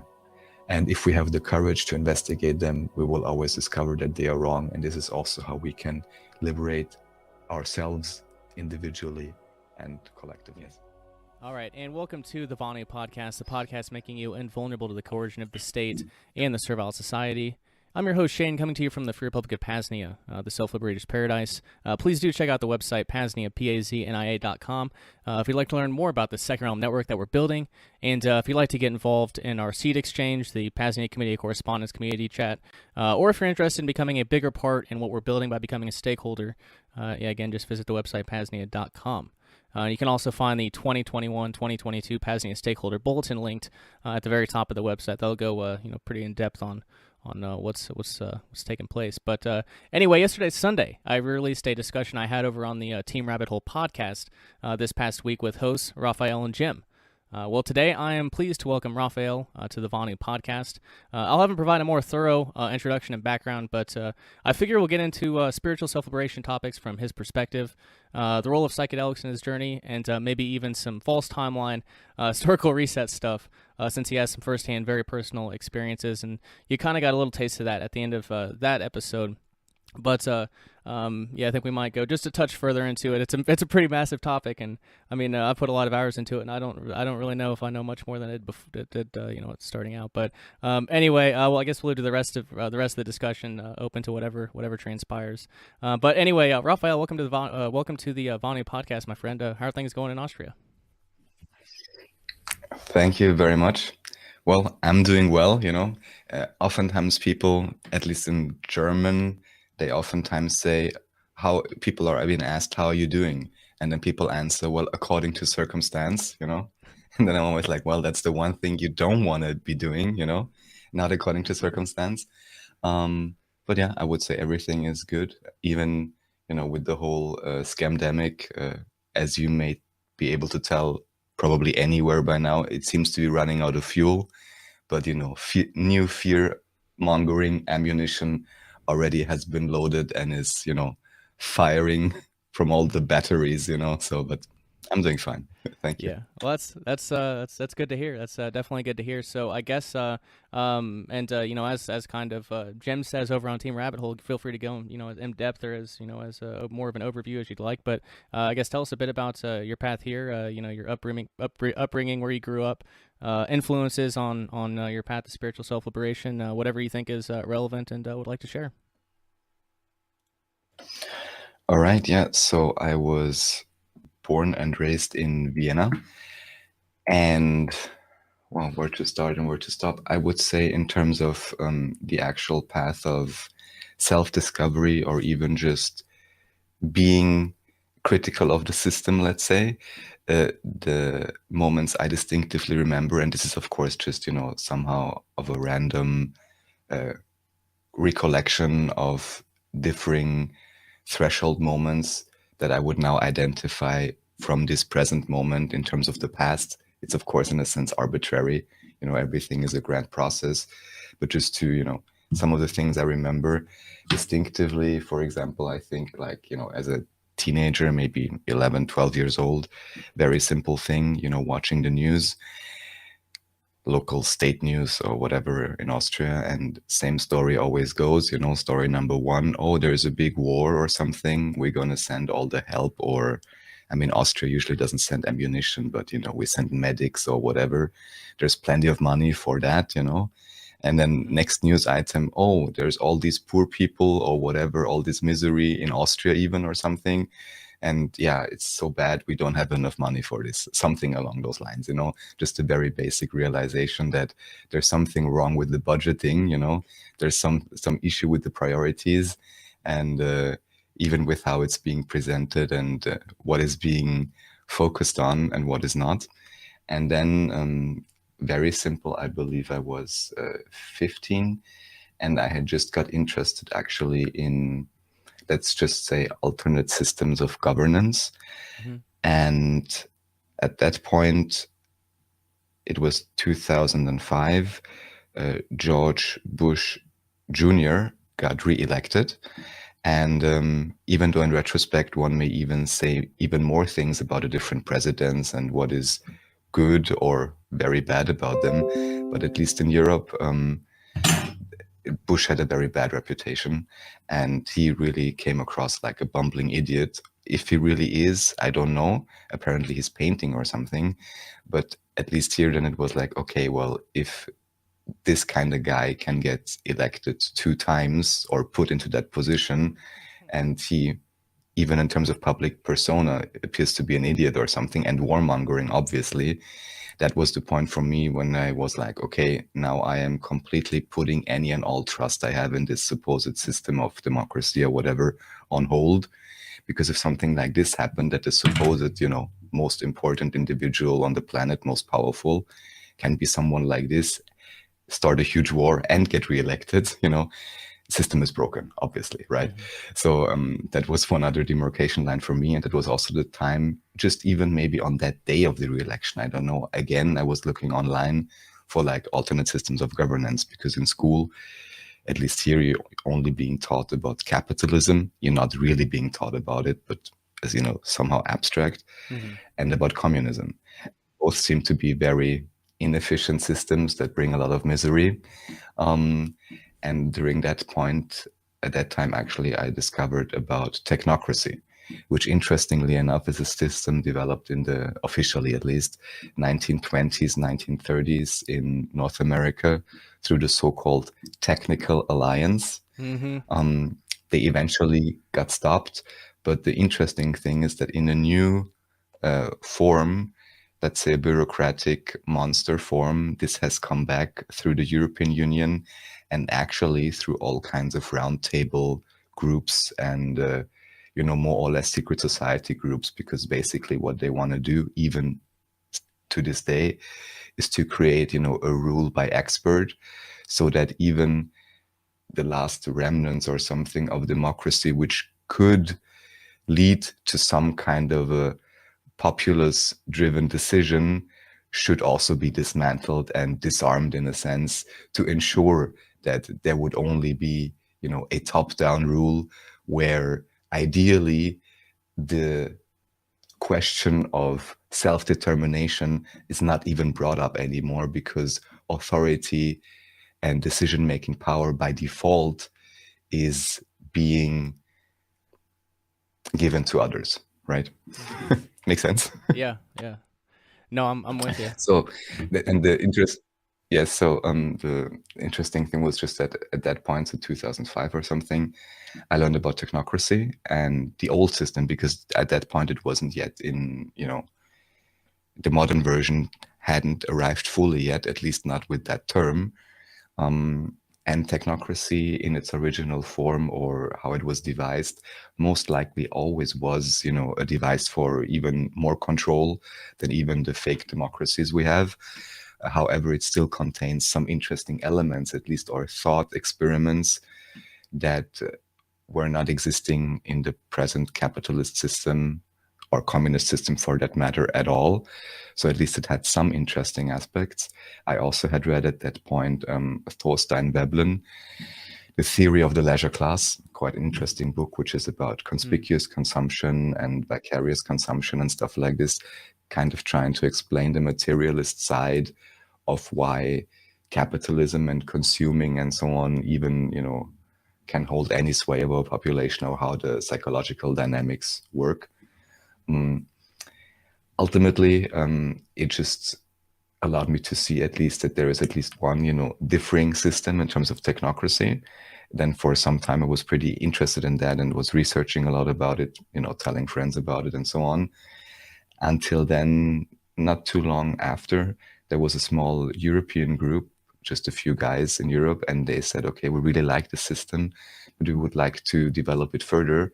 And what they basically did, and I kind of joined them for some time, at least in discussions and so on, was to integrate the idea of, I almost want to say, well, we called it holarchy or holons, so the idea of having a fractal system of organization.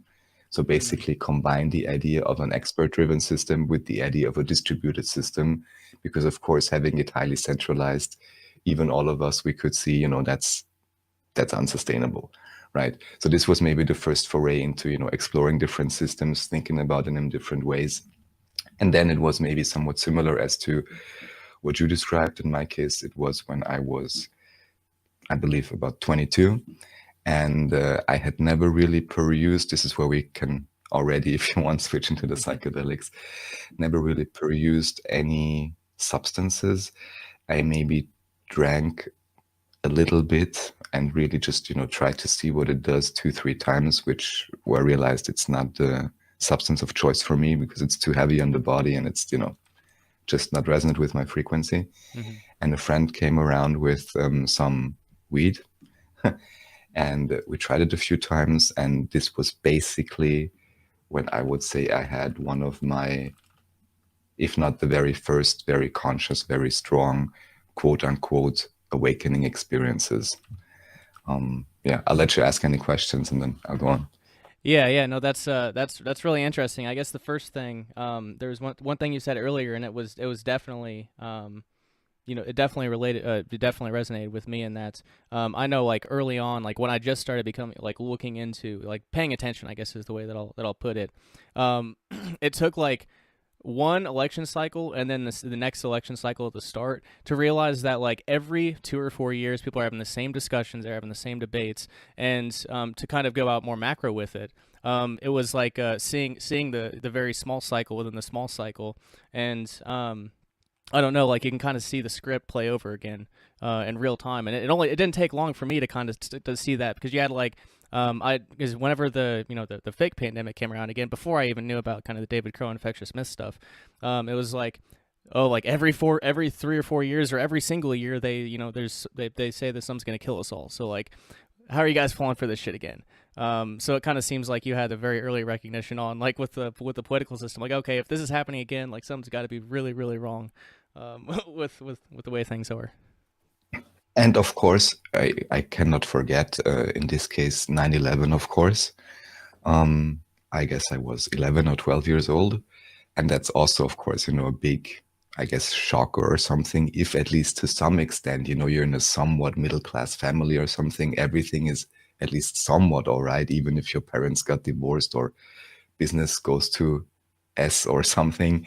But overall, the structure seems to be somewhat working, But then if, supposedly, two planes crash into the most secured building of the most secure country in the world, obviously something's not right, So of course that also greatly helped. And from that point of view, even I guess America or American politics, even in a sense, even back then, actually greatly helped me to wake up, because it was even more obvious. Can I swear on this? I don't explicitly want to swear, but Yes, I'm thinking please of do. shit show, Yeah, please even do. a more obvious, I don't do it gratuitously, but in this case, I think it's even more of a shit show, even more conceited, and even more blatantly warmongering and anti-human, let's say, is a reflection I could gain from American politics, simply because, you have one of the biggest, police type army, positions and so on in Austria. Not that it would not be equally corrupt ultimately. It's just that, we are not the ones to be declaring war or something on the world stage. So from that point of view, whatever happened in America, both with 9/11 and with George Bush obviously being a warmongering crazy and lying, really helped me to wake up even more strongly, to be like, okay, if in the biggest, most important constitutional republic, actually not democracy, right, things are going like this, then, there's something so fundamentally wrong. The system cannot be trusted, and the controls implemented in the system obviously aren't working, right? And that's, of course, very important, I think, to forego, which many people have, is this, probably not on your podcast, to listeners, but many people, this very ingrained default trust, as if the state is your daddy and the church is your mommy or something. Right. But, turns out they're not the best parents, Yeah, that's true, and it brings to mind, and I mean, like, it's really just the, 2001 happened, and public indoctrination had been there for a long time.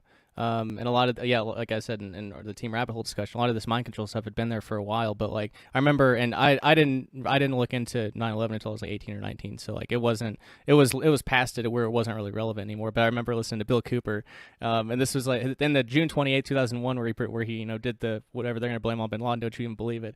It was hilarious. He was talking about some jackass camera crew from CNN went and had an interview, a TV interview with Bin Laden in his secret hideout. But the biggest intelligence agency in the entire world with the most funding didn't know where he was. So like, you look, like, even before, like, even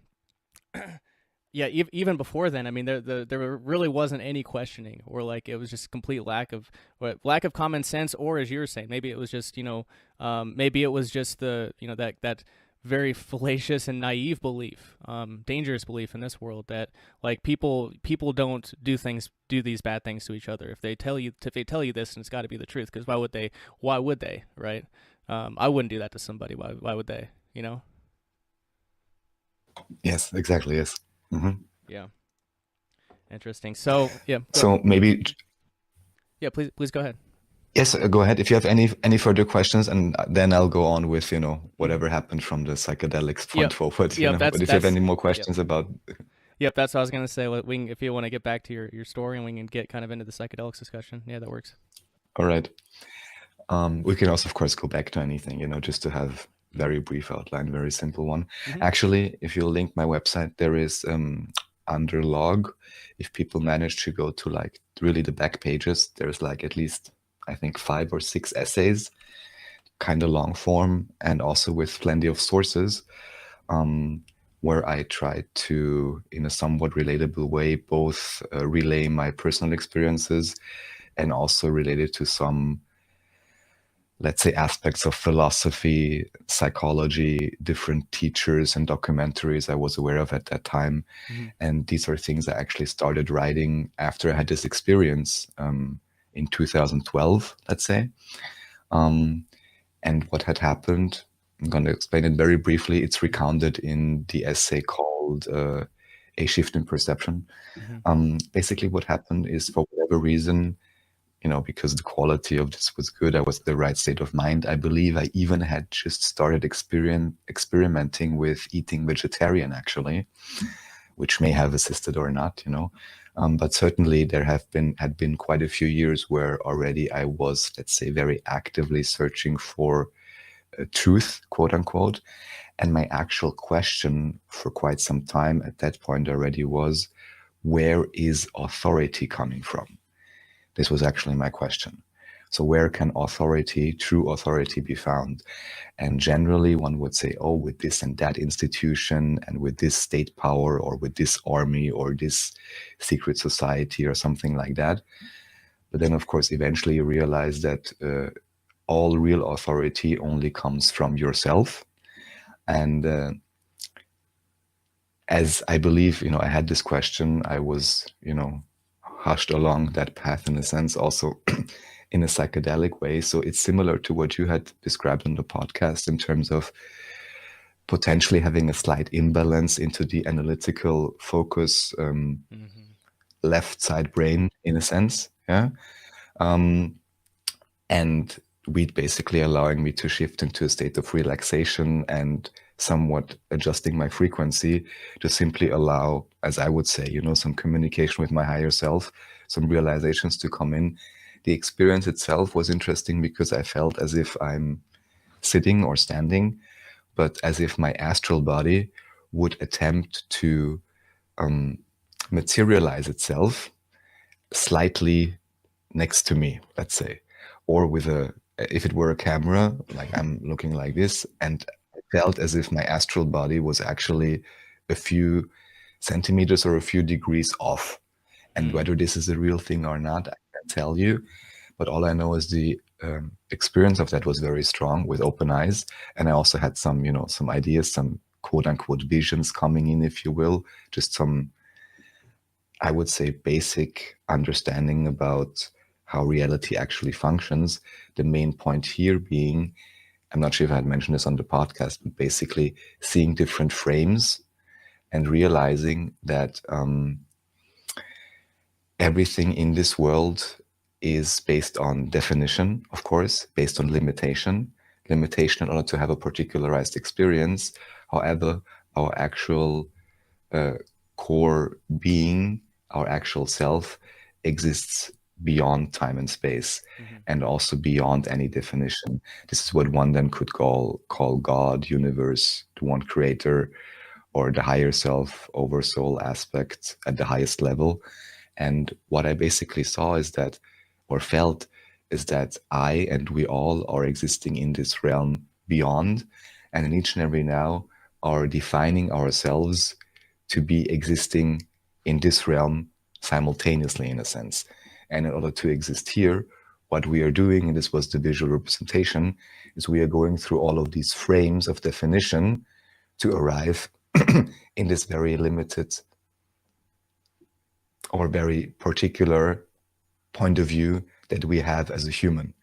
And how this goes then in this vision was simply, you're basically imagine you're all that is, in a sense, or you could imagine yourself sitting in an infinite void, unity consciousness. And from there on, what you do is you enter a frame, and that frame simply says, you could imagine like a golden frame, and it says, dimension 1 or something. That's one particular dimension, one particular universe. You enter that, then you have a next frame, and it would say, for example, humanoid. You enter the humanoid frame. Then in the next frame, already here you could have different races, for example, if one believes in etheric races, and one of them would be Homo sapiens. You enter that. Then you enter a particular culture, or you say Earth, you have all these definitions until you arrive at your personality. And all of these are, infinite frames stacked behind each other, and they all lead you towards, let's say, down this path of actually being able to have a particularized, individualized experience as a human body on this particular plane. And the joke is that while you exist back there, you are simultaneously manifesting yourself here, and you're actually, in a sense, going back and forth all the time, or switching on and off. There's kind of a flicker rate of reality, it seems, which I later learned through Bashar. He says something along the lines of I don't know, like 3 billion times per second, you're actually manifesting and dematerializing yourself in this reality. There appears to be some ideas and research about this in terms of quantum science. I believe this is related with what they call Planck time.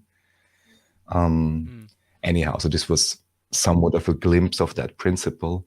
And overall, what this experience just did is that while I had already been reading about philosophy and religion and so on, in this particular moment, I said to myself, okay, either I'm going completely insane, drug-induced trauma or psychosis or something, or I can just take whatever I'm experiencing right now at full value, just see it for what it is, keep trusting my own perception, which is what I chose.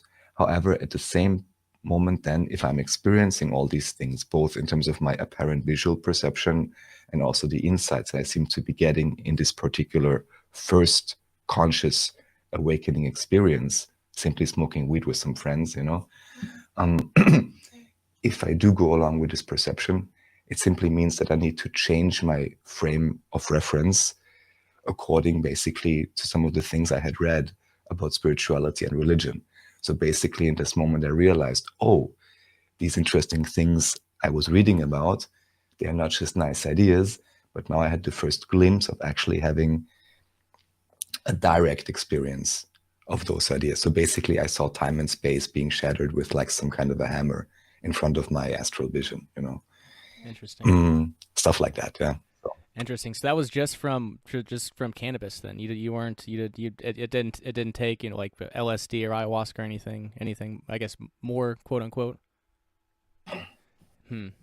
That's no, it didn't take anything more, and I'm putting it in this frame because on the one hand, I would say maybe I was somewhat similar to you in having quite a analytical mind and going about it in this way, and also I was quite stressed at that point because I did not know, quote unquote, that my existence is infinite. And if you really believe you're human limited by this lifetime, at least to me, that was pretty stressful. And I felt that something's really not right. And I need to find some kind of a way, basically, to become immortal. I'm not joking now. And then I, was receiving the boon of a great insight and relaxation through that experience, because through this I realized, oh, I'm already immortal. Good. It's just kind of a game. And, but it also explains many of the people here running around as if their heads are cut off or something, or doing all kinds of crazy stuff to live longer or to try to achieve immortality. The technocracy prophet Ray Kurzweil, of course, is at the forefront of this.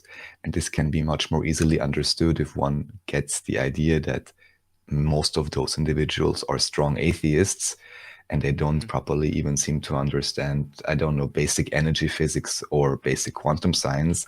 And that's why they're so scared. And that's why they do all that stuff. It's really understandable. It also helped me a lot because I was like, in a way, I was in that position. I didn't do anything crazy, but I felt the stress of like, something's wrong. I believe I'm not infinite. This has to be fixed. Until I realized it's only my own misconception, misunderstanding, which created that stress, Yeah, and I can definitely relate to that. I can definitely relate to that. I've recounted my health issues on this podcast a number of times. Basically, the chronic poisoning from Babylon Pharmaceuticals, but not to get into that. But I guess it was a few years ago. Like I'd made my way of eating change. I felt a lot better. I'd lost like 15 or 20 pounds within the span of like 6 months. I was extremely healthy, doing extremely well. And this is the last time I ever trusted, ever, really took the insight of like a quack doctor seriously. I'll put it that way. But I went in there for the blood tests, and my LDL cholesterol was like just a touch high. And it makes sense, like for type 1 diabetics with chronically high blood sugars, that's normal. That's not abnormal at all. But I went in there after that and had gone up like 20 points, and she's like, oh my gosh, I got to put you on a statin. And I was like, they don't take you off those, I don't think. So she wrote the prescription for it, but I basically, I was like, I'll spend like one day. Like, I don't have to make a decision right now. I'll spend one day, and that was like the first real dive into like a specific subsect of the medical field. But anyway, like but immediately after that,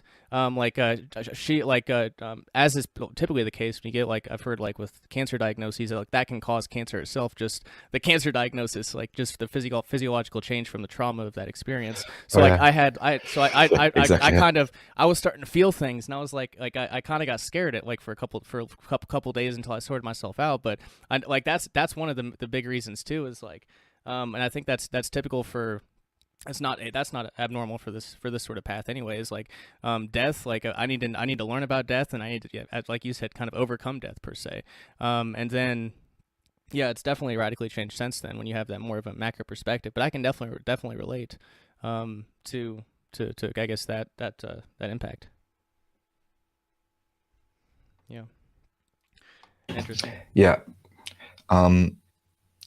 So this was basically, this one experience. Like I said, some of it and some of what came of it is recounted in these essays, because also at that point, maybe this could be interesting to share. Was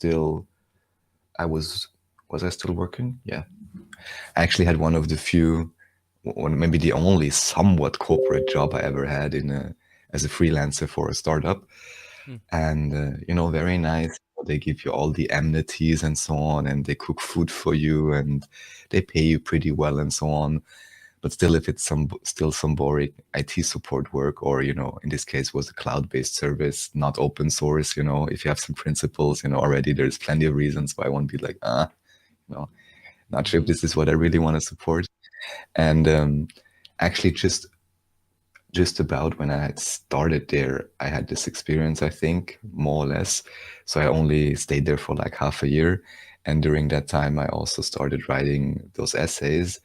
And then eventually I said, okay, I was also studying. I had just more or less finished my bachelor's and started with a master's degree in systems theory, actually, at a distance learning university called Open University in UK, which is somewhat decent, at least compared to what you can learn at local universities, because, you don't need to go there every day.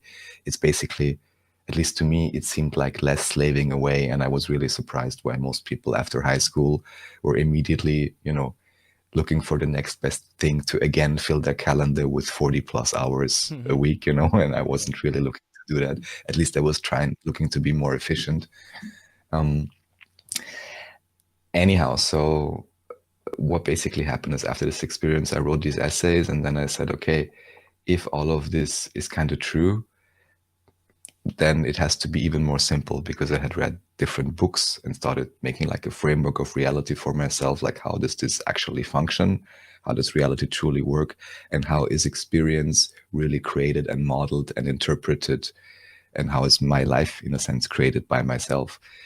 And after doing some of that, I believe it was February 2013 or something, or January, I stumbled, or even, it's a good question what it was. No, it was 13, yeah. I stumbled across Bashar, whom I had mentioned last time, this channel, and all that this really did for me.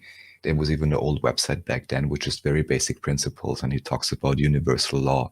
At that point, he was talking about 4. Initially, I think there were 2, then 3, 4, now there's 5, but they still basically all say the same, or try to define the same basic idea. So I'll see if I can give the rundown right now. Number 1 is you exist.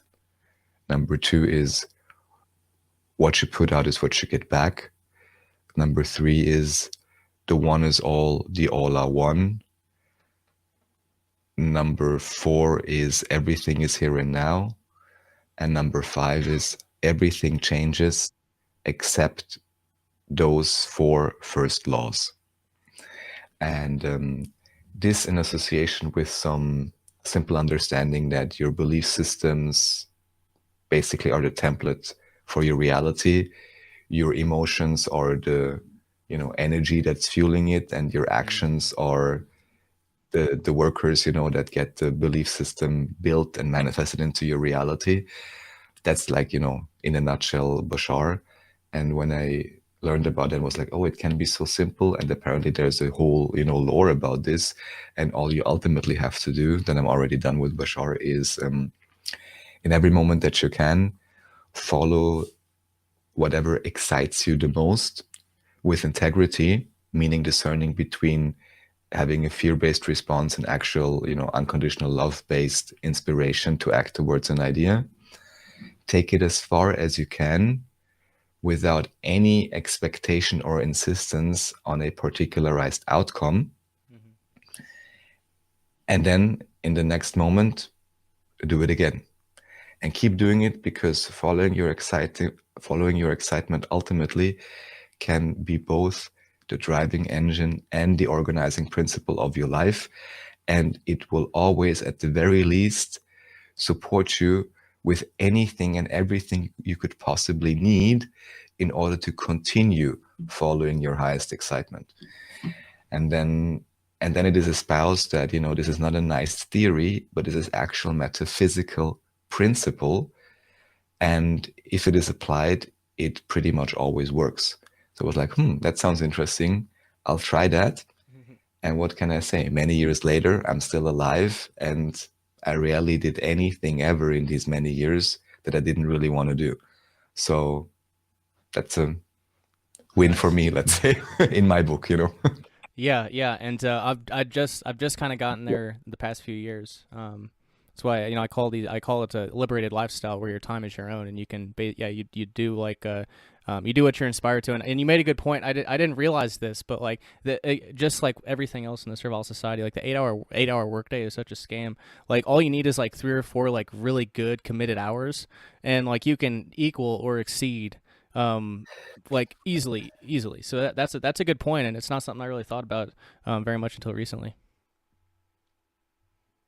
Yes, and even here, the big joke is, maybe in America it's similar, but in Australia, they always make jokes about people that are civil servants, for example. They always joke around like, oh, you're a civil servant, maybe you work an hour in the morning, then you drink coffee, and then, nothing's happening. Or even just from a, let's say, energy point of view, how many individuals can really work in a focused and effective sense for more than maybe 4 to maybe 6 hours a day, unless they have a really menial, dumbed down job where they just, stand somewhere as a security or something. Or they have a job where they're so engaged, like, for example, in service, or in, being a waiter or a cook or something, where you're just so kept on edge, you just have to keep working.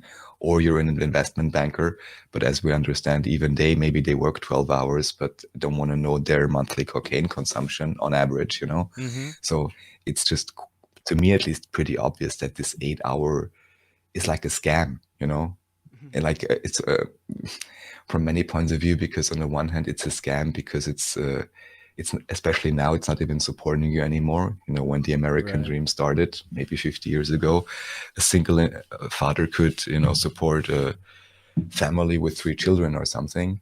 This has changed a lot. I'm not sure how much you know about the whole Aaron Russo. I think it was Aaron Russo, this documentary filmmaker. And he once said, he talked to some kind of Rockefeller guy, and they spoke about feminism. And Aaron Russo was kind of like, feminism, it's a cool thing, no? Like equal rights for women, right? That's cool. And this, I think Rockefeller guy was laughing at him and was like, yeah, sure. As if that was the reason why we did that, It's simply like this, we have, more taxable income, and we can have more control over the population if there is not even a mother anymore to properly raise their children. And I'm not even going to get into mandatory sentencing for, having whatever you would call it, an ounce of weed or something, and you're in the wrong neighborhood, maybe you're even black, you get put away for 3 years, like, starting a great cycle, while at the same time, the CIA is importing the drugs, to fund some kind of a deep state war in South America. Just one example. It's an absolute scam, both in terms of that it is suggested that this would support you or make you happy, but it's also a scam in the other point of view, that even here, it's not even about effective or efficient work. Because like I said, who can really sustain 8 hours of real output? Very few people, I would say, can. So even here, it's a scam. I would say that many people then, kind of pretend to be working, or you're there, but if you can, you try to slack if it's not something you really like doing, or even just because it's too stressful or too much. So it reminded me of like being in school or something, where there you could also say, oh no, but today I'm sick, you know. And if you get your mother to sign it, or if you get your doctor to sign it, then it's okay. Yep. Even if you're hanging out with your friends. So it's like all like scamming each other all the time, you know. And I was like, this is such a bad model, whether I'm an employee or whether I'm an employer. If this is the basis of the model, it's just everyone, if they don't really like what they're doing anyhow, is always only looking for the way out, or in a sense, how to scam or deceive or trick the other to, you know, just not to burn out, you know. Yeah. I'll pretend I'm sick, you know, I stay off a week. It's very common, I guess, at least here. Maybe it's a bit different in America, but here it's very common that, and yeah, I'm not even blaming anyone for it, but it just makes it obvious that this is a very bad system for everyone and very ineffective. Yeah, well, it's got to be that way though, because I know, you know, as of years ago, and you know, I kind of envision this like one of the perks, you know, getting to Vonu, one of the lifestyle changes is van nomadism, and the thinking behind it is that if you can, most people's, you know, biggest expense is a mortgage or rent or something along those lines. So if you cut out that biggest expense, you have a lot more time to yourself to think or read or whatever the hell you want to do with your time. But obviously, like I think it's not even about, and I would assume you would agree with this, but it's obviously not about efficiency or the economics, because like especially thinking about the, you know, the fake stimulus money that went out over the past couple of years, like I mean, money's not an issue, right? And serving, you know, it's not about keeping productivity, it's about control. Yep, exactly. So yeah, it's got to be this way, and because yeah, like you said, the people can't. Yeah, the 8 hours, and it wears people down. They can't do it. So as you're saying with the investment bankers, they need cocaine. I needed alcohol to make it through. You know, to be able to make it through the shit. And I mean, I didn't have the bandwidth to like. I was obviously getting into anarchism and doing, you know, radio and stuff, but definitely not to the extent that I could have, obviously. So it definitely restricted my bandwidth. And yeah, it makes sense why it's like that, right? It definitely makes sense. It has to be that way. Exactly, yes. You know, it has to keep you distracted. And, you know, we could go back even how the system has to make you feel unworthy and so on, proving your worth. You know, your mommy and your daddy didn't like you, or whatever issue you had with them, or whatever imagined issue, you know, whatever trauma there may have been. It gets superimposed onto the church and the state. And now you're bound to please them. And then this gets, you know, abstracted even further into ideas such as money, you know, and all the nice illusions we have, just in an attempt to become accepted by your imagined parents. You know, that's one of the models. I'm not saying everyone has this issue, but oftentimes it's something related with that. And the control structure knows where to attach to that, you know, and make you feel unworthy, and then give you, you know, the slightest drip of, oh, you know, good boy, maybe you actually get your 100% paycheck and, you know, not scammed again this week or month or whatever, you know, or not get, you know, you can consider yourself lucky if your boss didn't scream at you this month or something. I was never really I wasn't really much in these like servile jobs or something you called them one time. I looked at some aspect of it. You know, I worked a tiny bit also as somewhat a freelancer or part-time in a marketing agency. I worked to do translations. I did different things, but enough to experience enough of, let's say, psychopathic boss behavior. It's just pretty toxic environments oftentimes, you know, either toxic or heavily ideologized. Is this how you would say it? Ideological. Yeah, or highly ideological, like even with the startup, and it wasn't overt. It's actually like a popular company still around. And even back then, you know, with simple things like, and I wasn't as up to speed on it as I am now, but even then it was like, oh, we have this cool client who will use our software. It's Lady Gaga, you know, and already back then I was like, oh boy, you know, I'm not sure if that's really a good sign, you know. Yeah. Yeah. So you had that experience with cannabis, and you know, world kind of expanded, and I guess I guess could you fill in the? I'm curious. Like when you started getting into some of the, I guess, the deeper and bigger subjects like Tartaria and historical resets and such, and if you kind of want to fill in the gaps there, yeah, feel free. Right. So, I mean, there's many big gaps, but I would say the real biggest or most important aspect to understand actually is about reality creation. And that's what I mostly, at least conceptually, got around to by 2014. I also did some presentation, but in this case in German, to summarize some of Bouchard's teaching and some of the other things I had read from books and different religions and so on. That for me was like the core thing, and also, if you will, the culmination of a, let's say, almost 10-year quest in a sense, to answer the question that I mentioned initially: where does authority come from?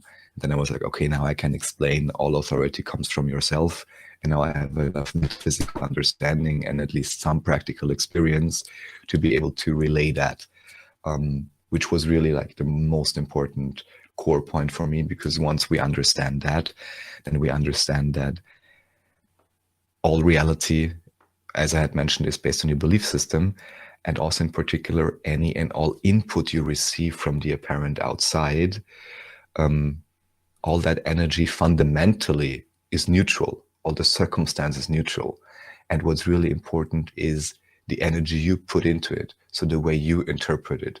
And what I always like to use here is these images, where you can see skull and bones, but at the same time it's a mirror, and you can see like a beautiful woman putting on makeup or something in the mirror, and it's like an image you see both at the same time, right? Depending on what you focus on. So I would really say that's the main point, because once one understands this interpretational sovereignty one has over one's reality, and that one is to a very large extent free to create their own reality by changing their own belief systems, this is kind of like the core mechanism, which can also in a sense explain why there are so many different perceptions and ways of life and belief systems existing in parallel, even only within humanity itself. Yeah. So this is at least what greatly helped me to really understand this metaphysical idea of belief system structures, and how they very much are the basis for the creation of also physicalized reality. And then basically I was kind of happy with that. I got a bit more into the whole, let's say, alien topics and so on.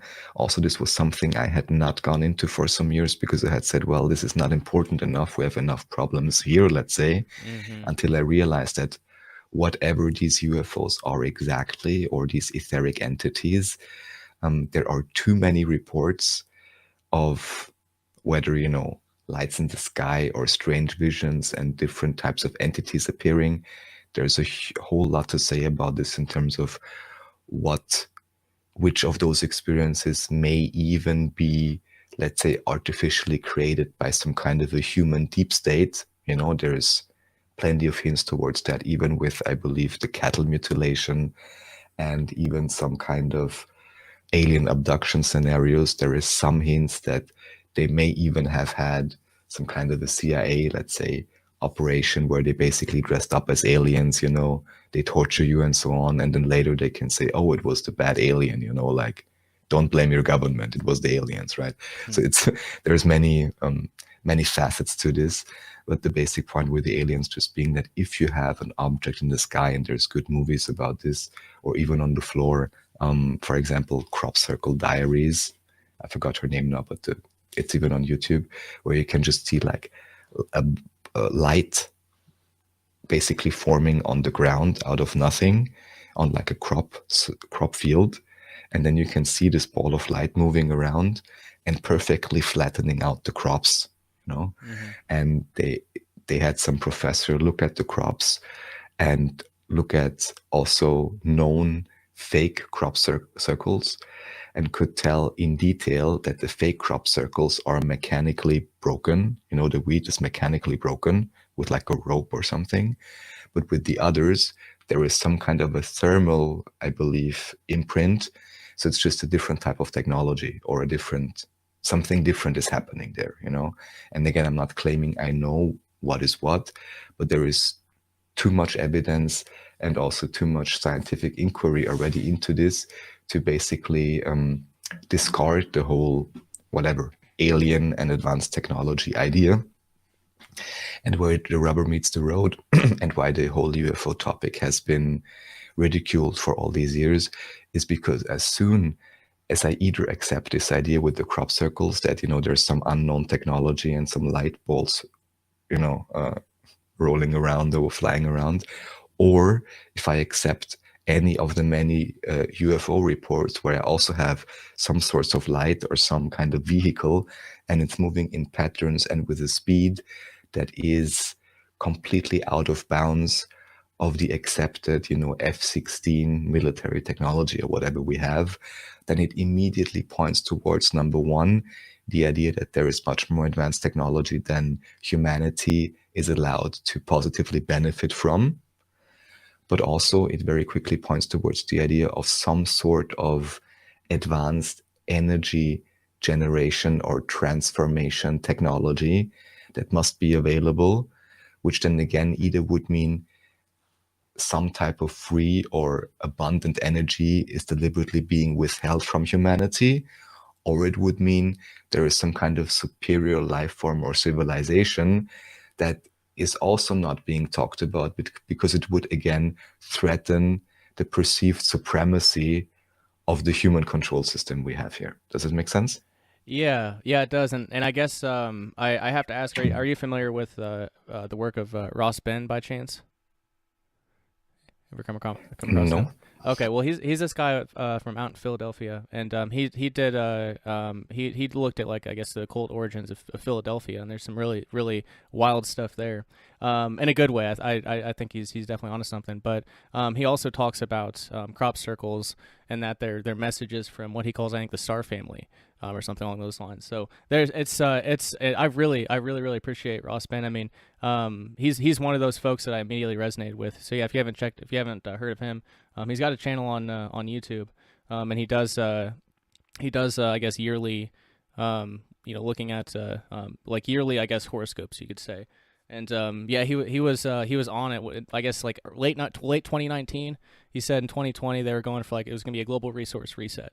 Was what he saw in the stars, and he's pretty tuned in. So I guess I bring him up because he talks about the crop circles, and he I guess there's some interesting stuff. So yeah, you might want to look into him. And I also came across, I think she was on Higher Side Chats. But she did documentaries on crop circles, and they did, like, extensive testing of these fields in the UK, and Patty Greer. Patty Greer, was it her? Okay, so, like, I guess they Crop Circle Diaries, that's her. Okay, yeah. that's her. Okay, I couldn't remember her name, but I guess yeah, it was basically the plasma, some sort of plasma energy, and they found out that there's like 15 or 20% more minerals and vitamins. It was healthier food after this happened. So, like, there's some wild. I forgot that one. Yeah, there's some wild stuff for sure. And I don't mean wild in a bad way. It's just, like, it's wild as in, like far outside of the bounds of what I thought reality was before. So, so yeah, I guess. Where does so you mentioned the free energy thing? Is that kind of the tie-in to I guess the tie-in to I guess Tartaria and that sort of subject? Yeah, basically I mentioned the alien topic because it was kind of for me at least, prerequisite in a sense, or in my exploration it just came beforehand, because what also opens up here, and I'm not dogmatic in any way, that's why I also mentioned, there is the TR3B, which is, like, you can even look this up. There's quite a few very interesting Google patents, actually. Both the patents are interesting, or you can find it through Google Patents, and also the names of the guys that register it. Like, there's some kind of magnet motor and some kind of UFO, and I think they are done by a guy whose name in Spanish literally means something like savior of the world or something like this. Like, there's some interesting patent documents, publicly available, and to look up. Why I'm just mentioning this is it's always up to one's own discernment to then be able to tell, what is a real phenomena, what is a natural occurrence, and what is another control system contrivance, And I can't say that I have the final answers to this. I can only say there's too much evidence that at least there are some aspects which are not controlled and not, done by some sort of a deep state or something. At the same time, it's pretty clear that they try the best they can to co-opt all of these storylines and ideas to the best of their abilities to steer humanity in their direction. And ideally, what they would love to do, of course, is to be able to masquerade as aliens, even benevolent aliens or whatever, and then again, be able to trick humanity, Maybe just to round this out, because anyone who's familiar with Bashar, and again, highly recommended, he's gone in a sense kind of sideways the past 2 years. So what I'd maybe just like to mention about all of this is that ultimately, I like to say you're never really being let off the hook in terms of always, in each and every moment, again, making your own choice of discernment and being able to feel out your own resonance as to what rings true and where do you sense there's more to the story or where you sense you're being deceived. There's never really a surefire way to know or, one particular channel or podcast or anything to listen to. I think we even mentioned this on the Team Rabbit Hole show. Even if someone's wrong, you can learn from them. Mm-hmm. But I think it's always important, always remind yourself, you have the authority, you have the interpretational sovereignty. And ultimately, if these metaphysical principles are correct, then only what you decide for yourself to adopt as a belief system and perspective can really affect you and really matters to you. And everything anybody says is merely an offer of a belief system and perspective, which you can accept or not. It's just that this process is so oftentimes done unconsciously. And then, we carry around all the baggage, and all the trauma of everyone and think it's normal just because it got, accepted subconsciously. So anyhow, with that as a basis, and also understanding that, there's at the very least 2 or even more sides to these kind of stories. Again, where is the alien really coming from? Or why I mention this actually is because you may be familiar with some of the, let's say, globe skepticism, or other people would say flat earth community or theories.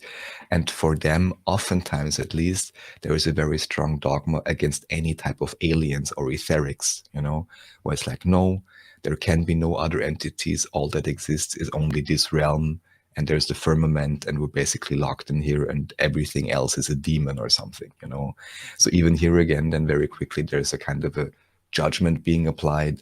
And I just think it's really important to stay neutral and be able to really sort it out, and ideally be able to have different types of systems of frameworks of explanation, and ideally be able to sustain the cognitive dissonance of contemplating them all eventually at the same time and allowing them somehow to merge, or to really be very discerning in terms of which rule, let's say, or which assumption really checks out the most in actually applied reality, and ideally has little to no exceptions. And if it has any exceptions, I need to be aware of them. It's kind of a tricky game, I think, to be able to stay neutral and not get into any of these pitfalls. So anyhow, I'm mentioning flat Earth basically because a lot of the Tartarian history research is also kind of somehow tied into flat Earth, I want to say, or at least to globe skepticism. So there's all kinds of things coming together. And even here, maybe a simple example, if we just talk about the idea of old maps, then supposedly up to the 1920s, pretty much all the maps that were displayed were, these like circle type maps, where around you have the ice ring, right? That was the common projection of the world for the longest time. And the globes, the way they are now, from what I understand, they are very, very recent. Maybe what I just want to say is that even here, if you find any particular stream of thought or ideology, oftentimes each flavor with certain of the proponents comes with their own type of dogmatism. And it's just super important to be aware of this yourself, and then for yourself be able to discern, okay, do I want to accept the dogma that, for example, this, let's say, flat plane realm with a dome is the only thing that exists? Or maybe I have had myself other types of experiences or insights or visions or whatever, and then I need to reconcile that again. You know, there's always, you know, how do you say, thesis, antithesis, synthesis, right? Yep. And this is a never-ending journey. Yeah, so to answer your question, a few years after all of that, maybe 3-4 years after realizing all these alien topics and thinking about them, I actually saw a podcast. Maybe you have heard of Sarah Westall. Oh yeah, I have. I think I'm not a listener, but I've listened to it twice for guests she had on. So yeah, I think I'm familiar. Yeah, and I was actually, funnily enough, playing a game called Crusader Kings, which is like you basically have a map in front of you. It's a video game, and you're a medieval lord, and you are. It's more like a role-playing game and state simulation in a sense, and you expand your territory. You can create religions and cultures and so on, make alliances, but of course, it's using the, let's say, official timeline of whatever official history is. You know, it's playing in the years, let's say, 900 to 1400 or something. Yeah. And I'm playing this game and I'm thinking to myself, oh, it's kind of interesting, you know, the game is well done, but of course, any type of data they have will have been derived from official history. And how can I trust that if I already know, you know, history is written by the winners? There's all kinds of discrepancies, and it's kind of, you know, a long shot to assume that whatever they put in the game is actually what happened. But many people would probably just play it and again subconsciously kind of assume that it's accurate enough, right?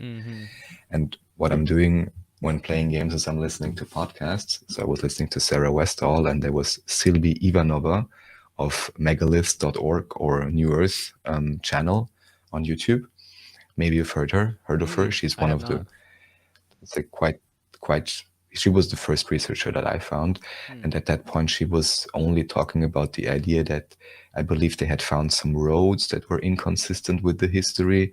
And most specifically, they had realized that, for example, wood, I believe, can petrify much quicker than they would have expected. So basically just realizing that where in mainstream history one would arrive and say, oh, this is, you know, petrified, this is very old, you know, this must be at least, let's say, 1,000 years old, it's the Neolithic period or something like this, yeah.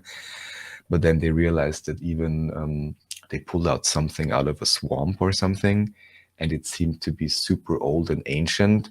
And then they realized, oh, it's a boot from the First or Second World War or something like this.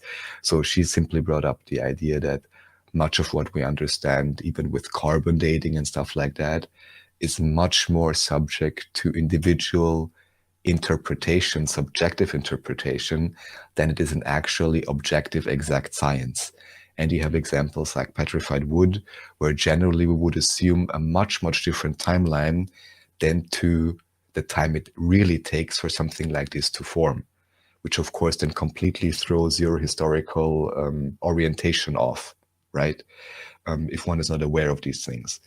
And yeah, she brought that up, and then I was, I guess, watching some of her videos, and then pretty quickly, you know, there's the whole mud flood topic she also talks about, because she also talks about the reset.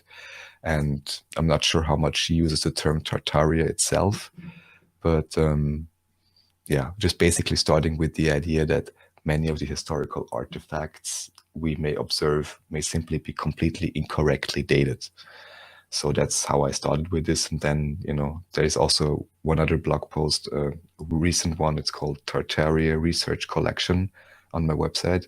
To anyone interested in, you know, just opening up a few channels, I have a few recommendations and a few recommended videos of maybe 10, 15 different channels, because it's a huge topic, you know, and takes some time to wrap one's mind around it properly. Yeah, that's no shit. Yeah, I've put quite a few hours in, and it's still. And I've listened to Ari Aslan run through his I guess his theory, you know, a dozen times, and I'm still confused. But yeah, I guess for the audience, I'll just mention that For any of these kind of, I guess, more out there topics that aren't just directly pertaining to self-liberation, I still find immense value. There's always, like we've said multiple times over the past couple episodes, you can learn, you can find truth in everything. And the free energy topic was one that I stumbled across, watching documentaries like that. And just a couple episodes ago, Raffael interviewed this guy named Sky Huddleston, who's he's the proprietor of a Liberator rocket heater. It's like 99.8% efficiency. He said that they got the test results back, and it was more efficient or as efficient as SpaceX. It's one of their similar things or something. So apparently, it's a pretty good product. But anyway, he's working on a different. He's working on a small engine. And I am not even going to try to explain what the hell he's doing, because it's I'm still working my head around it. But he's working on some pretty incredible stuff. And he says handful of years or so. I guess it'd be a kilowatt generator, or a megawatt generator. Basically in every house, super affordably. You can run on like charcoal. I guess they're called charcoal slushies, just water and charcoal. It's pretty nuts. But all this stuff is out there, and I can definitely see why. You start looking into some of these topics, and you realize how, like I've said multiple times in the last few podcasts, like the Servile Society is a fucking scam, through and through and through. And then you come across like George Wiseman, and he had a truck that had like 200 miles per gallon back in a while ago, and for even not 200 miles per gallon, you can get like 20% more with like a $15 part. So like all of this, everything is just such a scam, and there's not really a question there, but I'm sure you've come across. I'm sure you're kind of on a similar wavelength there. Yes. So totally, there's even like, I think, a Mercedes or something from early 90s. I mean, this is now recent, but even here that also only would take, I think, 2 liters or maybe 1 gallon per 100 or 150 miles or whatever. No one ever heard of it again.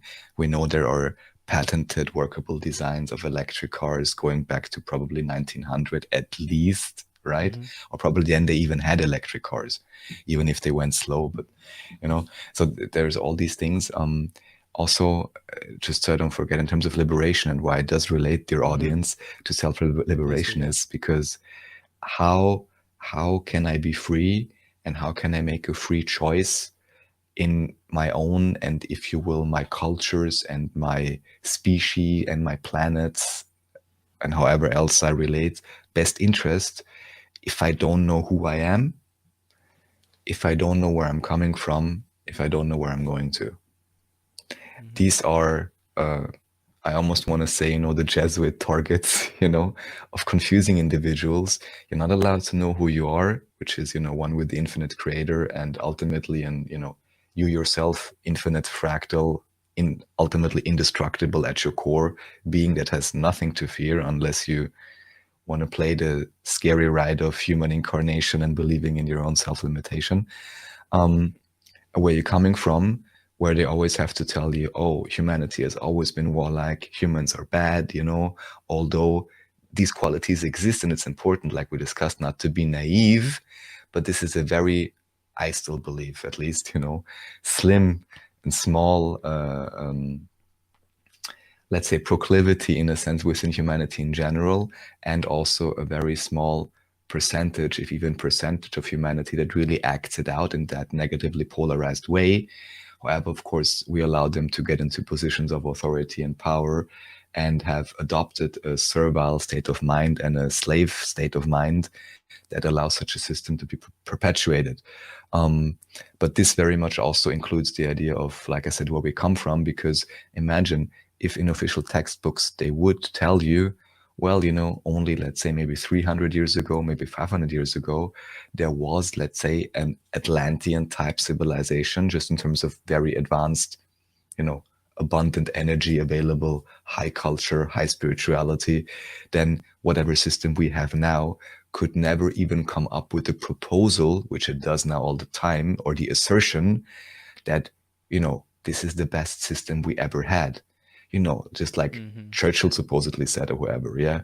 Yeah, we know democracy is really bad, but it's the best we have. I mean, what a joke. If you know about the background and, the engineering of consent, Edward Bernays propaganda and so on, it's a huge scam setup right from the start. The only question is whether one is on a higher level of elite controller faction to really be aware of it, because of course what they always need is ideally a whole army of true believers, or I believe in communism they call them useful idiots, that actually play it out, and play parliament and play, this party, that party, and opposition proposal and whatever, when at the very core, in my understanding, at least modern democracy is nothing else but how do you most effectively pit individuals against each other by assuming a party against another party.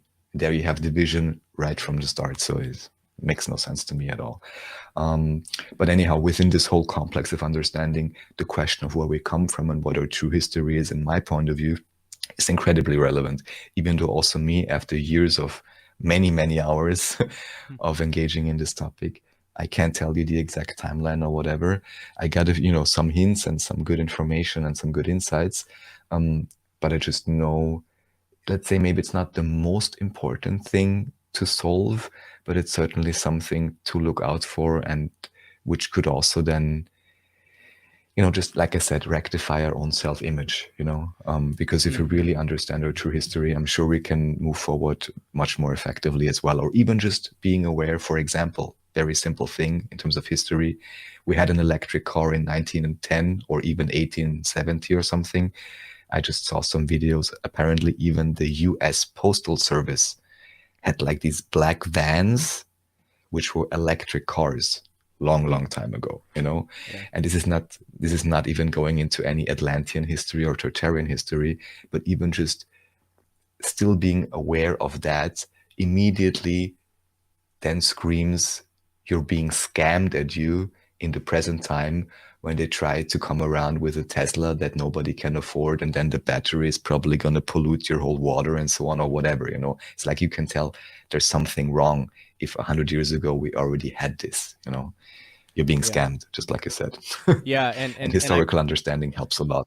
Yeah, and the other important thing too is that, I kind of got the conception. This was my conception growing up. It was the programming, was that like this is the way things have been for thousands of years. So like it's not going to change It's not going to change anytime soon. This is the way things are and have been.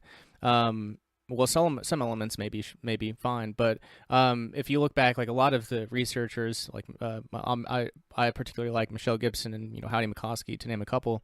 Like a lot of these folks will put like I guess the big reset date somewhere between like late 1700s to like 1850 or somewhere in that time frame.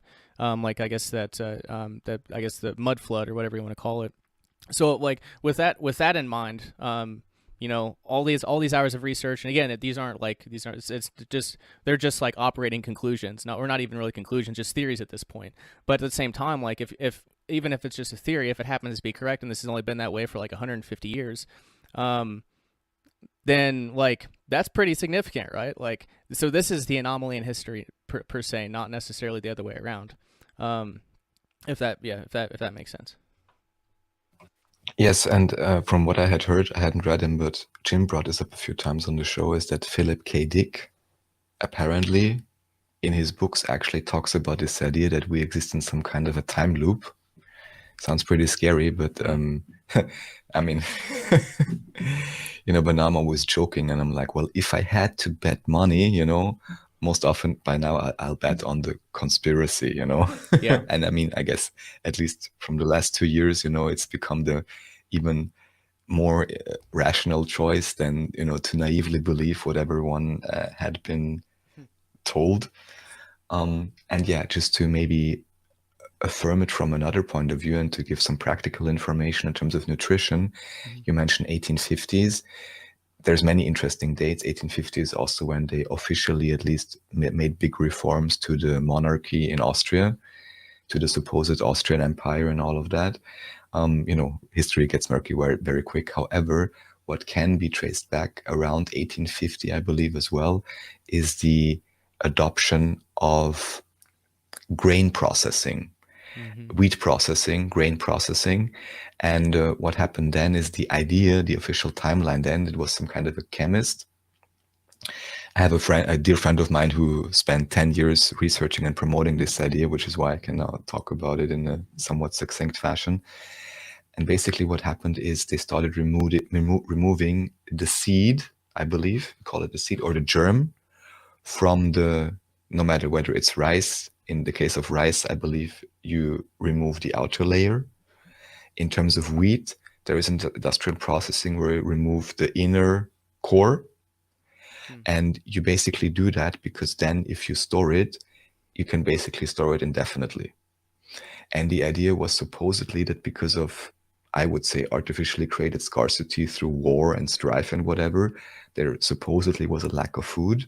And then some smart chemists, researchers, and so on came up with the idea, oh, if we process wheat in this way, we can store it a lot longer.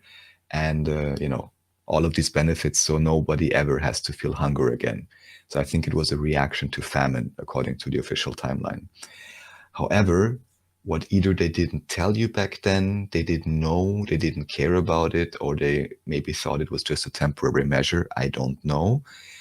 But the issue, of course, is if you remove a part of the plant, you remove a part of the, let's say, nutritional makeup of that plant.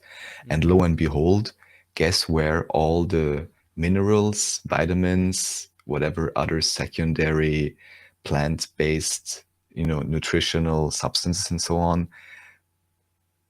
take a wild guess where they can be found in in grain, for example, or in wheat. Yeah, they can, of course, to about 98% be found in exactly the part that is being industrially removed since about 1850.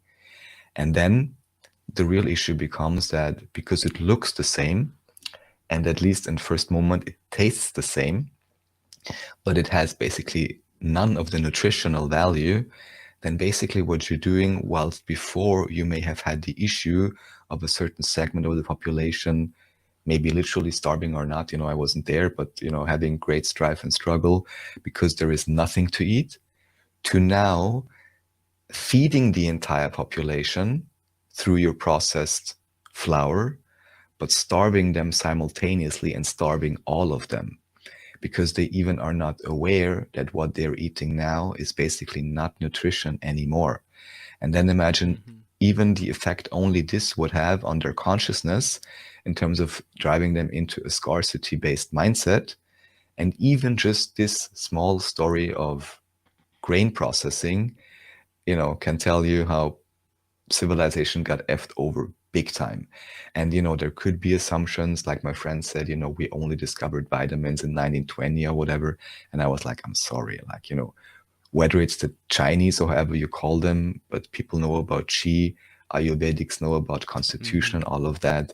And if anyone would have asked around, even if we imagine some kind of monarchy system in that age or whatever, I'll have connections to the Shah of Persia or whoever, or the whatever of India, and be like, oh, what do you think about this? And they would tell you, yeah, you're completely crazy if you do this, If there was something like honest communication between these people and there was some knowledge remaining somewhere, or I'm making this up now, but, I'm asking my Ayurvedic courtier or someone who came along for journeying, and I'll ask the Ayurvedic doctor what he thinks about it, and he'll immediately tell you it's completely insane to do that, So, but it's something that has gone completely unnoticed, and basically almost all the bread you can buy, if it's not really explicitly made that way to have, let's say, the full complete grain included and processed that way, then you always get denaturated wheat, but it's still called wheat. It's still called grain. It's still called bread. There is no distinction being made in terminology. And by now, it's just like with Tesla Motors. Now, if I ask you about Tesla, you're going to ask if I have a new fancy car. But that's just obfuscation of the actual relevance. And even Tesla potentially is only like a small remnant storyline, maybe even psyop, of somehow subsuming the whole idea of potentially the entire Tartarian free energy civilization just assuming, and just, packing it into the story of this only one Tesla guy who is this big genius. Who knows, maybe just shortly before there was a huge civilization built on the technologies that Tesla described.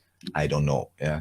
But here I just want to point out that if you just replace the product, you use the same name, people don't notice, you can basically poison them, confuse them, and so on. Because, as so often, even with the pandemic now, they don't know what's inside, and they don't care enough to ask and to check it out and to compare. And then you get into big, big problems. Yeah. So, Yeah. Yeah. Yeah, that's so just this example in terms of resets. Yeah.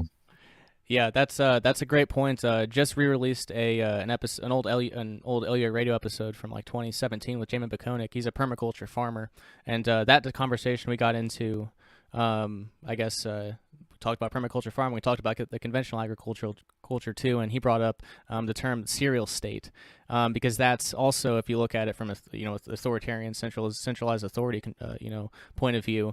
It's a lot easier to track like grain and wheat than it is like other things. So like they can basically centralize the food production around those items and then control the economic flow too. So it was a really interesting. So yeah, like how you get governments like this. I mean, I'm sure you've heard the who the hell is it? It's attributed. Is it Kissinger? Control food, you control the people. That long quote. I mean, it's basic. Like it makes sense. It's just new. I guess new ways to think about some of these things. But it's funny, like with like I've been getting into, like, I don't think about SpaceX, I don't think about Elon Musk, I don't think about these people and these companies. So like when I think about Tesla, and I talk about, like, I'm reading Tesla papers right now, and I'm reading a book on all the patents for free energy. When I'm conversing with people now, I have to say fake Tesla. So it's like, oh no, that's fake Tesla. But anyway, yeah, it definitely, I mean, it doesn't make things easier, that's for sure. And I mean, that's been the biggest line of research from looking at historical resets is I guess the decentralized breakthrough energy topic, because it's not just that there's like one or two ways, it's like a dozen. Like it's not hard to do, it's really not that difficult. It's just that you get people like Stanley Meyer, who in the 1990s were on the precipice of some pretty incredible things. They get poisoned, or they kill themselves with 2 bullets in the back of the head, or something like that happens, because like this whole realm is like, it's all about so we talked about time control earlier. Well, the way that time is calculated in this realm is by money, or by energy. That's how the energy is measured, is in money. So like you control that at that level, you're controlling the energy flow. So like that's even bigger than, I would say, like just like the Federal Reserve or something like that. Like that's the entire energy attention. If the attention isn't focused where they want it to, like this whole thing's gonna fall apart. Exactly. If we do not accept, the fear and scarcity programming that they try to subconsciously trick us and traumatize us into accepting and recreating, then it's game over. Because again, all authority comes from yourself. How this can also be verified, Henry David Thoreau wrote about this in Walden, for example. It is bad to have a southern overseer. It is worse to have a northern one. But the very worst thing is if you are both slave and slave driver yourself. And this whole slave driver is internalized. There is no police, there is no state, there is no government, there is no external authority.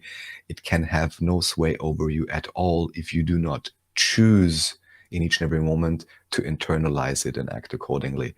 So there is no, and also what I always love to bring up is Ashby's law of requisite variety, which basically determines that any system can only be completely controlled by another system if that other system is at the very least equally complex.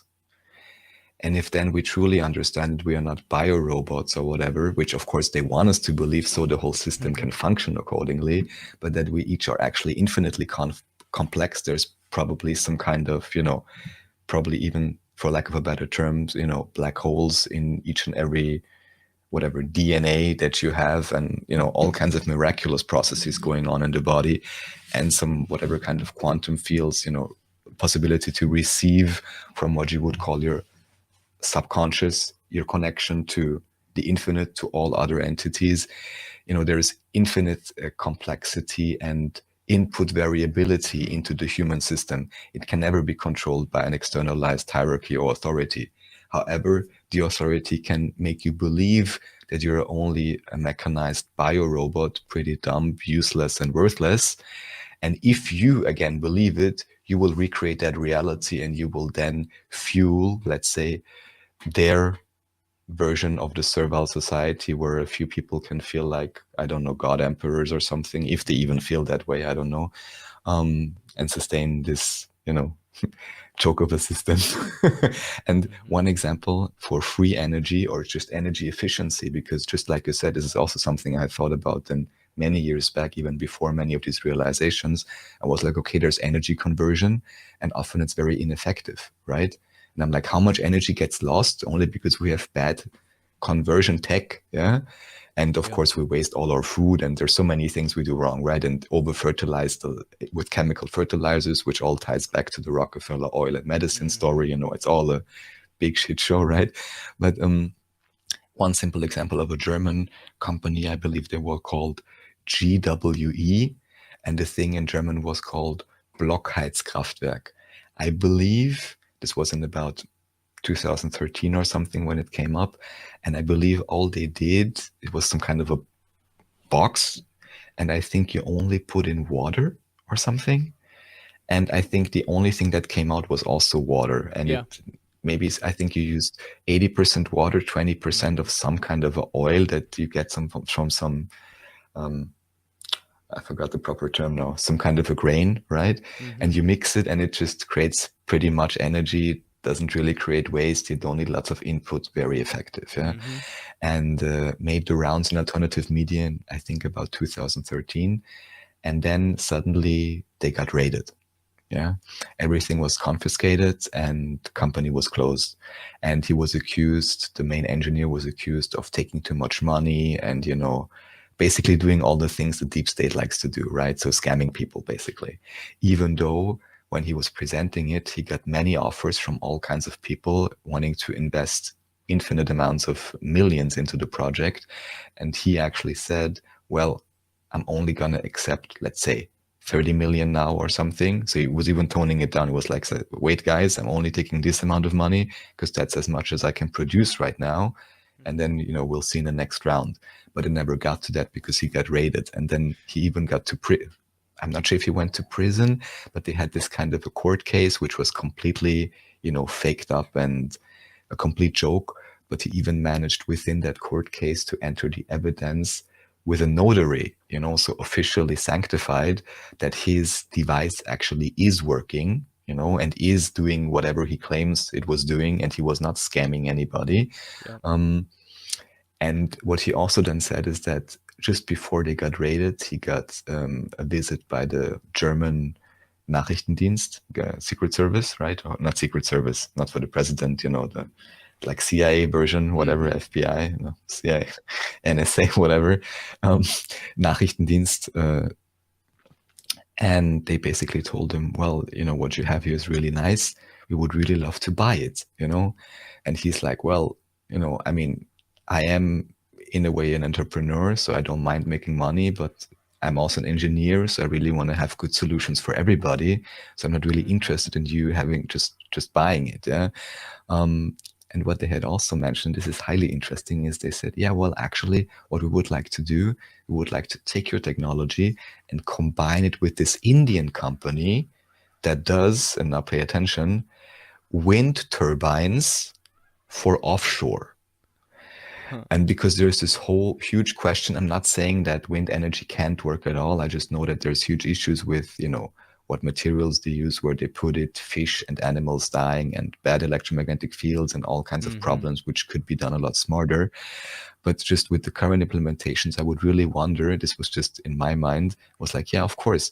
Then I'm putting all these offshore windmills there, and I can pretend that they are so effective and create such great and sustainable energy or whatever. And there's not all of this supposed, if this is even a real story, voltage issues and so on. Yeah. I can much more easily do that if I have these wind turbines, and at the bottom or something, I have one of these Blockheizkraftwerke, which are super effective, right? And if for whatever reason the wind turbine is running or not or whatever, I just have this basically sequestered, efficient energy technology secretly built in. And, and I can still sell the power really expensively or whatever I want to do, So, yeah, that's just one simple real life story of sequestered tech and how the deep state or whoever the control system wants to use it, but not tell you about it. Yeah. Which of course then raises the further question, and I'm not saying I believe this or not, but I'm really asking the question, even today, to what extent is the energy grid really based on the technology and power sources that they claim it is? Yep. I don't know. I can't know. All that I find suspicious is that with the new power technologies, we have these power lines running around the whole country, even in Austria. I mean, everywhere, right? Yep. And if we know from induction, for example, that there is ways to create and transfer energy, and if there actually is some kind of an ether or some kind of a movement within the ether, or lack of a better term, it could also be energizing the system just by virtue of having all of those power lines laying around, for example. I'm not saying that this is what actually happens. I'm just saying that there's a lot of questions here as well, especially if we know stories such as the one I just told you about, that we don't even really know what they actually use in the back end. Same goes, of course, just one small rabbit hole with the whole nuclear power. I had just watched another great documentary. I'm not sure if you had heard of Winsor Galen, the guy who built many of the first nuclear power plants, I believe initially plutonium-based in America. And then he always took a swim in the cooler water. And then for many years he did presentations and eat plutonium in front of the classroom and so on. And basically told people that there's nothing to be afraid of, but there's a huge racketeering scam with insurances for nuclear waste, and everyone's scared of it. And in Austria, even there is a huge political meme or almost foundational principle of Austria that, I don't know, 30 years ago, we had this big vote against a new nuclear power plant, the first and only one that would have been built. Then they had already built it, but they never start operating it because supposedly it's so insecure. Again, I don't know if it's true, but just what I had learned, and the same with NASA and SpaceX, and the same with the current scamdemic. If I am not able to get the proper device, whether a microscope or a telescope, or just be able to get into that nuclear power plant and really understand the science of whatever's happening there, or nuclear weapons, which would be the other scare tactic. If I don't really understand it myself, at the very least, it makes not a lot of sense to be very scared of it, because it may as well just be another artificial threat scenario that can be perpetrated on the masses due to their lack of knowledge. Does it make sense? Yeah, it definitely does. It definitely does. And yeah, you make a lot of really good points. There's a lot of windmill farms around here. There's solar farms around too. But I think a lot of these programs are just ways to funnel money where they want to. There was back when I initially started LUA Radio. I'll just say a contributor and just leave it at that. Contributed an article to the site, basically looking at, so this was like 2012. So like this was even before I'd had my first time I voted, the only time I ever voted. So like this was way back then. But the person wrote an article on like looking at like the top 25 solar companies that had gotten a bunch of the subsidy money, and like 98% of them are already out of business within like a year. So like it was obvious what's going on. It wasn't for energy independence. None of the solutions proffered by the First Realm, by the Servile Society, will ever be for energy independence. And that's what Sky Helston was coming on here like when Sky was on here a couple weeks ago, he was talking about, or I guess a handful of episodes ago or so, he was talking about how like the cost of solar panels is going to be to the point where it's cheaper than shingles and such. So like you're going to put solar panels on your house, but like you aren't really going to care how much they're getting, because like it's just going to be like they're just there and they're just generating power. Like it's not your primary. It's just a backup. But like as far as like the way they're rolled out now, like it still requires centralized infrastructure, centralized control, and centralized distribution, and a lot of the solar panels that are being put in, like they're connected to the grid anyway. So like the power company is getting and then the private owners are getting money back for putting the solar panels on. So it's another way to subsidize the power grid the way it is, and then they pay them back probably a small pittance at the end of the month or at the end of the year for power, but they're charging 10x times that, or however much they're doing it. But yeah, it's frustrating, but at the same time it's exciting too, because that's one thing that's like I guess it's still theoretical now. Like this is all theoretical for me anyway. But like at some point, if we are able to get like the decentralized breakthrough energy, like a setup implemented, the problem comes in with patents. Like Stanley Meyer was doing the patents and such in a very strategic way, so that because he was aware of the New World Order and stuff. So like he was doing it very stealthily. He was just one of his business partners was just interviewed by Amanda Vollmer recently.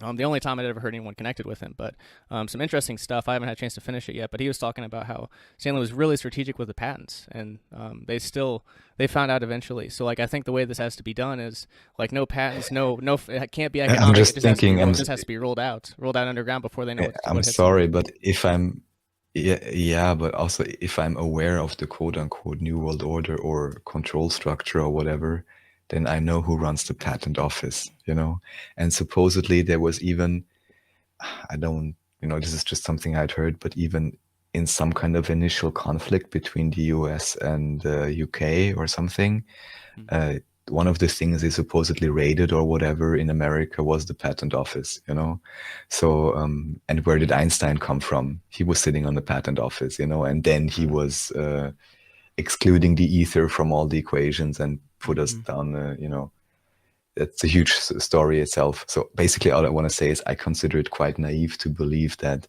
you can circumvent the control structure, but you're still going to have any patent in any patent office, like unless maybe it's the patent office of the Free Republic of PAZNIA, but otherwise I don't see how this would not get leaked, so because of course it's so simple. I think here it really makes sense in a way, and maybe this is the issue with being brought up in a culture with computers and video games, but really, seeing it from this point of view, or even let's say it from a Game of Thrones point of view, just basically, not so individualized, try to see the larger picture, right? Try to see it as a system. And then of course what you need to control? Innovation. Very simple. You just need to control the patent office. And you tell everyone they have to make money with what they do, and it's all a fight and so on, and they need to make sure that it's secured. Great. And in this way, they gift it to you. And this is even official in the US, for example. I don't know how many thousands of patents have officially been sequestered by the DoD and whoever else. And this is not a conspiracy, this is official. And of course, mainly it's energy-based technology, energy and medical, of course, because with whatever tech is available in different areas, even with the smartphone and so on, the Black Mirror, they give you this to control you, but they never give you the medical part, and they never give you the energy part, because then you're gone, No, and or the communication part even, because this is also centralized. Yes, and it's funny too, because you look at like George Wiseman's AquaCure, like the way he came to that was it's the same sort of thing that he put on his car to increase his gas mileage. So like the same thing that's incredible for health, the hydrogen-rich water and inhaling the Brown's gas, is also like use the same tech and the same methodology to improve the gas mileage in your car. It's like, what the shit? So yeah, it's okay. That's cool, because I heard about it for engines. I didn't know that I know that there is certain things you can breathe that are healthy, but I didn't know that Brown's gas both has health and this kind of technical applications. He sells. It's called an AquaCure machine. And the only thing I have to be worried about with hydrogen is if it's over 4%, then it becomes flammable. But he's built this. He's been an inventor his entire life. He has like 6 or 7 built-in safety features. So like it's never happened. He's had it out for a decade, and people have only had incredible results reversing many so-called chronic conditions. So it's pretty incredible what's possible and what's out there. Yeah. Maybe to talk about something practical briefly. Sure. Is you had mentioned you were just, and because health is always a great topic, and this is always where I'm like, anybody can have any belief systems they want, I cherish ultimately all belief systems and they all have their validity. However, at least those that wish to be healthy and have a joyous experience, it really makes sense to look into health, and your own sovereignty and self-responsibility and liberation health-wise. So you had mentioned that you were just about to procure or already had gotten a Rife machine. Maybe you want to talk about that, because we have one locally, and maybe we can talk, for a minute about that. This is quite interesting. Sure. So, it's a donation that will be incoming at some point to the PAZNIA Department of Health and Wellness. So I haven't had a chance to mess around with it yet, but what I have done already is basically the idea behind it, and I'm sure you've come across this too. But we're bioelectric beings, and just as harmful EMFs and such can bring us out of balance, frequencies can also bring us back into balance. So the right frequency is it's a frequency device where I printed out it's like 30 pages of frequencies. Like it's just a list of conditions, so-called conditions, with the frequency to bring whatever organ system back into balance, or to, take care of whatever parasite or whatever is in question. So, that's basically all that I really know about it so far. I know it's a very, very suppressed technology. There's another, but I printed out another book that I haven't had a chance to read yet. But yeah, it's basically just a big book on how incredible this device is for reversing so-called cancer. And obviously, like, what cancer is a story in of itself, one that I don't really care to get into. But regardless, the imbalance that manifests in the physiological condition that is called that can be reversed by the Rife machine, and also turkey tail mushrooms, which are in the woods, and the AquaCure machine could probably be a pretty good tool. And just fixing deficiencies and avoiding toxicity you're going to be pretty well off if you do those things. But yeah, hopefully that's a good enough overview. I'm excited to test around with it. I definitely am. I'm going to begin. As one of the other possibilities for so-called type 1 diabetes is like pancreatic and liver flu, because they can cause problems in people. So hopefully, it'd be nice to have the Rife machine at the same time, but we'll see if that comes in by that time. But like the AquaCure machine, plus I ordered a couple really good powerful tinctures from Phoenix Aurelius, a spagiricist. I don't remember, it's Pau de Arco and like a neem oil, is it? A neem leaf sort of tincture that have been very historically proven for that. So I'm gonna I've got the oxygenation this is the AquaCure part of it, and then to assist with the elimination, and then the parasite stuff as taking care of the parasites. So it's I'm gonna try it. It's a pretty prevalent problem today. So like I imagine with my childhood, I would probably presume that at least one of the issues I dealt with was probably caused by parasites that may still be latent or still be there, or something along those lines. So yeah. Right. Even here, of course, to play devil's advocate, I haven't gone to the bottom of this yet. There's even the question, because then again, oftentimes we get into this, now the parasite is my enemy, but actually the parasite might just, even if its behavior in some senses may be deemed parasitical, ultimately still can only be a symbiont, because it can only exists to help in a regulation where for whatever reason your own body is deregulated. So just saying, even the parasite is not the enemy that has to be extinguished. Yep, exactly. Thank you for mentioning that. That's an important mindset distinction from the West, but go ahead. Yeah, mindset. Yeah, exactly. And then for the Rife machine, just to mention, we have one that is called Tesla Lakowski, but it's also basically a Rife machine. There was Georges Lakowski who was playing around with this. Tesla, of course, frequency tech. And according to the stories I heard when they started with this, which is also really interesting, is they were looking for cases like early 20th century.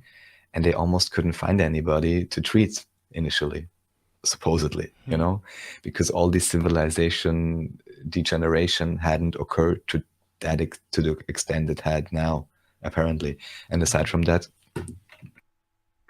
the Swiss company is building them in like a new format by Arthur Tränkle, somewhat successful from what I can see.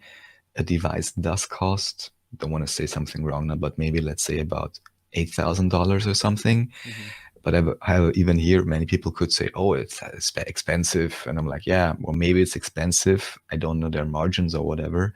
But if we understand what even one single treatment of chemotherapy costs and what it actually does, and how many people you could even just potentially slightly improve with a device like this. I'm not claiming it cures anything or anything. This is even so interesting that legally, of course, you're banned from saying these things, you know? Yeah, which that's is why you're insane. I mean, reversing so-called conditions. Yep, because they're copyrighted. It's fucked up the world we live in. It's their copyrighted disease. So you can get tossed get tossed in cages for curing their copyrighted disease. But yeah, as many doctors have found out firsthand. But yeah. Yes. And what I can just say is that there have been all kinds of different, you know, minor or also bigger ailments. Whereas the device that we have here had been used and people just reported success, you know, some kind of an ache, some kind of something else, and even some things that persisted for some weeks. Then they used the device 2 times and they were fine, you know, and we were like, yay, you know. And I was also assisting a few people in using it for a few weeks. And even if there was no, let's say, very particular difference or ailment changed, at least overall, usually the responses were always positive and that people felt energized. The only negative feedback I ever got was once from an older lady because she had done the double dose. Because I was always like, you know, if you're already here, you know, let's click the button again, go another 15 minutes, you know, and it feels really nice with this device because you have like a piece of, I don't know, like this, which you can hold against your body. And the idea is first you put it in the water and then it energizes the water. And then you put it on you drink the water and you put it on your body, like here, the lymph nodes and stuff like this. And then you're only not supposed to put it in front of your eyes because supposedly some kind of a protein can crystallize and you're going to be blind. Never happened to anyone yet, but you know, that's the one spot you shouldn't put it. But anyway, and then interesting thing is it feels really warm because supposedly the frequency is tuned to the mitochondria of your cells, the power plants of your cells, to resonate them, you know, provide them with energy. This kind of makes sense because we know that by transferring frequency, just like with 2 tuning forks, you know, you can transmit information or energy. So this is, you know, not too far-fetched for me. It works through scalar energy or scalar waves, which I always say are like a type of waveform behind the standard Newtonian linear propagation waves. So it's almost like it's almost immediately everywhere, this type of waveform. And also I've seen some experiments or whatever where they could show that there is like a field around this device like this. But anyhow, so you put it there, and although this thing is just a piece of plastic, and it itself is not warm, but your skin will get warm because of the resonance, you know, and it feels really nice, you know, and everyone basically felt energized. And only this old lady once then said after 2 doses, yeah, it was a bit too much. She felt a bit overloaded. Okay, but it was an old lady and she did double dose, you know, but also wasn't anything bad. And anybody else always said, yeah, I feel good. Either I feel energized or I could sleep better or this or that ache went away. So it's really incredible. And the nice thing is here, you just need a bit of energy, where next question, of course, maybe we can get it very cheap or free. Yeah. You press start, you know, and the thing runs, and it can help many people that otherwise would have gone to chemo. So what I'm just saying here is that there's not even comparison in terms of what is the real investment, you know, or what is, how to allocate the funds. Because one last sentence, in terms of health, for a long time, I didn't understand why in America you have privatized healthcare. And in Europe, generally, the view is, oh my God, you Americans, you're so poor because you have privatized healthcare. And if you have an ailment, you're going to die on the street, basically, you know. But on the other hand, the issue here is Healthcare is completely collectivized and socialized, which means you do not need to take the slightest of care about your diet or your lifestyle or anything like that, because you know anything in a hospital or whatever will get paid. And also you're never seeing any bills or you never know what the hospital actually costs you, you know? You never see the price for a chemotherapy or anything like that, in Austria, at least from what I know, or any operation or anything. It's all kept hidden, you know? So basically they use the very bad type of medicine, overcharge you, but they provide it to you for quote unquote free. So everyone keeps using it and is so happy that the state takes care of them. Whilst at the same time, if you count it all up, I guess by now, at least about 80% of the actual value you are generating is in some way, shape, or form siphoned off through taxation, social security payments, and all of these kind of jokes. So yeah, just once again to show what a ridiculous system this is, and that it is not built for human welfare or well-being, and hasn't been for at least 100 years. Yeah, that's definitely true. I mean, it's it's really, I mean, what I've found, and obviously I haven't I haven't gotten back to perfect health, but I'm 1,000 times better than I feel better than I did when I was 16, for example. But like it really isn't that complicated. I mean, you look at the Chinese medicine perspective, it's all about balance. And if you get in tune with your body, and like you can still splurge on things, but like your body will tell you like if it starts to get out of balance, and then you start to pull back, and you might and that. So like it's really about getting in tune with your body, and then just keeping things in balance. Not about being a purist about it. We're here to. I think I'm here to have fun with everything I do. Since my time is my own, I do things that I enjoy and I'm driven towards. So, but yeah. Anyway, I guess we've been going for almost a couple hours here. It's been a fantastic conversation, Raffael. I want to give you a chance to talk a little bit more about. So you've got your website, Kamensky.at.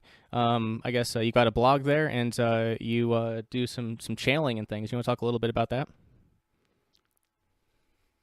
Right, yeah. All right, so that's another interesting rabbit hole.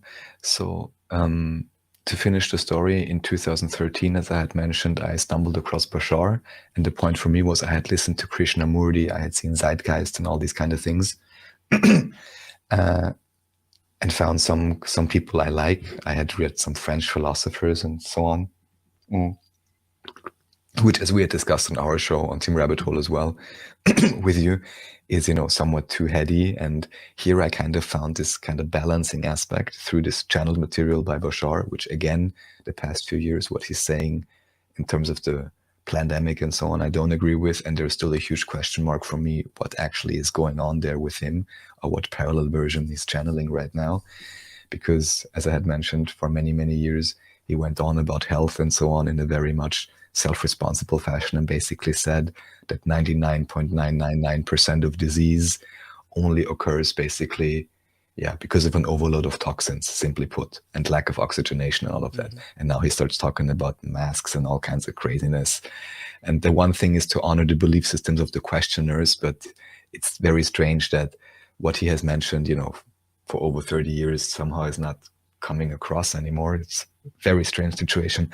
Anyhow, but for me, this was the first moment when I was like, oh, there is a source of information that is, at least to me, perfectly consistent and uses a framework that's very basic and universal, and that actually within itself allows for, let's say, a minimally viable matrix of creation, that if I assume these basic rules and laws and think them through, I can actually imagine it to be dynamic enough to be able to account for any and all experience. So that was kind of, the basis point from where I started when I did this presentation. And then the same year, through, synchronicity, I came across ayahuasca. And I had already been interested in channeling because I generally do like communicating and presenting, and also did different types of presentations for friends and different capacities. but it was still somewhat too linear for me and somewhat too contrived, or even just doing the same presentation 3 times, I already got bored. So I already felt this attraction to channeling, and ayahuasca basically just helped me. This would be, the bad standard hippie story or something. Oh, you drink ayahuasca once, now you think you're enlightened, haha, now you think you're a channel. The joke in my case was that there was no alien entity or anything coming to me and telling me, now you have to channel, you are the big important guy. But it was more like, what is the most effective and joyous expression of my desire to creatively communicate that I can find? And channeling appeared like a obvious choice, especially because I was so interested in it. And then maybe a few months after that, I started channeling. I did plenty of recordings. They are all linked on my website, like old stuff. And then maybe 3 years ago, I started doing group sessions about once a month locally with, let's say 3 to 10 participants usually. And the whole idea here, or the whole journey here, is because I am aware that ultimately everything is connected. So on the one hand, you could say, oh, who do you think you are? You're claiming some kind of entity is potentially speaking through you. And I'm like, yeah, you're right. This could also just be an elaborate role play, even though I'm not deliberately feigning anything or trying to portray anything in particular. It's a quite intuitive process, and I don't really have so much time to contrive anything. That's also the almost an exercise for myself, and also why I chose it, because I realized I have to go towards some kind of intuitive frontier by engaging in that practice.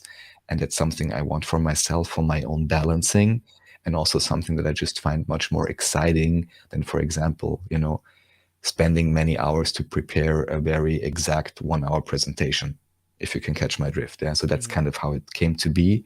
And also the realization that if I really understand through hermetic law and principle or whatever, that ultimately, I believe this would be the law of mentalism, all is mind, all is consciousness, all is connected, then how could I be so arrogant as to claim that I am not connected to anything, whatever it could be, if we are really connected to everything fundamentally through the, let's say, fabric of consciousness itself, right? That's the other point of view.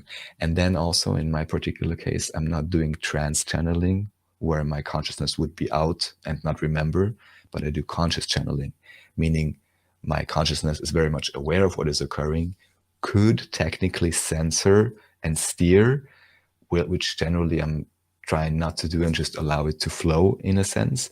There is certainly some conscious agency, or a lot of conscious agency in a sense, remaining with me. But for me, it's all about this game of, where does my consciousness stop? Where does a higher, quote unquote, or just different consciousness start? Is there a distinction? Where is it? What is it? So while I had started to channel different archetypes from tarot and different alien archetypes, etheric energy archetypes, eventually, maybe this is how I can round out the story, said, because for me, let's say doing predictions or talking about specificities was never so important. It's more about general principle and basically giving those participating, ideally, a glimpse or a sense of the frequency of self-responsibility and self-empowerment and the information through the verbal communication, so they themselves can hone into that frequency for themselves. And then ideally, let's say, after the first encounter or the first contact with me as nothing else but a reflection of their own energy, become aware that whatever, relaxation, insight, awareness, information they may have gleaned through the channeled interaction with me is actually a capacity and energy contained within themselves and perfectly accessible to themselves in each and every now. Does this make sense? Yep, I'm with you. Okay, no, I'm just asking because, this is what happens in the channeling state. Often, you're building these lines and then you have to make full circle. So with that basically being my my goal, just as you know, self-liberation, and in this case in the spiritual sense or in the metaphysical sense, in all ways. I eventually said I would like to receive a name, just because it's easier for individuals to address it, because before it was just the archetype of this or that. And then what I actually got 2 weeks later, just when I was about to lay down, I want to say it came from the side, but it was just obvious for me that this was not, or that this was a specific information. And the name that came up was Ringo. I'm not sure what associations you have with Ringo. First thing that came to mind for me was like, I'm not even really a Beatles fan. Like, what is this, you know? But also I was aware enough to recognize I was asking for a name, and I knew I'm not going to look up different names. What sounds cool? This is what I'm going to choose. But I knew that if I'm asking like this, I'll just intuitively receive the proper answer, right? So I have to stick with it as well. And so first I was confused and a bit like, okay, what is this? And then I found many different correlations. Maybe the most strong one is in that the basic system of numerology I use is Ringo actually amounts to 36. And in numerology, you always do the additions. So then it's 369. Yeah. So, and then in vortex mathematics, the 369 creates a triangle, which in vortex mathematics, the other figures create a infinity sign. So there's just a lot of synchronicities that occurred for me, which basically helped me to accept that name. And so what I'm doing now is I'm channeling Ringo, and what Ringo is simply a representation of all the aspects that my higher self and those present could potentially connect to. So as I'm imagining it, in a sense, it's like a very large round table, and all the differing entities and aspects, you could even call them aspects of your own personality. It doesn't matter now what kind of framework you would use, but having all of them, including me as Raphael, which is kind of important, sitting at the table, and in a sense, all of them contributing according to whatever is required, let's say.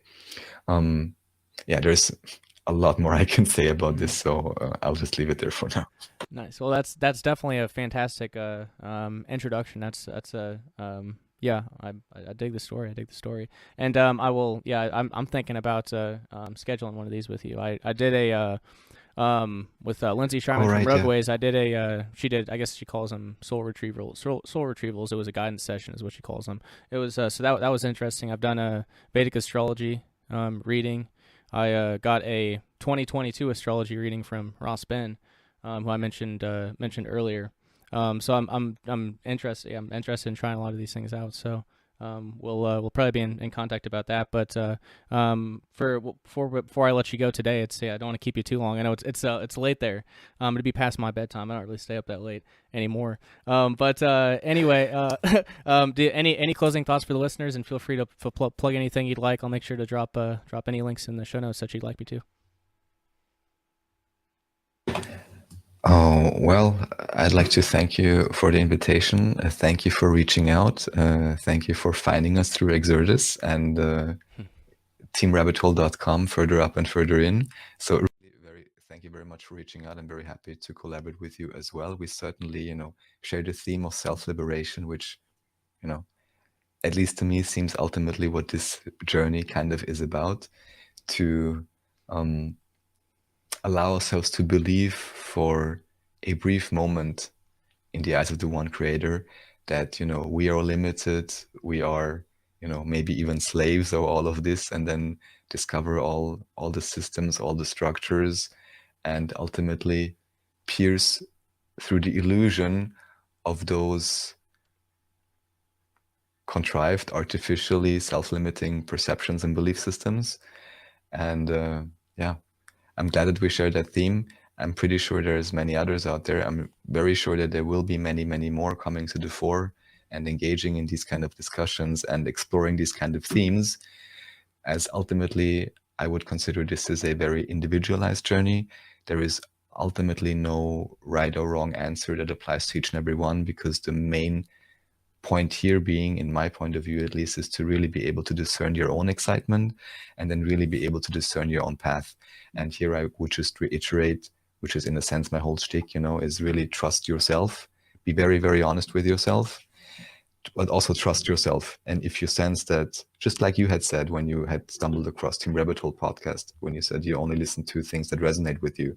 And the one thing, of course, is to be like, oh, I don't want to hear it. It's vibing low. I'm ignoring it, That's one thing, but it's another thing to just be able to discern, just what rings true for you. And maybe one last thing I could mention, one last useful tool that I always like to apply is when hearing anything, anything is just a proposition of a belief system you can adopt or not. But if in any way, shape, or form anyone is ever communicating anything to you and you feel that it is limiting, you feel it's off, you feel it's feeling bad. And here again, I'm not talking about ignoring something you should transform, but I'm basically talking about any type of belief or proposition that would make you believe that you are, let's say, more limited than you feel yourself, less capable, less powerful, less divine, less infinite, less joyous or whatever. And one can always feel that, it feels kind of strange, it's not appropriate. And what I had come to discover is that those negative belief systems, all of them, they are fundamentally always wrong. Just as they say with fear, it's nothing but false evidence appearing real. And anytime one is in those states, one cannot see it, which is, the great illusion of this place that we have built within our own consciousness, that we can actually, in a way, pretend to really believe it. Yeah. But ultimately, one can always discover that all negative belief systems that are triggering your scarcity response and your fight or flight response, your fear of your own existence, your fear of your own worthiness, they're always wrong. And if we have the courage to investigate them, we will always discover that they are wrong. And this is also how we can liberate ourselves individually and collectively. Yeah, cheers, man. Yeah, I appreciate all that. Well said. So thanks again for coming on. I look forward to staying connected in the future and whatever else transpires. But it's been great having a couple chats thus far, and I'll certainly be continuing to listen to Team Rabbit Hole myself. Anything else before I let you go, man? Thank you very, very much. Cheers. And thanks everyone for listening. All right, guys, and there you have it, Raffael from Team Rabbit Hole. Certainly do appreciate you sticking around. Definitely hope you enjoyed it. It was a really valuable discussion. I know I definitely enjoyed it. But I'll leave you with VonuPodcast.com for all things Vonu, Libertarian type publications for any if you're looking for solutions oriented reading material or anarchist agorist fiction. Or I guess we do have ghost pads and ghost phones now if you're looking to step up your security culture in the digital second realm.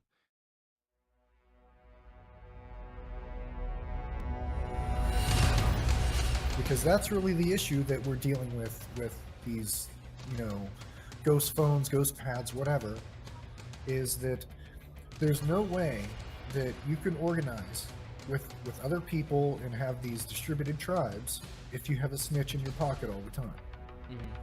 People are literally wearing wires all the time. They have a snitch in their pocket and they're trying to do clandestine things. That's never going to work.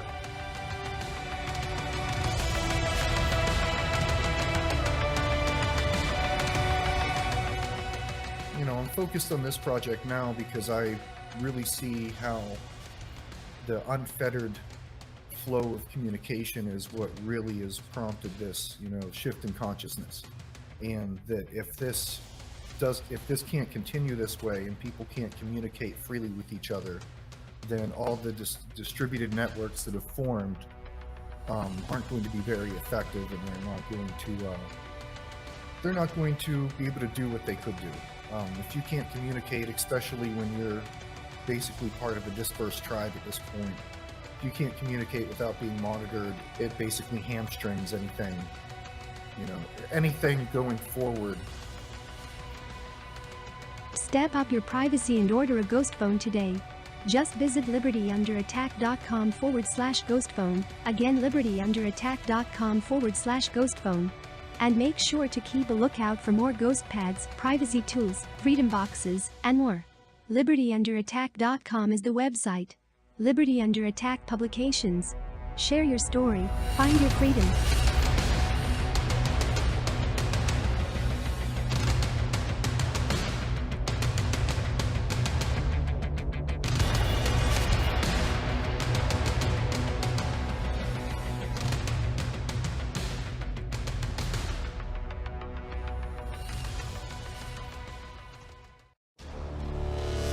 .2048, the second volume in the Brushfire thriller series, takes place in the not-so-distant future. In the second half of the 21st century, the War of Ideas took place.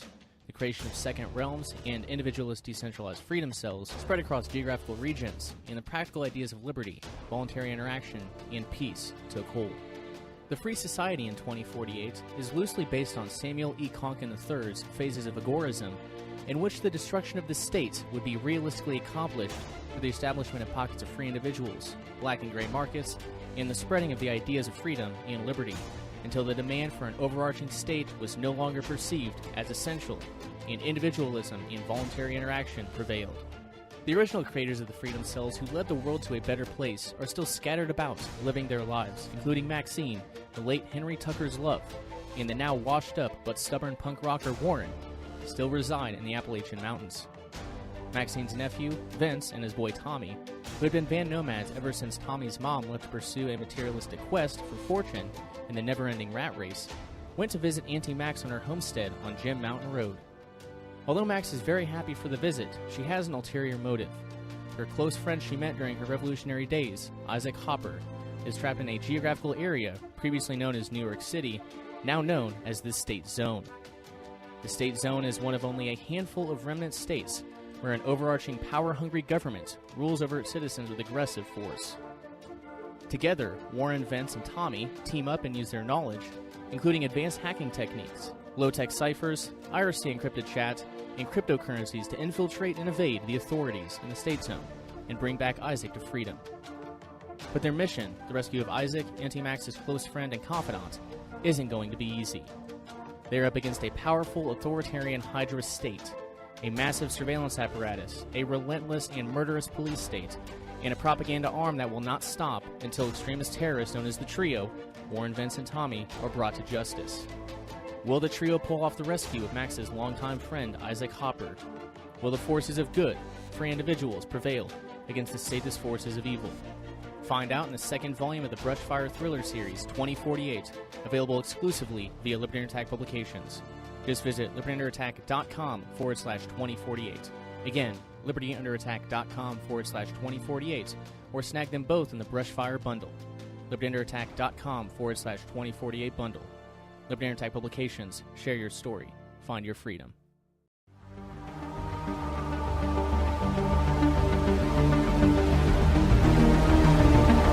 Hello friends, fellow self-liberators. If you're new to the PAZNIA radio network, the overarching vision is much bigger than just the best, most valuable, and most entertaining radio network in existence. We are building the second realm, a parallel network founded upon the principles of truth, voluntarism, and peace. That is, the rebuilding of all necessary institutions upon these frameworks: Department of Transportation, Health and Wellness, Department of Technology, etc. And thankfully, we're at a point where some infrastructure is being deployed or will be very soon. This means ongoing hosting costs, maintenance, and more. We have a little bit in our PAZNIA Monero fund at current, but a good chunk went to the PeerTube instance, aka the PAZNIA LBRY. Other projects include our own Mumble server, think an open source, privacy-friendly version of Discord. This can be used for the PRN call online, in addition to just a cool persistent chat room. A low-data audio-only feed is forthcoming as well. There are always endless projects on the docket, so this could go on. For now, though, the point is, your financial assistance will greatly expedite the bringing of this infrastructure into fruition. To make a donation to our PAZNIA General Monero Fund, just visit PAZNIA.com/Monero. To make a one-time Bitcoin, fiat, or Monero donation, visit PAZNIA.com/shop and use the custom one-time donation option. If you want to donate silver or some other metal, email coordinator at PAZNIA.com and I'll get you mailing information. And finally, if you aren't able to support financially, that's okay. Just talk about PAZNIA, promote PRN, share links to the website, the PAZNIA audiobook, or whatever. It all helps. Again, those links are PAZNIA.com/Monero for Monero, PAZNIA.com/shop for a one-time Bitcoin, Monero, or fiat donation. And reach out to me, coordinator at PAZNIA.com, for metal donations. Thanks so much for being here. Onward to the second realm, but for now, back to the deprogramming.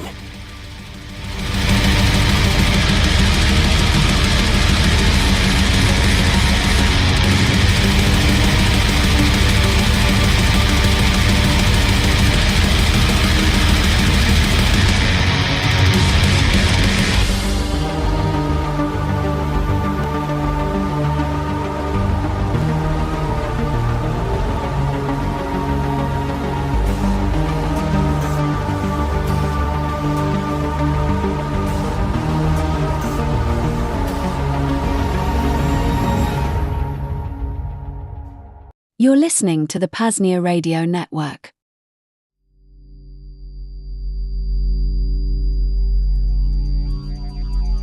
Good day, fellow self-liberators. Daisy Free Robot here with some critically important links. First off, PAZNIA.com/books2. This link will take you to a page with free PDF downloads to books, zines, and other publications in the realms of self-liberation and Vonu. Save some copies yourself. Throw them on the dark net, burn them to flash drives, store them on blockchains, throw them in buried 55-gallon drums, or whatever. Make sure they never disappear.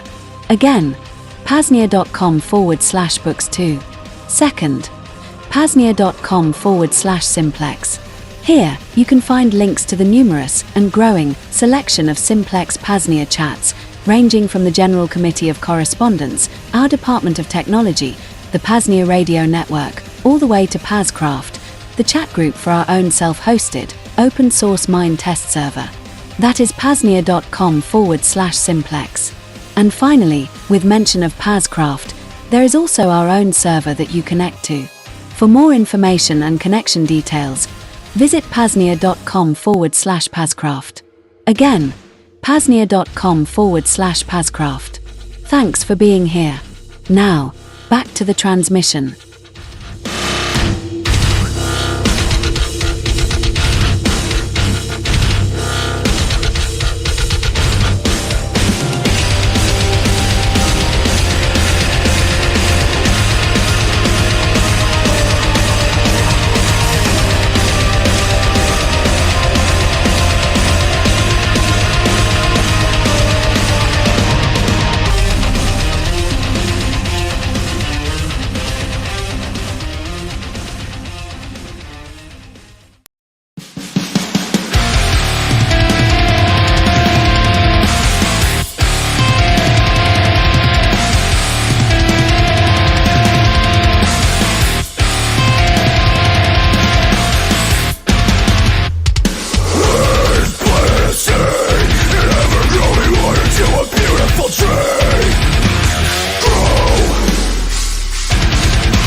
Life is a continuous confrontation with forks in the road.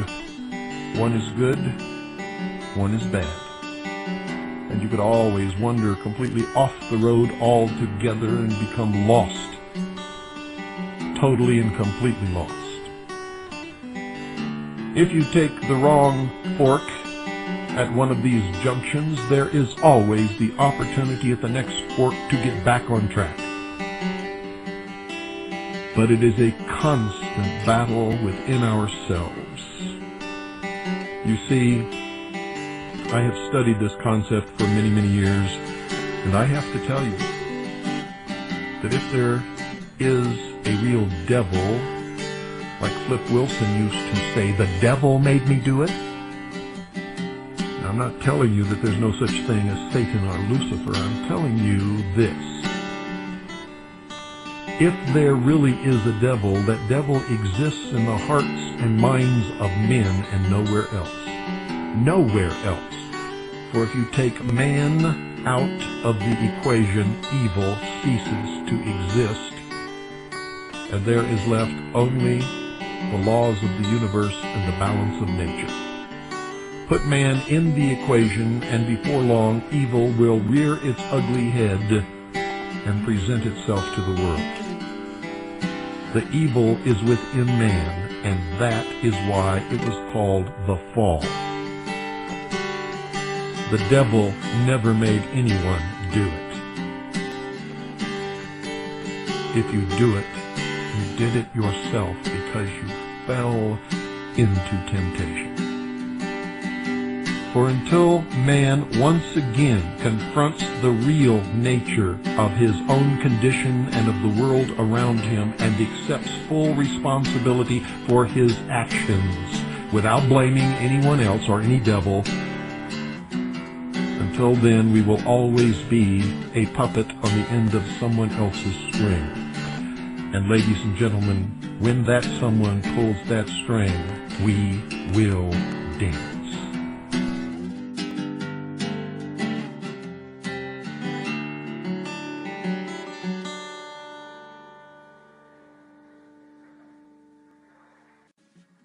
You've just heard a transmission of the PAZNIA radio network, the entertainment and propaganda arm of the Free Republic of PAZNIA, a public service of the PAZNIA Free Press. Long live the Second Realm.